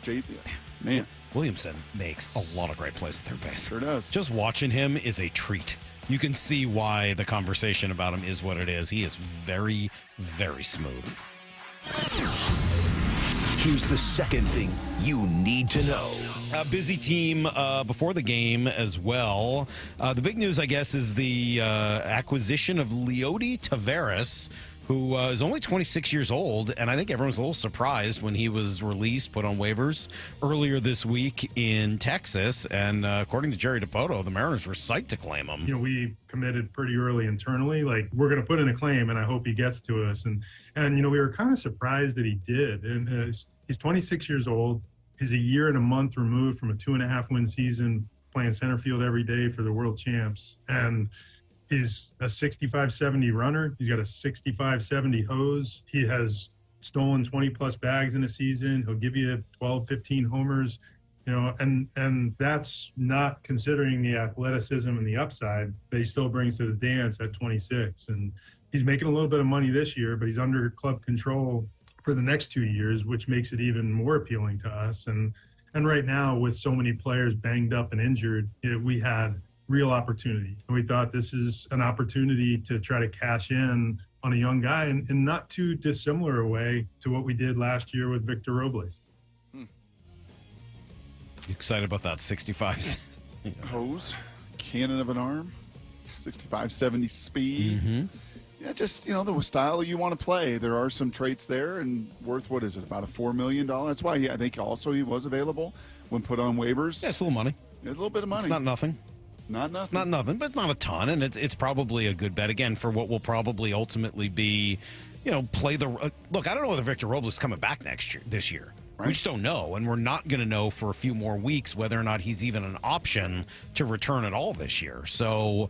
I think it's probably the right thing to do. I don't know whether he's a starter, full-time starter in right field. Again, I don't know whether there's enough in the bat for that to be the case, but he can run and he can play defense. And at the very least, to know you've got that out of a switch hitter, that's probably... And he's had, as Lyle said on the Marine Later to us this morning, like 3 months, not 3 weeks. He had 3 months the first half of that 2020 World Series season. Experience. Yeah. I mean, those things all count for something.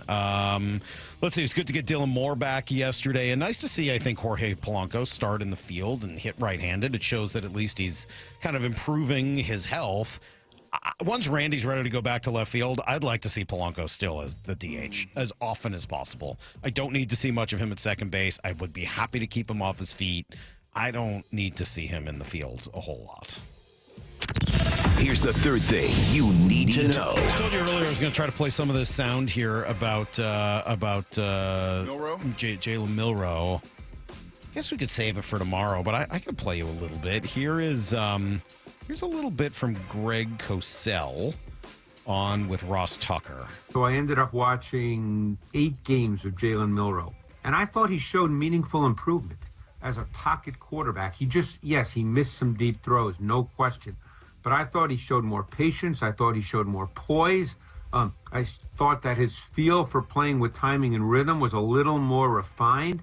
I thought he played within structure a little better. So I thought there was actually improvement in his game. And I don't want to say it was significant, but it was incremental and meaningful in my view. I thought there was improvement from 2023. So I think he can fit that system. Obviously, they signed Darnold. He's the starting quarterback. But I thought that was a really interesting draft choice. But I see him being deployed, like I said, in the red zone. Yeah, this is a deeper conversation. Kind of what Cowherd said, too, right? Deployed in the red zone. And I'm a little more with DJ and Joel. Like, hey, that's been talked about for 15 different guys since Cordell. Yeah. Cordell they used as a wide receiver. I mean, Cordell was a wide receiver. He was, but he was also third downs and red zone. He was slash. That's true. But he was on the field constantly as an actual, starting wideout. Yeah. As DJ said, this has been upstairs conversation a lot with different talented athletic guys over the years.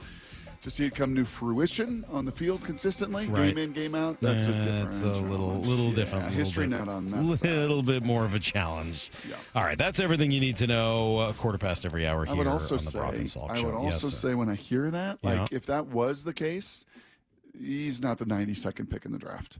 Right? If we know how overdrafted quarterbacks are and everything else, if that was truly the case and he'd made these big strides and shown he's not going to fall to 92 in the draft. No, I mean, again, all right, fine. I'm going to keep my mouth shut because I don't know. I haven't watched him play a ton. Yeah. But it's happened before. I mean, happened with Russell Wilson. It did. Kind of happened with Brock Purdy. I mean, it does happen. I don't know that it happened with Jalen Milroe. I'm excited to watch it and get more of my own opinion. I would probably point more to Dak Prescott. I think that's a better. Well, that's a good comp, though. He was a 4th-round pick. I think that's probably right at 92. You're nearly a 4th-round pick. And just the maturity and the athleticism and all that. If you just drafted Dak Prescott in the 3rd round, how psyched are you? Real psyched. Especially young Dak was awesome. Yep. I love young Dak. Young Dak who beat the Seahawks in the playoffs. Before he got beat. That guy was really, really good and really, really fun. And this guy's a much better runner than Dak ever was. I mean, Dak is a good runner. This guy's a great runner. Agreed. Similar throwers, though. A little intrigued, not going to lie. We got trash takes coming up in 20. We'll do a little Mariner conversation next. 4 down territory, going inside the game with former Cougs and Seahawks wide receiver Michael Bumpus. Nicky Manwari has been compared to Cam Chancellor, but have you heard another one that you think may be a better fit? He's a mix between Cam Chancellor and a Kyle Hamilton. Kyle Hamilton is a bit better when it comes to covering, and Cam Chancellor was just that pit bull roaming the block, ready to bite anybody who goes across the middle of the field. He has a little bit of both in him. for Down Territory. Every day at 11:15 and 1:15 on Bump and Stacy. Hey, it's Mike Salk. Are you ready for a little luxury? It's waiting for you at Snoqualmie Casino and Hotel. That's where comfort meets elegance. That's where this summer, as they open up the new hotel, which is going to be amazing, you'll get all of the world-class dining, new restaurants, and yes, entertainment. The outdoor concert series is back with artists like Hanson, Austin Jenks, Melanie Fiona, and POD. All this summer, overlooking the beautiful Snoqualmie Valley. You can get tickets at snocasino.com. Seattle's closest. It's now Snoqualmie Casino and Hotel. Want to get rid of clutter and reclaim your space? John here with Happy Hauler, Seattle's eco-friendly junk removal. We're a family-run small business that provides junk removal, donations, and recycling for the greater Seattle area. At Happy Hauler, we pride ourselves on responsibility, community, and sustainability. We prioritize donating and recycling, so we'll look for opportunities to do just that instead of going to the landfill. Make yourself, your community, and the planet happy. Reclaim your space. HappyHauler.com, hauling with a heart. If you're 55 and up, T-Mobile has plans built just for you. 2 lines of unlimited for just $30 a line. That's a 45% savings compared to Verizon and AT&T. But don't just take our word for it. It's not just the savings that are great with our T-Mobile plan. There's all this value from all these other things that T-Mobile offers. T-Mobile has been such a savings for us. We love it. Switch today and get 2 free 5G phones like the Motorola Edge with Turbo Power charging that gives you power for the day in just 15 minutes. And customers 55 and up can get 2 lines of talk, text, and data for only $30 a line. Go to T-Mobile.com/55 to learn more. With 24 monthly bill credits and 2 new lines with autopay for well-qualified customers plus taxes, fees, and $35 per line connection charge. Credits end and balance due if you pay off early or cancel. Contact us plus $5 per line without autopay. Debit or bank account required. 45% off 2 lines versus AT&T Starter and Verizon Welcome. Plan benefits vary. See details at T-Mobile.com. Motorola Edge requires 68-watt charger. Charger sold separately. Actual performance will vary based on usage and configuration. Did you know your skin is the largest organ of your body? Huh? That's why you should shower with Old Spice Super Hydration Body Wash instead of plain old bar soap. Love your skin by super hydrating it with vitamin B3 and glorious notes of vanilla and shea. Did you know that my super hydrated skin is the second largest organ of my body? The first is my heart. Old Spice. Men have skin too. Old Spice Super Hydration Body Wash. 24/7 renewing moisture. With daily use. Hey, Green Gobbler here. So you've got a clogged drain in your bathroom. Water in the sink's overstaying its welcome. You're spitting today's toothpaste on top of yesterday's toothpaste. You hope that it'd go away. Yeah, clogs don't just go away. I make them go away. I'm Green Gobbler, the only clog dissolver you need. I'm bleach-free, safe for your pipes, and I work. Guaranteed or your money back. Because I never met a clog that was gonna unclog itself. Green Gobbler. Let the gobbler get it. G. Scott here with former Seahawk Doug Baldwin. Tell us about Nourishing Champions. We know the benefits for young people in sports, but we often don't think about the barriers. And one of those barriers is having proper nutrition. So Nourishing Champions, in partnership with Champions of Change and Safeway, is an effort to address those barriers so that our student athletes have what they need to excel both on the field and in the classroom. High schools can apply for grants up to $25,000 from Nourishing Champions. Learn more at championsofchangefoundation.org/Nourishing Champions. We are Seattle Sports, the home of the Seahawks, Mariners, and everything Seattle sports. Watch your favorite show live at seattlesports.com. Hi, this is Nancy Penrose, owner of Big Trees in Snohomish. Spring has sprung. Need color to brighten up your yard or privacy trees to keep your neighbors guessing? Now is the time to buy. With hundreds of trees arriving in the nursery daily, Big Trees has the perfect tree for you. Check out our updated inventory list online at bigtreesupply.com or come visit the nursery today.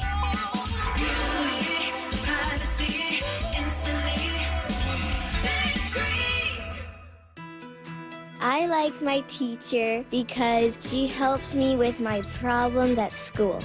No matter how old you get, you always remember that one great teacher. Hi, this is Rick Riz, inviting you to join WSECU in celebrating Teacher of the Week. This year, we're going to honor 24 great teachers with grants of $500, sponsored by WSECU, the credit union for Washington. Nominate an exceptional teacher now at mynorthwest.com/teacher. Hey, it's Jason Rance. I'm here with our local tax expert and advocate, Greg Nunn of None Better Tax Resolution. When you're dealing with business owners and the idea that they owe money to the IRS and they feel like they might be letting their staff down, and it just spirals out of control. One thing I see with businesses, it's really tough because they have employees and maybe they're having a difficult time with the cash flow of the business. Then unfortunately, what a business often does is they quit making their payroll tax deposits, which is really about the worst thing you could be doing. I mean, it's a telltale sign if you're doing that. Hey, get someone that can help you kind of look at your business and see if things can be changed so that you can operate your business better and make those payroll tax deposits. Because let me tell you this, the IRS is on those right away. If you're having trouble with the IRS, you have to call Greg Nunn of None Better Tax Resolution. From stress to success with IRS Solutions. 425-947-1967 or Google NUNN. None Better Tax Resolution. From the Quantum Fiber Studio. This is Brock and Salk. Weekdays 6 to 10. On Seattle Sports and 97.3 FM HD2. Been a pretty good day, pretty good week, to be honest with you, here on the Brock and Salk Show and throughout the station. Seattle Sports on 710, seattlesports.com, and maybe you like to listen to it on crystal clear high-definition radio at 97.3 HD2. That's a good way to do it, or you can watch on video. It looks like, well, just so I could recap and then move forward. So far this week, we've had some pretty good guests, right? I mean, yesterday, if people miss Jordan Palmer, that's one you should go back and listen to. Mm-hmm. Like, that will give you some really good insight. Quarterback coach for both Jalen Milroe and for Sam Darnold. And, by the way, worked with Drew Lock. He's sort of the guru right now, and he gave us really good insight into especially Milroe, but really all three guys here in Seattle. So that was cool. Of course, Jeff Passan yesterday, as always. Today, Colin Cowherd, kind of the top of our profession. And then, DJ, who was phenomenal in his final appearance with us for now. And then good luck, Dan Wetzel. Good luck to you, buddy. I know. Dan Wetzel, all he is the best sports columnist in America right now. He's going to join us tomorrow at 8:30. I'm hoping we're going to get to talk to Kevin Seitzer on Friday. That's the goal. Not confirmed, so don't put it in your calendar yet. Buck. I know. We're working on that, though. Obviously, what he's doing right now is pretty good. And then just booked Pete Carroll Wednesday of next week at 9 a.m. That should be on video as well. So if you like to watch on YouTube, you should get an opportunity to hear us with Pete next Wednesday. Old friend, Pete Carroll, Wednesday at 9 o'clock. So that should be pretty cool. I mentioned Kevin Seitzer.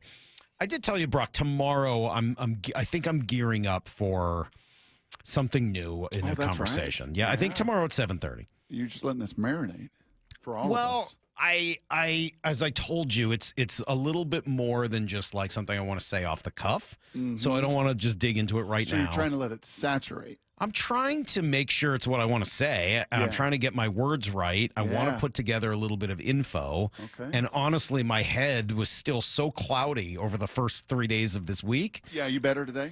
I think so. Or the first 2 days, like Sunday, Monday, Tuesday. Right. My head was so cloudy. Yeah, today I finally feel like the clouds the fog have left. Is cleared. Yes. The fog of confusion. The fog of war. The fog is something. I don't know. Yeah, I finally today feel like my mind is cleared enough that this afternoon, evening, I can like kind of start to think about what it is I want to say. But look, is it baseball related? Yeah, it's very, very, very baseball related, and it's been kind of crystallized here over the last couple of days. The Kevin Seitzer thing is definitely a conversation worth having. I mean, the team's hitting. Mm-hmm. I mean, like even in these last couple of games, which have been weird, they have been. These have been weird games, and I have not agreed with a lot of the decisions made in game. I've been surprised by a lot of them.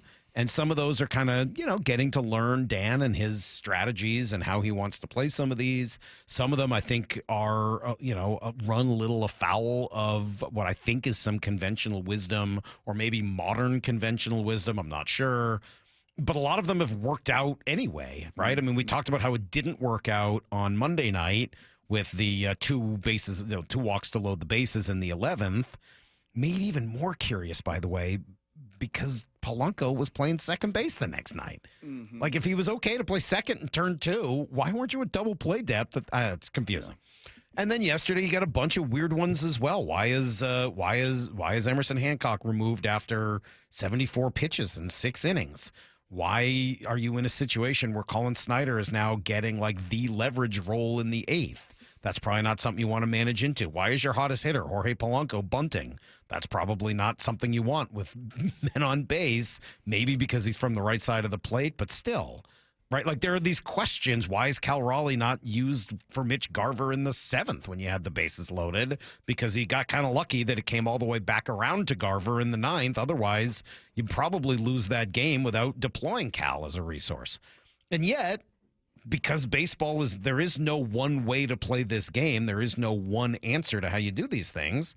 Like all that stuff ends up working out yesterday because the guys execute and you win. Yeah, it's the old process versus results. I want to do the process conventionally. I want to do the process right. I want to do the process that give me the best odds. I want that process versus results that we get to in this sport seemingly more than any other. And by the way, let me tell you, just confirmed, Kevin Seitzer is going to join us on Friday. Wow. How about that? 8:30. We'll talk to the Mariners hitting coach, Kevin Seitzer. Yep. Look at you guys doing my job for me. Maura, why do you cut sound? That's cool. You cut so much sound yesterday. Brock calls you the sound hound. Yeah, found that out in our show meeting. That was surprising. I was like, you're called the sound hound. I was like, by who? He's like, oh, Brock's been calling you that. I'm like, not to my face. No, and not to me either, by the way. He's never used that phrase with me. Apparently only to Kyle when he's probably complimenting you would be my guess. Yeah, only our boss. Yeah, that to me is like complimenting behind your back. How do you feel about that? Praise in private, criticize publicly. Isn't that the way it goes? Yeah, I think so. Knowing this show, yes. Oh, there he is. There he is. Yep, there's a yapper. Ah, good. There you go, kid. So yeah, Kevin Seitzer will join us Friday at 8:30, which is awesome. I have told you this before, Salk, and again, it's just baseball. It was just one manager, but it's that I asked a manager that competed against Scott and the Mariners for a lot of years, and he said, I didn't mind going up against Scott and the Mariners because you knew the book, and they're going to play the book. They're going to play the odds. Right, they're going to be pretty conventional in the moves they're going to make, and a lot of them are the right moves according to baseball process. And he said, there's other managers that are harder for me because they're really unconventional and they don't play by the book, and I don't know the card they're going to necessarily play, so it affects the way I'm going to play my cards to try to get it, as you said, into an 8th inning situation where the leverage is on my side. Baseball's it's a goofy sport, man. And when you think you've got that, strategery figured out, this is the way. It'll throw you a little curveball. And Dan and this game management, there have been a bunch of curveballs. And that's not you saying it. I mean, it's Aaron Goldsmith up in the booth. You can read Aaron, and Aaron's pretty good at knowing conventional baseball process and knows the numbers and knows the savant and knows all this stuff. And it's like, oh, okay, well, we're going to play this hand a little bit differently. And you're using that word hand, and it really is. Again, I said this earlier, and we've said this for years. Kind of the best analogy is blackjack for me, and as a huge fan of that game. I was just teaching Cecily how to play, by the way. She's super into it now. Asked me if we could play again. I was like, yeah, anytime. I'm happy to play the dealer. Just as long as you're throwing your real money out there, I'm happy to be the dealer. But it's very similar to blackjack, where there's a book. Blackjack tells you how to play. I mean, like, there's a book. It's pretty simple. It's all built on odds. And if you play the book over a long enough period of time, you will give yourself a better chance to win than if you don't play the book. So if you hit on 16, you want to hit on 16? Against a 10? Yeah. That's what the book says. Yep. But that doesn't mean it's going to work every time. It means that if you do everything by the book all the time, you will incrementally increase your chances of winning money, or at least of not losing it. So it doesn't, people will see all the time, well, it didn't work. Like, well, yeah, I can't tell you what the next card is going to be. I can just tell you that over time, if you do it this way, you're going to use math to give yourself the best probability of success. And I think baseball moves are often very similar. You don't know who's going to execute or win. A 350 hitter is still going to get out 65% of the time. Like there's no guarantee that doing the right move is going to work or that doing the wrong move won't. Yeah, the dealer could have a 2 and then get a 4 and then get a 5 and then get a face card. Happens all the time. And get a 21 and blow your face card out of the water. Happens all the time. And ultimately, managers can put the team in what they view as the best position to succeed, but it doesn't guarantee success or failure one way or another, which is why generally the moves they're making, I think, tend to have less to do with what's happening in that game and more to do with what's happening on their roster. Mm-hmm. Generally. Not always, but generally, whenever you're scratching your head, my assumption is they have some extra bit of information that we don't know, or they're playing a longer game than we realize. Yeah, that it wasn't Dan ordering the code red in the bunt by Polanco. It was him empowering his player as he did early in the season. Now, he had a conversation about that one. Like, let's not maybe do that again in that spot. And, that was probably more of a Polanco decision than it was a Dan Wilson, Kevin Seitzer decision, right? I mean, but do we know that? And do we have that intel 100%? No. But more than likely, they've got, as you said, intel we don't more often in those situations. I'll say this too. And the other thought that comes to my mind, Salk, is in the Avalanche just fired their special teams coordinator because their power play was atrocious in their series versus Dallas. And really for big stretches, it's been that way. And these hockey coaches we talked about a lot get fired. The Kraken just fired a hockey coach after hiring him less than a year ago in Bilesma. And when you listen to hockey people, you know what term I hear? Just an old school term that I hear more than in that sport than anything: confidence. The job of the coach is confidence, right? As you said, the scheme isn't particularly detailed or anything like the sport of football. Teams basically do a lot of the same things. There's a lot of really talented players from globally, from all over the world. So you got a lot of good rosters. So much of it comes down to the confidence that the guys play with. I wonder over the course of this season, as we chat with Seitzer, I just do wonder if that word will come about a little bit more with these hitters. Well, certainly as they're building it because it's working. Correct. I mean, the more you hit, More generally success. the better you're Yep. going to keep hitting. That's right. It absolutely builds on itself. So in that way, yes. Where I'll push back is Ryan from Spokane saying Scott would have denied us 2 doubles yesterday from Mastroboni because it was left on left. Nuff said. No, not Nuff said. Like exactly the opposite of that. Why not enough said? Because that happened to work. Jack do talk Thai. Jack do talk Thai very well. Stop Why that. not enough said? I don't because that's just not true. Like that's not enough said. It worked yesterday.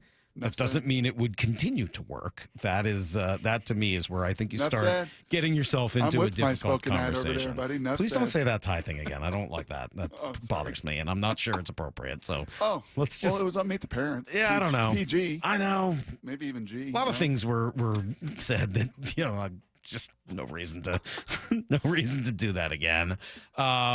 Anyway, lots of cool stuff going on with this team, and guy I'll just come back to for a third time today because it jumped out to me yesterday is JP Crawford.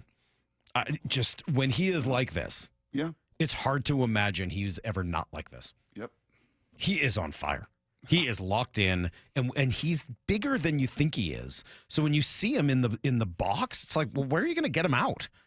Like, I know that often, like, there are times when he can't hit to save his life. So we've seen what it looks like when it's roll over to second, roll over to first, roll over to second, weak fly ball. I know what it looks like. But when he's going like this, I can't even imagine that was the case. The bat is so quick and in the zone so long, and he makes such good swing decisions that it's hard to fathom how that ever occurs. Yep. I would agree, and then I would also throw a Williamson in there, and just the way he's playing defensively, and just what that does. Does it come to your mind, Salk, that great defenders in baseball just almost slow the game down? Like, no matter what the situation is, no matter what the different angle, the different play, they're just never rushed, especially at that hot corner in that position, right? When Seager won his Gold Glove, and we've seen good third baseman play, it's like that guy's never out of position. That guy's never rushed. he just makes he's just so smooth and efficient in his movements over there, and I think that's been a big bonus for this defense as well. All right, well, a lot more Mariner conversation tomorrow as they've got the final game of this trip to Sacramento, this afternoon. Never going to get that right. Nope. And then a little off day, and then home for 6 here with the Blue Jays and Yankees coming to town. So grab your tickets for that. And right now, guess what we're ready for, Brock? Some trash takes. Where's your hat? Put on Get it together. Don't look like trash. Trash takes. It's a bunch of trash. Oh, gosh. I thought it was trash. On Brock and Salk. That's a terrible take. Trash takes hat is on. Is it smelling better? No, it's still off-gassing. Is it? It's still off-gassing a little bit. But I've got the trash takes on. The trash takes hat. And Lyle won last week, right, Lyle? So you get to choose. Do you want to go first, second, third? I'll wait till the end. Ooh, okay. Lyle feels confident, though. I'm how you know Lyle's confident today. Yeah, Maura, you want to go first? Sure. All right, Maura, what do you got what's your trash take today? Sound hound. I'm going with Tyreek Hill. Oh. We had him saying at the end of the season how he didn't even know if he was going to be in Miami anymore.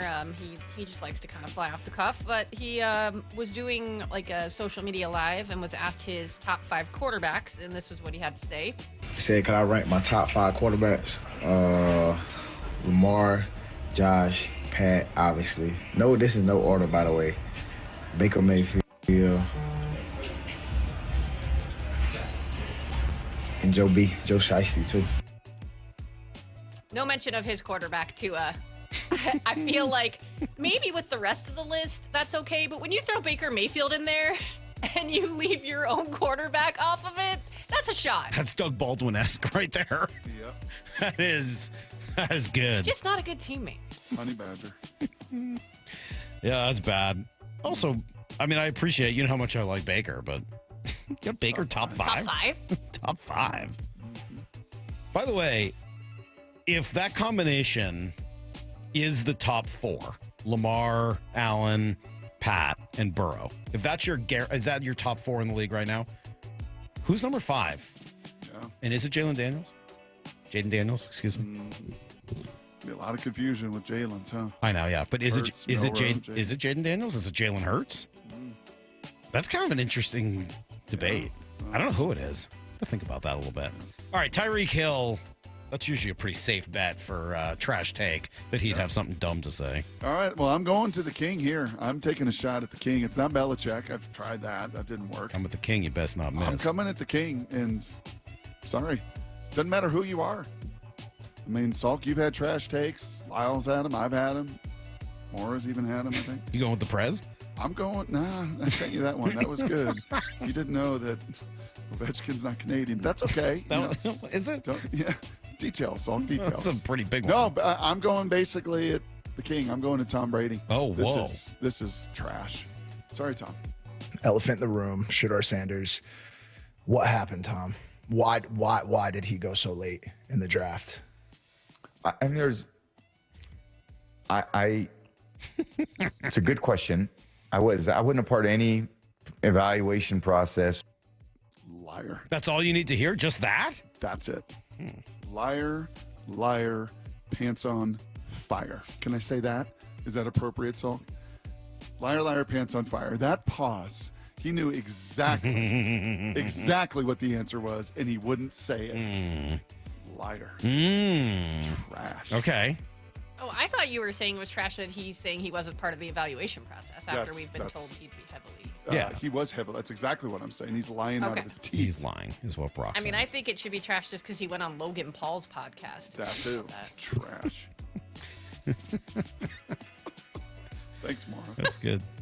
I didn't realize that's what that was I'm here to help. I didn't realize that's where that came from. That's a good teammate right there. She's the hound sound. Yep. Sound hound. It makes me think too much of the Hound from Game of Thrones. Yeah. Well, He actually turned out to be kind of a good character. Turns out to be one of the great characters in the show. True. Yeah. All right, Lyle, can you beat that? Champ. Okay, can the champ finish, or is the caffeine? Because right now there's an obvious winner right now. So where are you, Lyle? So I have one, but part of me wants to use my trash take on Brock for trying to take my baseball card yesterday in our group chat. Jeez. We didn't get a chance to bring this up today. Take your what? You tried to take my baseball card away from me, like trying to tell me I don't know what I'm talking about. Yeah. Uh-huh. Yeah, I don't think that's right.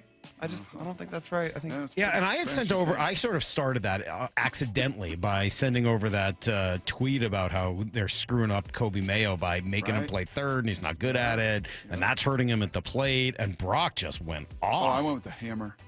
I told you I was feisty. It's like Kobe Mayo was bad, Alex Bohm was bad, and somebody else was bad. All Lyle guys. Talking about Casas who got hurt. Bohm, I told Brock has Bohm's been red bad. hot. No, he's not. You guys He's are. bad. Dude, don't worry about Alec Bohm. He's bad. No, he's not bad. In fact, he made the All-Star game last year. You should look up Spencer Torkelson, Brock, if you want to play that game. He's been another good. guy. Really Another guy good. who I And you did grew want up him. with. Slumping. No, I don't think he is. Yeah, he's slumping. Well, he's got a 900 OPS. But okay. It's All pretty right. good. He's been good, Brock. Come on. Yeah, actually, you can't say he's slumping, but then ignore Alec Bohm having. He's been all right. Torkelson's been pretty good. I think Brock's exact words to me when I threw that out this winter was, he can't play. Oh, he looks like he can play. Okay. All right. All right. So fine. you're not going with Brock, though? Nope. As fun as that would be, I'll go with the one I actually found, which was, this was on Twitter, an anonymous Colorado fan is suing the NFL for over $100 million due to what they called emotional distress that he went through while watching Shedeur Sanders slide all the way to the 5th round in the draft.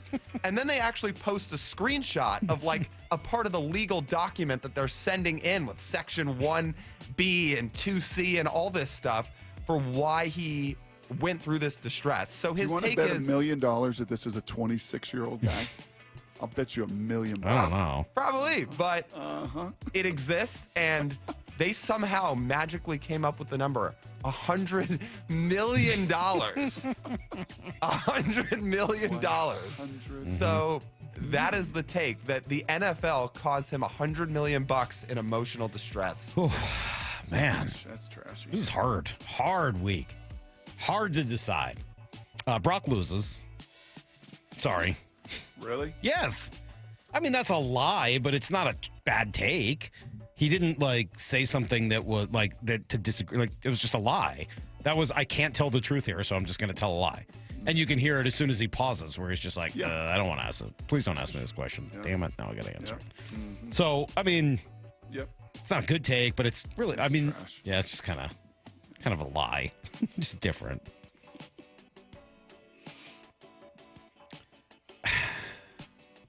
Tyreek Hill, I mean, is really close, Maura.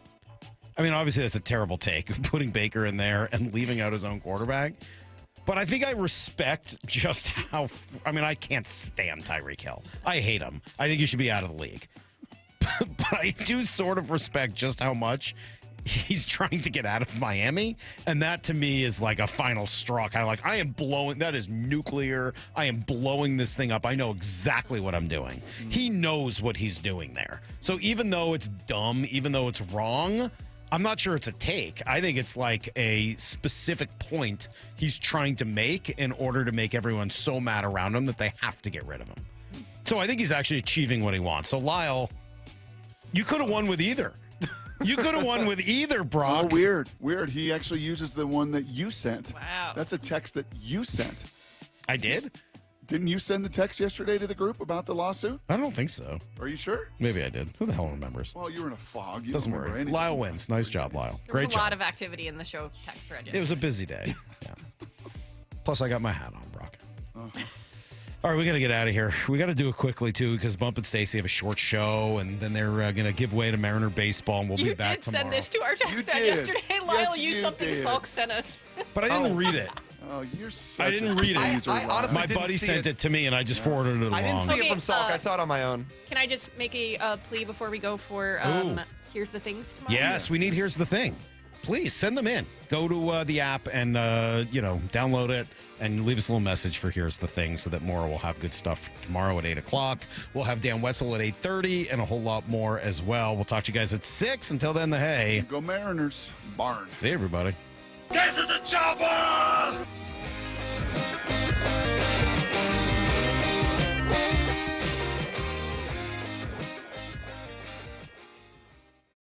Bump and Stacy. Nick Imanwari's college coach. Head coach of South Carolina, Shane Beamer, joining us. Hey, Coach, how do you think his game translates to the NFL? He's got such a skill set because of his size and athleticism. He really can do so much from a coverage standpoint, from knowing what Seattle does defensively. And I think they like guys that are multifaceted and can do a lot. Bump and Stacy, weekdays 10 to 2 on Seattle Sports, the app, YouTube, and your smart speaker. We meet by accident, fixing every last bit, Accurate Auto Body. If you've been in an auto accident, you have the right to take your vehicle to any repair facility. Accurate Auto Body has been family owned and operated since 1994, and they work for you, not your insurance company. Your insurance company may not love them, but you will, because We meet by accident, fixing every last bit, Accurate Auto Body. We've all been there. Sleepless nights, mind racing, wondering if your business's security service is really protecting what matters. At Bay Alarm, we can put your security insecurities to bed. Video security, burglar alarms, fire alarms, access control, 24/7 monitoring, and more. Our advanced technology and personalized support ensure you can rest easy, knowing we're here for you, your people, and your business. Visit bayalarm.com to talk to a local security expert. Bay Alarm, we got you.